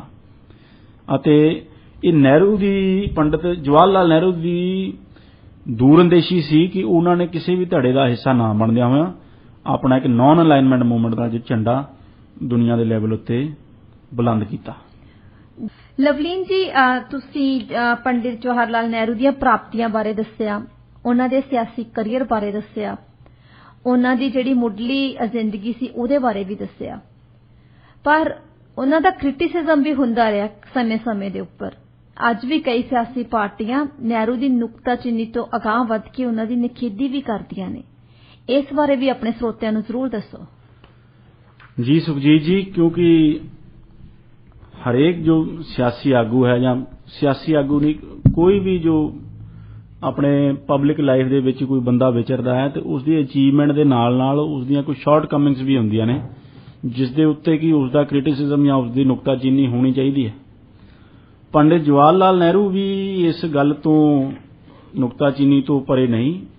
ਬਹੁਤ ਸਾਰੇ ਮੁੱਦੇ ਨੇ, ਬਹੁਤ ਸਾਰੇ ਇਸ਼ੂਜ਼ ਨੇ ਜਿਨ੍ਹਾਂ ਦੇ ਉੱਤੇ ਪੰਡਿਤ ਜਵਾਹਰ ਲਾਲ ਨਹਿਰੂ ਦੀ ਨੁਕਤਾਚੀਨੀ ਜਾਂ ਉਹਨਾਂ ਦਾ ਕ੍ਰਿਟਿਸਿਜ਼ਮ ਕਰਨਾ ਬਣਦਾ ਹੈ, ਜਿੱਥੇ ਕਿ ਉਹ ਕੁਝ ਹੱਦ ਤੱਕ ਫੇਲ ਵੀ ਹੋਏ ਕਈਆਂ ਫਰੰਟਸ ਦੇ ਉੱਤੇ। ਸੋ ਅਸੀਂ ਉਹਨਾਂ ਦਾ ਜ਼ਿਕਰ ਵੀ ਅੱਜ ਜ਼ਰੂਰ ਕਰਾਂਗੇ, ਕਿਉਂਕਿ ਪ੍ਰਾਪਤੀਆਂ ਗਿਣਾਉਣ ਦੇ ਨਾਲ ਜੋ ਉਹਨਾਂ ਦੀਆਂ ਸ਼ਾਰਟ ਕਮਿੰਗਸ ਨੇ ਉਸ ਦੇ ਬਾਰੇ ਵੀ ਚਰਚਾ ਕਰਨੀ ਇੱਕ ਪ੍ਰੋਗਰਾਮ ਦੇ ਵਿੱਚ ਬਹੁਤ ਜ਼ਰੂਰੀ ਹੈ। ਸਭ ਤੋਂ ਪਹਿਲਾਂ ਤਾਂ ਸੁਖਜੀਤ ਜੀ, ਜੇ ਅਸੀਂ ਪੰਡਿਤ ਜਵਾਹਰ ਲਾਲ ਨਹਿਰੂ ਦੀਆਂ ਜੋ ਥੋੜ੍ਹੀਆਂ ਨਾਕਾਮੀਆਂ ਨੇ ਜੇ ਉਹਨਾਂ ਉੱਤੇ ਜੋ ਜ਼ਿਕਰ ਕਰੀਏ ਉਹਨਾਂ ਦਾ, ਤਾਂ ਸਭ ਤੋਂ ਪਹਿਲਾਂ ਤਾਂ ਜੋ ਹੈ ਕਸ਼ਮੀਰ ਦਾ ਮੁੱਦਾ। ਕਸ਼ਮੀਰ, ਜਿਸ ਤਰ੍ਹਾਂ ਕਿ ਅਸੀਂ ਜਾਣਦੇ ਹਾਂ ਕਿ ਉਹ ਇੱਕ ਡੋਗਰੇ ਸ਼ਾਸਕ ਦਾ ਉੱਥੇ ਰਾਜ ਸੀ, ਤੇ ਜੋ ਡੋਗਰਾ ਸ਼ਾਸਕ ਸੀ ਉਹ ਆਜ਼ਾਦ ਰਹਿਣ ਦੇ ਸੁਪਨੇ ਦੇਖ ਰਿਹਾ ਸੀ, ਪਰ ਹਿੰਦੁਸਤਾਨ ਅਤੇ ਪਾਕਿਸਤਾਨ ਦੋਨੇ ਹੀ ਕਸ਼ਮੀਰ ਨੂੰ ਆਪਣੇ ਮੁਲਕ ਦੇ ਵਿੱਚ ਰਲਾਉਣਾ ਚਾਹੁੰਦੇ ਸਨ। ਪਰ ਜੋ ਭਾਰਤ ਸੀ ਪੰਡਿਤ ਜਵਾਹਰ ਲਾਲ ਨਹਿਰੂ ਦੀ ਲੀਡਰਸ਼ਿਪ ਦੇ ਅੰਦਰ, ਉਹ ਤਾਂ ਜੋ ਇੰਸਟਰੂਮੈਂਟ ਆਫ ਅਸੈਸ਼ਨ ਹੈ ਉਸ ਦਾ ਇੰਤਜ਼ਾਰ ਕਰ ਰਿਹਾ ਸੀ। ਪਰ ਪਾਕਿਸਤਾਨ ਦੇ ਪਾਸਿਓਂ ਜੋ ਇੱਕ ਕਬੀਲਾਈ ਜੋ ਲੋਕ ਸਨ, ਉਹਨਾਂ ਨੇ ਕਸ਼ਮੀਰ ਦੇ ਉੱਤੇ ਹਮਲਾ ਕੀਤਾ, ਜਿਸ ਦੇ ਵਿੱਚ ਕੀ ਕਿਹਾ ਜਾਂਦਾ ਹੈ ਕਿ ਪਾਕਿਸਤਾਨ ਆਰਮੀ ਦੇ ਜੋ ਰੈਗੂਲਰ ਸਨ ਉਹ ਵੀ ਜੋ ਕਬਾਇਲੀ ਭੇਸ ਦੇ ਵਿੱਚ ਉਹਨਾਂ ਦੇ ਵਿੱਚ ਸ਼ਾਮਲ ਸਨ। ਸੋ ਇਸ ਤਰ੍ਹਾਂ ਉਹਨਾਂ ਨੇ ਕਸ਼ਮੀਰ ਦੇ ਉੱਤੇ ਹਮਲਾ ਕੀਤਾ ਤੇ ਬਾਏ ਮਿਲਟਰੀ ਫੋਰਸ ਕਸ਼ਮੀਰ ਨੂੰ ਟੇਕ ਓਵਰ ਕਰਨ ਦੀ ਕੋਸ਼ਿਸ਼ ਕੀਤੀ। ਸੋ ਜਿਸ ਦੇ ਕਾਰਨ ਕਿ ਜਿਸ ਤੋਂ ਬਾਅਦ ਕਿ ਇਸ ਹਮਲੇ ਤੋਂ ਬਾਅਦ ਜੋ ਡੋਗਰਾ ਸ਼ਾਸਕ ਹੈ ਉਹ ਇੰਸਟਰੂਮੈਂਟ ਆਫ ਅਸੈਸ਼ਨ ਜੋ ਹੈ ਉਹ ਸਾਈਨ ਕਰਕੇ ਭਾਰਤ ਦੇ ਹੱਕ ਦੇ ਵਿੱਚ ਜੋ ਕਸ਼ਮੀਰ ਦਾ ਜੋ ਮਿਲਾਪ ਕਰ ਦਿੰਦਾ ਹੈ। ਉਸ ਤੋਂ ਬਾਅਦ ਜੋ ਭਾਰਤੀ ਸੈਨਾ ਹੈ ਉਹ ਉੱਥੇ ਪਹੁੰਚਦੀ ਹੈ ਕਸ਼ਮੀਰ ਦੇ ਵਿੱਚ, ਅਤੇ ਉੱਥੇ ਜੋ ਹਮਲਾਵਰ ਨੇ ਉਹਨਾਂ ਨਾਲ ਲੋਹਾ ਲੈਂਦੀ ਹੈ ਤੇ ਉਹਨਾਂ ਨੂੰ ਪਿੱਛੇ ਹਟਣ ਲਈ ਮਜਬੂਰ ਕਰਦੀ ਹੈ। ਸੋ ਇਹ ਸਾਰੀ ਜੰਗ ਉਦੋਂ ਚੱਲ ਰਹੀ ਹੁੰਦੀ ਹੈ ਤੇ ਜੋ ਮਿਲਟਰੀ ਹਿਸਟੋਰੀਅਨ ਨੇ ਉਹਨਾਂ ਦਾ ਕਹਿਣਾ ਹੈ ਕਿ ਭਾਰਤ ਉਸ ਜੰਗ ਨੂੰ ਜਿੱਤ ਰਿਹਾ ਸੀ ਤੇ ਜੋ ਕਬੀਲੇ ਦੇ ਉਹ ਹਮਲਾਵਰ ਸਨ ਜਾਂ ਪਾਕਿਸਤਾਨ ਦੇ ਰੈਗੂਲਰ ਸਨ ਜੋ ਵੀ ਉਹ ਸਨ, ਉਹਨਾਂ ਨੂੰ ਖਦੇੜਨ ਦੇ ਵਿੱਚ ਜੋ ਭਾਰਤੀ ਫੌਜ ਹੈ ਜੋ ਕਿ ਏਅਰਲਿਫਟ ਕਰਕੇ ਜਿਸ ਨੂੰ ਉੱਥੇ ਪਹੁੰਚਾਇਆ ਗਿਆ ਸੀ ਉਹ ਕਾਮਯਾਬ ਹੋ ਰਹੀ ਸੀ। ਪਰ ਇਸ ਸਭ ਦੇ ਦੌਰਾਨ ਜੋ ਪੰਡਿਤ ਨਹਿਰੂ ਨੇ ਉਹ ਇਸ ਮਸਲੇ ਨੂੰ ਯੂਐਨਓ ਲੈ ਗਏ ਤੇ ਯੂਐਨਓ ਦੇ ਵਿੱਚ ਜੋ ਯੂਐਨਓ ਸਿਕਿਉਰਿਟੀ ਕਾਉਂਸਲ ਨੇ ਉੱਥੇ ਉਹ ਕਰਵਾ ਦਿੱਤਾ, ਸੀਜ਼ ਫਾਇਰ ਕਰਵਾ ਦਿੱਤਾ। ਜੋ ਸੀਜ਼ ਫਾਇਰ ਸੀ, ਜਿਸ ਲਾਈਨ ਦੇ ਉੱਤੇ ਸੀਜ਼ ਫਾਇਰ ਹੋਇਆ, ਜਿਸ ਪੁਆਇੰਟ ਦੇ ਉੱਤੇ, ਉਹੀ ਲਾਈਨ ਆਫ ਕੰਟਰੋਲ ਬਣ ਗਈ ਅਤੇ ਜੋ ਅੱਜ ਲਾਈਨ ਆਫ ਕੰਟਰੋਲ ਹੈ, ਜਿੱਥੇ ਕਿ ਇੰਨੇ ਸਾਡੇ ਫੌਜੀ ਵੀ ਸ਼ਹੀਦ ਹੋ ਰਹੇ ਹਨ, ਜਿੱਥੇ ਟੈਰਰਿਜ਼ਮ ਦੀ ਵੀ ਸਮੱਸਿਆ ਆ ਰਹੀ ਹੈ, ਜਿੱਥੋਂ ਭਾਰਤ ਦੇ ਵਿੱਚ ਘੁਸਪੈਠ ਕਰਨ ਦੀਆਂ ਵੀ ਕੋਸ਼ਿਸ਼ਾਂ ਕੀਤੀਆਂ ਜਾਂਦੀਆਂ ਨੇ, ਤੇ ਸਾਰਾ ਉਹੀ ਲਾਈਨ ਆਫ ਕੰਟਰੋਲ, ਉਹ ਲਾਈਨ ਆਫ ਜੋ ਸੀਜ਼ ਫਾਇਰ ਸੀ ਉਹ ਲਾਈਨ ਆਫ ਕੰਟਰੋਲ ਬਣ ਗਈ। ਅਤੇ ਜੋ ਯੂਐਨ ਸਿਕਿਉਰਿਟੀ ਕਾਉਂਸਲ ਹੈ ਉਸਨੇ ਮਤਾ ਪਾਸ ਕਰ ਦਿੱਤਾ। ਹਾਲਾਂਕਿ ਨਹਿਰੂ ਤਾਂ ਇੱਕ ਆਈਡਲਿਸਟਿਕ ਵਿਊ ਦੇ ਤਹਿਤ ਇੱਕ ਆਦਰਸ਼ਵਾਦੀ ਇਨਸਾਨ ਹੋਣ ਦੇ ਨਾਤੇ ਇਹ ਸਮਝਦੇ ਸਨ ਕਿ ਜੋ UNO ਹੈ ਸਾਡੀ ਮਦਦ ਕਰੇਗਾ, ਪਰ ਜੋ ਅਸਲ ਸਿਆਸਤ ਹੈ ਉਸ ਨੂੰ ਸਮਝਣ ਦੇ ਵਿੱਚ ਪੰਡਿਤ ਨਹਿਰੂ ਨਾਕਾਮ ਰਹੇ ਕਿ ਜੋ UN ਹੈ ਉਹ ਪੱਛਮੀ ਤਾਕਤਾਂ ਉਸ ਨੂੰ ਡੋਮੀਨੇਟ ਕਰ ਰਹੀਆਂ ਹਨ ਤੇ ਜੋ ਪਾਕਿਸਤਾਨ ਹੈ ਉਹ ਪੱਛਮੀ ਤਾਕਤਾਂ ਦੇ ਜ਼ਿਆਦਾ ਨਜ਼ਦੀਕ ਹੈ। ਪਰ ਇੱਥੇ ਉਹ ਸਿਆਸੀ ਸਮਝ ਬੂਝ ਨਹੀਂ ਦਿਖਾ ਪਾਏ ਅਤੇ ਸਾਰੇ ਮਸਲੇ ਨੂੰ UN ਨੂੰ ਲੈ ਗਏ ਤੇ UN ਸਿਕਿਉਰਿਟੀ ਕਾਉਂਸਲ ਨੇ ਉੱਥੇ ਸੀਜ਼ਫਾਇਰ ਕਰਵਾ ਕੇ ਉੱਥੇ ਰੈਜ਼ੋਲੂਸ਼ਨ ਪਾਸ ਕਰ ਦਿੱਤਾ ਕਿ ਜੰਮੂ ਕਸ਼ਮੀਰ ਦੇ ਵਿੱਚ ਪਲੈਬੀਸਾਈਡ ਕਰਵਾਇਆ ਜਾਵੇ। ਪਲੈਬੀਸਾਈਡ ਕਰਵਾ ਕੇ ਜੰਮੂ ਕਸ਼ਮੀਰ ਦੇ ਵਿੱਚ ਉੱਥੇ ਲੋਕਾਂ ਨੂੰ ਪੁੱਛਿਆ ਜਾਵੇ ਕਿ ਉਹ ਪਾਕਿਸਤਾਨ ਨਾਲ ਜੁੜਨਾ ਚਾਹੁੰਦੇ ਨੇ ਕਿ ਹਿੰਦੁਸਤਾਨ ਦੇ ਨਾਲ ਜੁੜਨਾ ਚਾਹੁੰਦੇ ਨੇ। ਪਰ ਉਸ ਪਲੈਬੀਸਾਈਡ ਤੋਂ ਪਹਿਲਾਂ ਇਹ ਵੀ UN ਸਿਕਿਉਰਿਟੀ ਕਾਉਂਸਲ ਨੇ ਕਿਹਾ ਕਿ ਜੋ ਪਾਕਿਸਤਾਨ ਹੈ ਉਹ ਮਕਬੂਜ਼ਾ ਕਸ਼ਮੀਰ ਨੂੰ ਜੋ ਹਿੱਸਾ ਪਾਕਿਸਤਾਨ ਦੇ ਕਬਜ਼ੇ ਅਧੀਨ ਹੈ ਉਸ ਨੂੰ ਖਾਲੀ ਕਰੇ। ਸੋ ਉਸ ਤੋਂ ਬਾਅਦ ਸੁਖਜੀਤ ਜੀ ਨਾ ਤਾਂ ਉਹ ਹਿੱਸਾ ਖਾਲੀ ਹੋਇਆ ਨਾ ਪਲੈਬੀਸਾਈਡ ਹੋਇਆ ਤੇ ਜੰਮੂ ਕਸ਼ਮੀਰ ਦੇ ਵਿੱਚ ਬਾਅਦ ਦੇ ਵਿੱਚ ਲੇਟ 80s ਦੇ ਵਿੱਚ ਇਨਸਰਜੈਂਸੀ ਖੜੀ ਹੋ ਗਈ ਅਤੇ ਇੱਕ ਬੜਾ ਹੀ ਸਾਰੇ ਸਾਊਥ ਏਸ਼ੀਆ ਨੂੰ ਦੀ ਸ਼ਾਂਤੀ ਨੂੰ ਇੱਕ ਉਹ ਕਸ਼ਮੀਰ ਦਾ ਜੋ ਮਸਲਾ ਹੈ ਉਹ ਇੱਕ ਬੜੇ ਚੈਲੰਜ ਦੇ ਰੂਪ ਦੇ ਵਿੱਚ ਅੱਜ ਵੀ ਉਹ ਖੜਾ ਸਾਨੂੰ ਦਿਖਾਈ ਦਿੰਦਾ ਹੈ। ਇਸ ਲਈ ਉਸ ਨੂੰ ਕਿਹਾ ਜਾਂਦਾ ਹੈ ਕਿ ਇਹ ਵੀ ਕਿਹਾ ਜਾਂਦਾ ਹੈ ਕੁਝ ਵਿਦਵਾਨਾਂ ਵੱਲੋਂ ਕਿ ਜੋ ਕਸ਼ਮੀਰ ਹੈ that is unfinished business of partition. ਜੋ ਪਾਰਟੀਸ਼ਨ ਵੇਲੇ ਜੋ ਅਨਫਿਨਿਸ਼ਡ ਜੋ ਬਿਜ਼ਨਸ ਰਹਿ ਗਿਆ ਉਹ ਅੱਜ ਤੱਕ ਭਾਰਤ ਪਾਕਿਸਤਾਨ ਨੂੰ ਅਤੇ ਸਾਰੇ ਸਾਊਥ ਏਸ਼ੀਆ ਦੇ ਵਿੱਚ ਸ਼ਾਂਤੀ ਨੂੰ ਉਹ ਪ੍ਰਭਾਵਿਤ ਕਰ ਰਿਹਾ ਹੈ। ਸੋ ਇਸ ਮਸਲੇ ਤੋਂ ਅੱਗੇ ਜੇ ਚੱਲੀਏ ਤਾਂ ਅਸੀਂ ਪੰਡਿਤ ਨਹਿਰੂ ਦੀ ਚਾਈਨਾ ਪਾਲਿਸੀ ਦੇ ਜੇ ਅਸੀਂ ਗੱਲ ਕਰੀਏ, ਪੰਡਿਤ ਨਹਿਰੂ ਦੀ ਚਾਈਨਾ ਪਾਲਿਸੀ ਦੇ ਉੱਤੇ ਵੀ ਉਹਨਾਂ ਦਾ ਬਹੁਤ ਕ੍ਰਿਟਿਸਿਜ਼ਮ ਹੋ ਰਿਹਾ ਹੁੰਦਾ ਹੈ ਇਤਿਹਾਸਕ ਤੌਰ ਤੇ, ਜੋ ਹੋਣਾ ਬਣਦਾ ਵੀ ਹੈ ਕਿ ਲੋਕਾਂ ਦਾ ਕੁਝ ਜੋ ਪੋਲੀਟੀਕਲ ਆਬਜ਼ਰਵਰ ਨੇ ਜਾਂ ਹਿਸਟੋਰੀਅਨ ਨੇ ਉਹਨਾਂ ਦਾ ਇਹ ਕਹਿਣਾ ਹੈ ਕਿ ਜੋ ਜਵਾਹਰ ਲਾਲ ਨਹਿਰੂ ਨੇ ਉਹਨਾਂ ਨੇ ਚੀਨ ਦੇ ਪ੍ਰਤੀ ਬੜਾ ਹੀ ਨਰਮ ਰਵੱਈਆ ਅਪਣਾਇਆ। ਪਹਿਲਾਂ ਤਾਂ ਜਦ ਚੀਨ ਨੇ ਤਿੱਬਤ ਨੂੰ ਟੇਕ ਓਵਰ ਕੀਤਾ ਤੇ ਆਪਣੇ ਵਿੱਚ ਮਿਲਾ ਲਿਆ, ਤਿੱਬਤ ਪਹਿਲਾਂ ਇੱਕ ਆਜ਼ਾਦ ਮੁਲਕ ਸੀ, ਉਸ ਨੂੰ ਟੇਕ ਓਵਰ ਕਰਕੇ ਚੀਨ ਨੇ ਆਪਣੇ ਵਿੱਚ ਰਲਾ ਲਿਆ ਤਾਂ ਭਾਰਤ ਤੇ ਚੀਨ ਦੇ ਵਿੱਚ ਇੱਕ ਜੋ ਬਫਰ ਸਟੇਟ ਸੀ ਤਿੱਬਤ ਉਸ ਨੂੰ ਖਤਮ ਕਰ ਦਿੱਤਾ ਅਤੇ ਜੋ ਚੀਨੀ ਥ੍ਰੈਟ ਸੀ ਜੋ Chinese threat C that came right to the borders of India। ਤੇ ਪੰਡਿਤ ਨਹਿਰੂ ਨੇ ਤੇ ਭਾਰਤ ਨੇ ਉਸ ਦੇ ਤਿੱਬਤ ਦੇ ਟੇਕ ਓਵਰ ਕਰਨ ਚੀਨ ਵੱਲੋਂ ਟੇਕ ਓਵਰ ਕਰਨ ਦੇ ਖਿਲਾਫ ਕੋਈ ਆਵਾਜ਼ ਨਹੀਂ ਉਠਾਈ ਤੇ ਉਸ ਨੂੰ ਆਪਣੀ ਸਹਿਮਤੀ ਦਿੱਤੀ। ਬਾਅਦ ਦੇ ਵਿੱਚ ਉਹਨਾਂ ਨੇ ਜੋ ਹਿੰਦੀ ਚੀਨੀ ਭਾਈ ਭਾਈ ਦਾ ਨਾਰਾ ਦਿੱਤਾ ਅਤੇ ਜੋ ਚੀਨ ਵੱਲੋਂ ਜੋ ਥ੍ਰੈਟ ਸੀ ਜਿਸ ਨੂੰ ਕਿ ਸਰਦਾਰ ਪਟੇਲ ਬਖੂਬੀ ਸਮਝਦੇ ਸਨ ਉਸ ਦੇ ਪ੍ਰਤੀ ਉਸ ਤਰ੍ਹਾਂ ਧਿਆਨ ਨਹੀਂ ਦਿੱਤਾ, ਆਪਣੀ ਫੌਜ ਨੂੰ ਡਿਵੈਲਪ ਨਹੀਂ ਕੀਤਾ ਤੇ ਇਹ ਕਿਹਾ ਕਿ ਮੇਰੀ ਤਾਂ ਚਾਈਨਾ ਦੇ ਨਾਲ ਮੇਰੇ ਬੜੇ ਤਗੜੇ ਮੇਰੇ ਬਹੁਤ ਪੀਸਫੁਲ ਸੰਬੰਧ ਨੇ ਤੇ ਸਾਨੂੰ ਤਾਂ ਉਸ ਫਰੰਟ ਤੇ ਫੌਜ ਦੀ ਕੋਈ ਲੋੜ ਨਹੀਂ ਪੈਣੀ, ਕੋਈ ਇਨਫਰਾਸਟ੍ਰਕਚਰ ਉੱਥੇ ਡਿਵੈਲਪ ਨਹੀਂ ਕੀਤਾ। 1959 ਦੇ ਵਿੱਚ ਜੋ ਦਲਾਈ ਲਾਮਾ ਨੇ ਜੋ ਅੱਜ ਵੀ ਦਲਾਈ ਲਾਮਾ ਨੇ ਬੜੇ ਹੀ ਸਾਡੇ ਸਨਮਾਨਿਤ ਰਿਸਪੈਕਟਡ ਭਾਰਤ ਦੇ ਗੈਸਟ ਨੇ, ਉਹਨਾਂ ਨੂੰ ਭਾਰਤ ਦੇ ਵਿੱਚ ਸ਼ਰਨ ਮਿਲੀ ਅਤੇ ਜਿਸ ਤੋਂ ਚੱਲ ਕੇ ਅੱਗੇ ਉਹ ਵੀ ਇੱਕ ਕਾਰਨ ਬਣਿਆ, ਹੋਰ ਵੀ ਚਲੋ ਜੀਓਪੋਲੀਟੀਕਲ ਕਾਰਨ ਸਨ ਜਿਸ ਦੇ ਕਾਰਨ ਕਿ ਚਾਈਨਾ ਤੇ ਭਾਰਤ ਦੇ ਸੰਬੰਧ ਵਿਗੜਨ ਲੱਗੇ ਤੇ ਜਿਸ ਨੂੰ ਕਿ ਪੰਡਿਤ ਨਹਿਰੂ ਮੈਨੇਜ ਨਾ ਕਰ ਸਕੇ, ਜਿਸ ਦਾ ਖਾਮਿਆਜ਼ਾ 1962 ਦੀ ਜੰਗ ਦੇ ਰੂਪ ਵਿੱਚ ਭਾਰਤ ਨੂੰ ਭੁਗਤਣਾ ਪਿਆ, ਜਿਸ ਦੇ ਵਿੱਚ ਕਿ ਭਾਰਤ ਦੀ ਇੱਕ ਬੜੀ ਮਾੜੀ ਹਾਰ ਹੋਈ ਅਤੇ ਭਾਰਤ ਦਾ ਕਾਫੀ ਸਾਰਾ ਇਲਾਕਾ ਚੀਨ ਦੇ ਅਧਿਕਾਰ ਖੇਤਰ ਹੇਠ ਚਲਿਆ ਗਿਆ। ਸੋ ਉਸ ਜਿਹੜੀ ਸਾਰੀ ਚਾਈਨਾ ਪਾਲਿਸੀ ਸੀ ਤੇ ਚਾਈਨਾ ਦਾ ਜੋ ਥ੍ਰੈਟ ਸੀ, ਜੋ ਚਾਈਨਾ ਦਾ ਜੋ ਇੱਕ ਖਤਰਾ ਸੀ, ਉਸ ਨੂੰ ਭਾਂਪਣ ਦੇ ਵਿੱਚ ਜਵਾਹਰ ਲਾਲ ਨਹਿਰੂ ਨਾਕਾਮ ਰਹੇ ਅਤੇ ਉਹਨਾਂ ਦੀ ਪਾਲਿਸੀ ਬੜੀ ਸੌਫਟ ਰਹੀ ਚਾਈਨਾ ਦੇ ਪ੍ਰਤੀ। ਹਿੰਦੀ ਚੀਨੀ ਭਾਈ ਭਾਈ ਦਾ ਉਹਨਾਂ ਨੇ ਨਾਰਾ ਦਿੱਤਾ, ਪੰਚਸ਼ੀਲ ਐਗਰੀਮੈਂਟ ਚਾਈਨਾ ਦੇ ਨਾਲ ਸਾਈਨ ਕੀਤਾ ਜਿਸ ਦੇ ਵਿੱਚ ਪੀਸਫੁਲ ਕੋਐਗਜ਼ਿਸਟੈਂਸ ਯਾਨੀ ਕਿ ਸ਼ਾਂਤਮਈ ਗਵਾਂਢੀਆਂ ਦੇ ਰੂਪ ਵਿੱਚ ਰਹਿਣ ਦੀ ਉਹਨਾਂ ਨੇ ਗੱਲ ਕੀਤੀ। ਉਸ ਦੇ ਵਿੱਚ ਵੀ ਇੱਕ ਆਈਡਲਿਜ਼ਮ ਝਲਕਦਾ ਸੀ ਜਵਾਹਰ ਲਾਲ ਨਹਿਰੂ ਦਾ, ਜਿਸ ਦਾ ਕਿ ਖਾਮਿਆਜ਼ਾ ਬਾਅਦ ਚ 1962 ਦੇ ਵਿੱਚ ਭਾਰਤ ਨੂੰ ਭੁਗਤਣਾ ਪਿਆ ਤੇ ਜਿਸ ਹਾਰ ਤੋਂ ਬਾਅਦ ਪੰਡਿਤ ਨਹਿਰੂ ਨੂੰ ਬਹੁਤ ਨਮੋਸ਼ੀ ਦਾ ਵੀ ਸਾਹਮਣਾ ਕਰਨਾ ਪਿਆ ਤੇ ਉਸ ਹਾਰ ਤੋਂ ਬਾਅਦ ਉਹਨਾਂ ਦੀ ਸਿਹਤ ਵੀ ਖਰਾਬ ਹੋਣੀ ਸ਼ੁਰੂ ਹੋ ਗਈ। ਉਸ ਕਹਿ ਲਈਏ ਸਟ੍ਰੈਸ ਨੇ ਜਾਂ ਉਸ ਹਾਰ ਦੀ ਨਮੋਸ਼ੀ ਨੇ ਪੰਡਿਤ ਨਹਿਰੂ ਦੀ ਸਿਹਤ ਉੱਤੇ ਗਹਿਰਾ ਅਸਰ ਛੱਡਿਆ ਜਿਸ ਤੋਂ ਕਿ ਉਹ ਬਾਅਦ ਦੇ ਵਿੱਚ ਰਿਕਵਰ ਨਹੀਂ ਕਰ ਸਕੇ।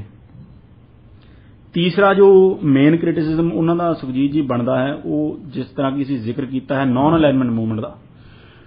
ਕਿ ਉਹਨਾਂ ਨੇ ਨਾਨ ਅਲਾਈਨਮੈਂਟ ਮੂਵਮੈਂਟ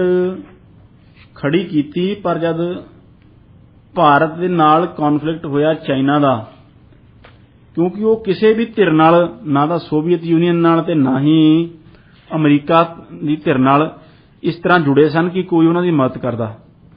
ਸੋ ਇੰਟਰਨੈਸ਼ਨਲੀ ਭਾਰਤ ਬੜਾ ਵੀਕ ਸੀ ਤੇ ਭਾਰਤ ਬੜਾ ਇਕੱਲਾ ਪੈ ਗਿਆ। ਜਦ ਚਾਈਨਾ ਨੇ ਭਾਰਤ ਦੇ ਉੱਤੇ ਹਮਲਾ ਕੀਤਾ ਤਾਂ ਕਿਸੇ ਨੇ ਵੀ ਭਾਰਤ ਦੀ ਮਦਦ ਨਹੀਂ ਕੀਤੀ ਅਤੇ ਮਜਬੂਰੀ ਵਸ ਪੰਡਿਤ ਨਹਿਰੂ ਨੂੰ ਬੜੀਆਂ ਹੀ ਡੈਸਪੀਰੇਟ ਅਪੀਲਸ US ਨੂੰ ਕਰਨੀਆਂ ਪਈਆਂ, ਜੋ ਕਿ ਬਹੁਤ ਸਾਰੀਆਂ ਅਪੀਲਾਂ ਤੋਂ ਬਾਅਦ ਫਿਰ US ਨੇ ਜਾਂ ਹੋਰ ਜੋ ਵਿਸ਼ਵ ਤਾਕਤਾਂ ਨੇ ਉਹਨਾਂ ਨੇ ਇੰਟਰਵੀਨ ਕਰਨ ਦਾ ਇੱਕ ਫੈਸਲਾ ਲਿਆ ਤੇ ਚੀਨ ਨੇ ਵਿਦਡਰਾਅ ਕੀਤਾ। ਸੋ ਨੌਨ ਅਲਾਈਨਮੈਂਟ ਮੂਵਮੈਂਟ ਨੇ ਜਿੱਥੇ ਕਿ ਇੱਕ ਸਾਨੂੰ ਇੱਕ ਵਿਚਾਰਧਾਰਕ ਤੌਰ ਤੇ ਮੋਰਲੀ ਸਾਨੂੰ ਜਾਂ ਇੱਕ ਆਪਣਾ ਇੱਕ ਹਾਈ ਗਰਾਊਂਡ ਦਿੱਤਾ, ਪਰ ਪ੍ਰੈਕਟੀਕਲੀ ਜੇ ਦੇਖੀਏ ਚਾਈਨਾ ਦੇ ਨਾਲ ਜਦ ਕੌਨਫਲਿਕਟ ਹੋਇਆ ਤਾਂ ਇਸ ਪਾਲਿਸੀ ਨੇ ਸਾਡਾ ਨੁਕਸਾਨ ਵੀ ਕੀਤਾ। ਬਾਅਦ ਦੇ ਵਿੱਚ ਜਿਸ ਤਰ੍ਹਾਂ ਕਿ ਅਸੀਂ ਦੇਖਦੇ ਹਾਂ ਕਿ ਨੌਨ ਅਲਾਈਨਮੈਂਟ ਦੀ ਜੋ ਪਾਲਿਸੀ ਸੀ ਉਹ ਪ੍ਰੈਕਟੀਕਲੀ ਭਾਰਤ ਨੂੰ ਛੱਡਣੀ ਪਈ ਅਤੇ ਭਾਰਤ ਦੀ ਜੋ ਨਜ਼ਦੀਕੀ ਸੀ ਉਹ ਸੋਵੀਅਤ ਯੂਨੀਅਨ ਦੇ ਨਾਲ ਉਹ ਕੋਈ ਲੁਕੀ ਛਿਪੀ ਨਹੀਂ ਸੀ, ਉਹ ਬੜੀ ਜਗ ਜ਼ਾਹਿਰ ਸੀ। ਸੋ ਇਸੇ ਤਿੰਨ ਜੋ ਮੇਨ ਕ੍ਰਿਟਿਸਿਜ਼ਮ ਜੋ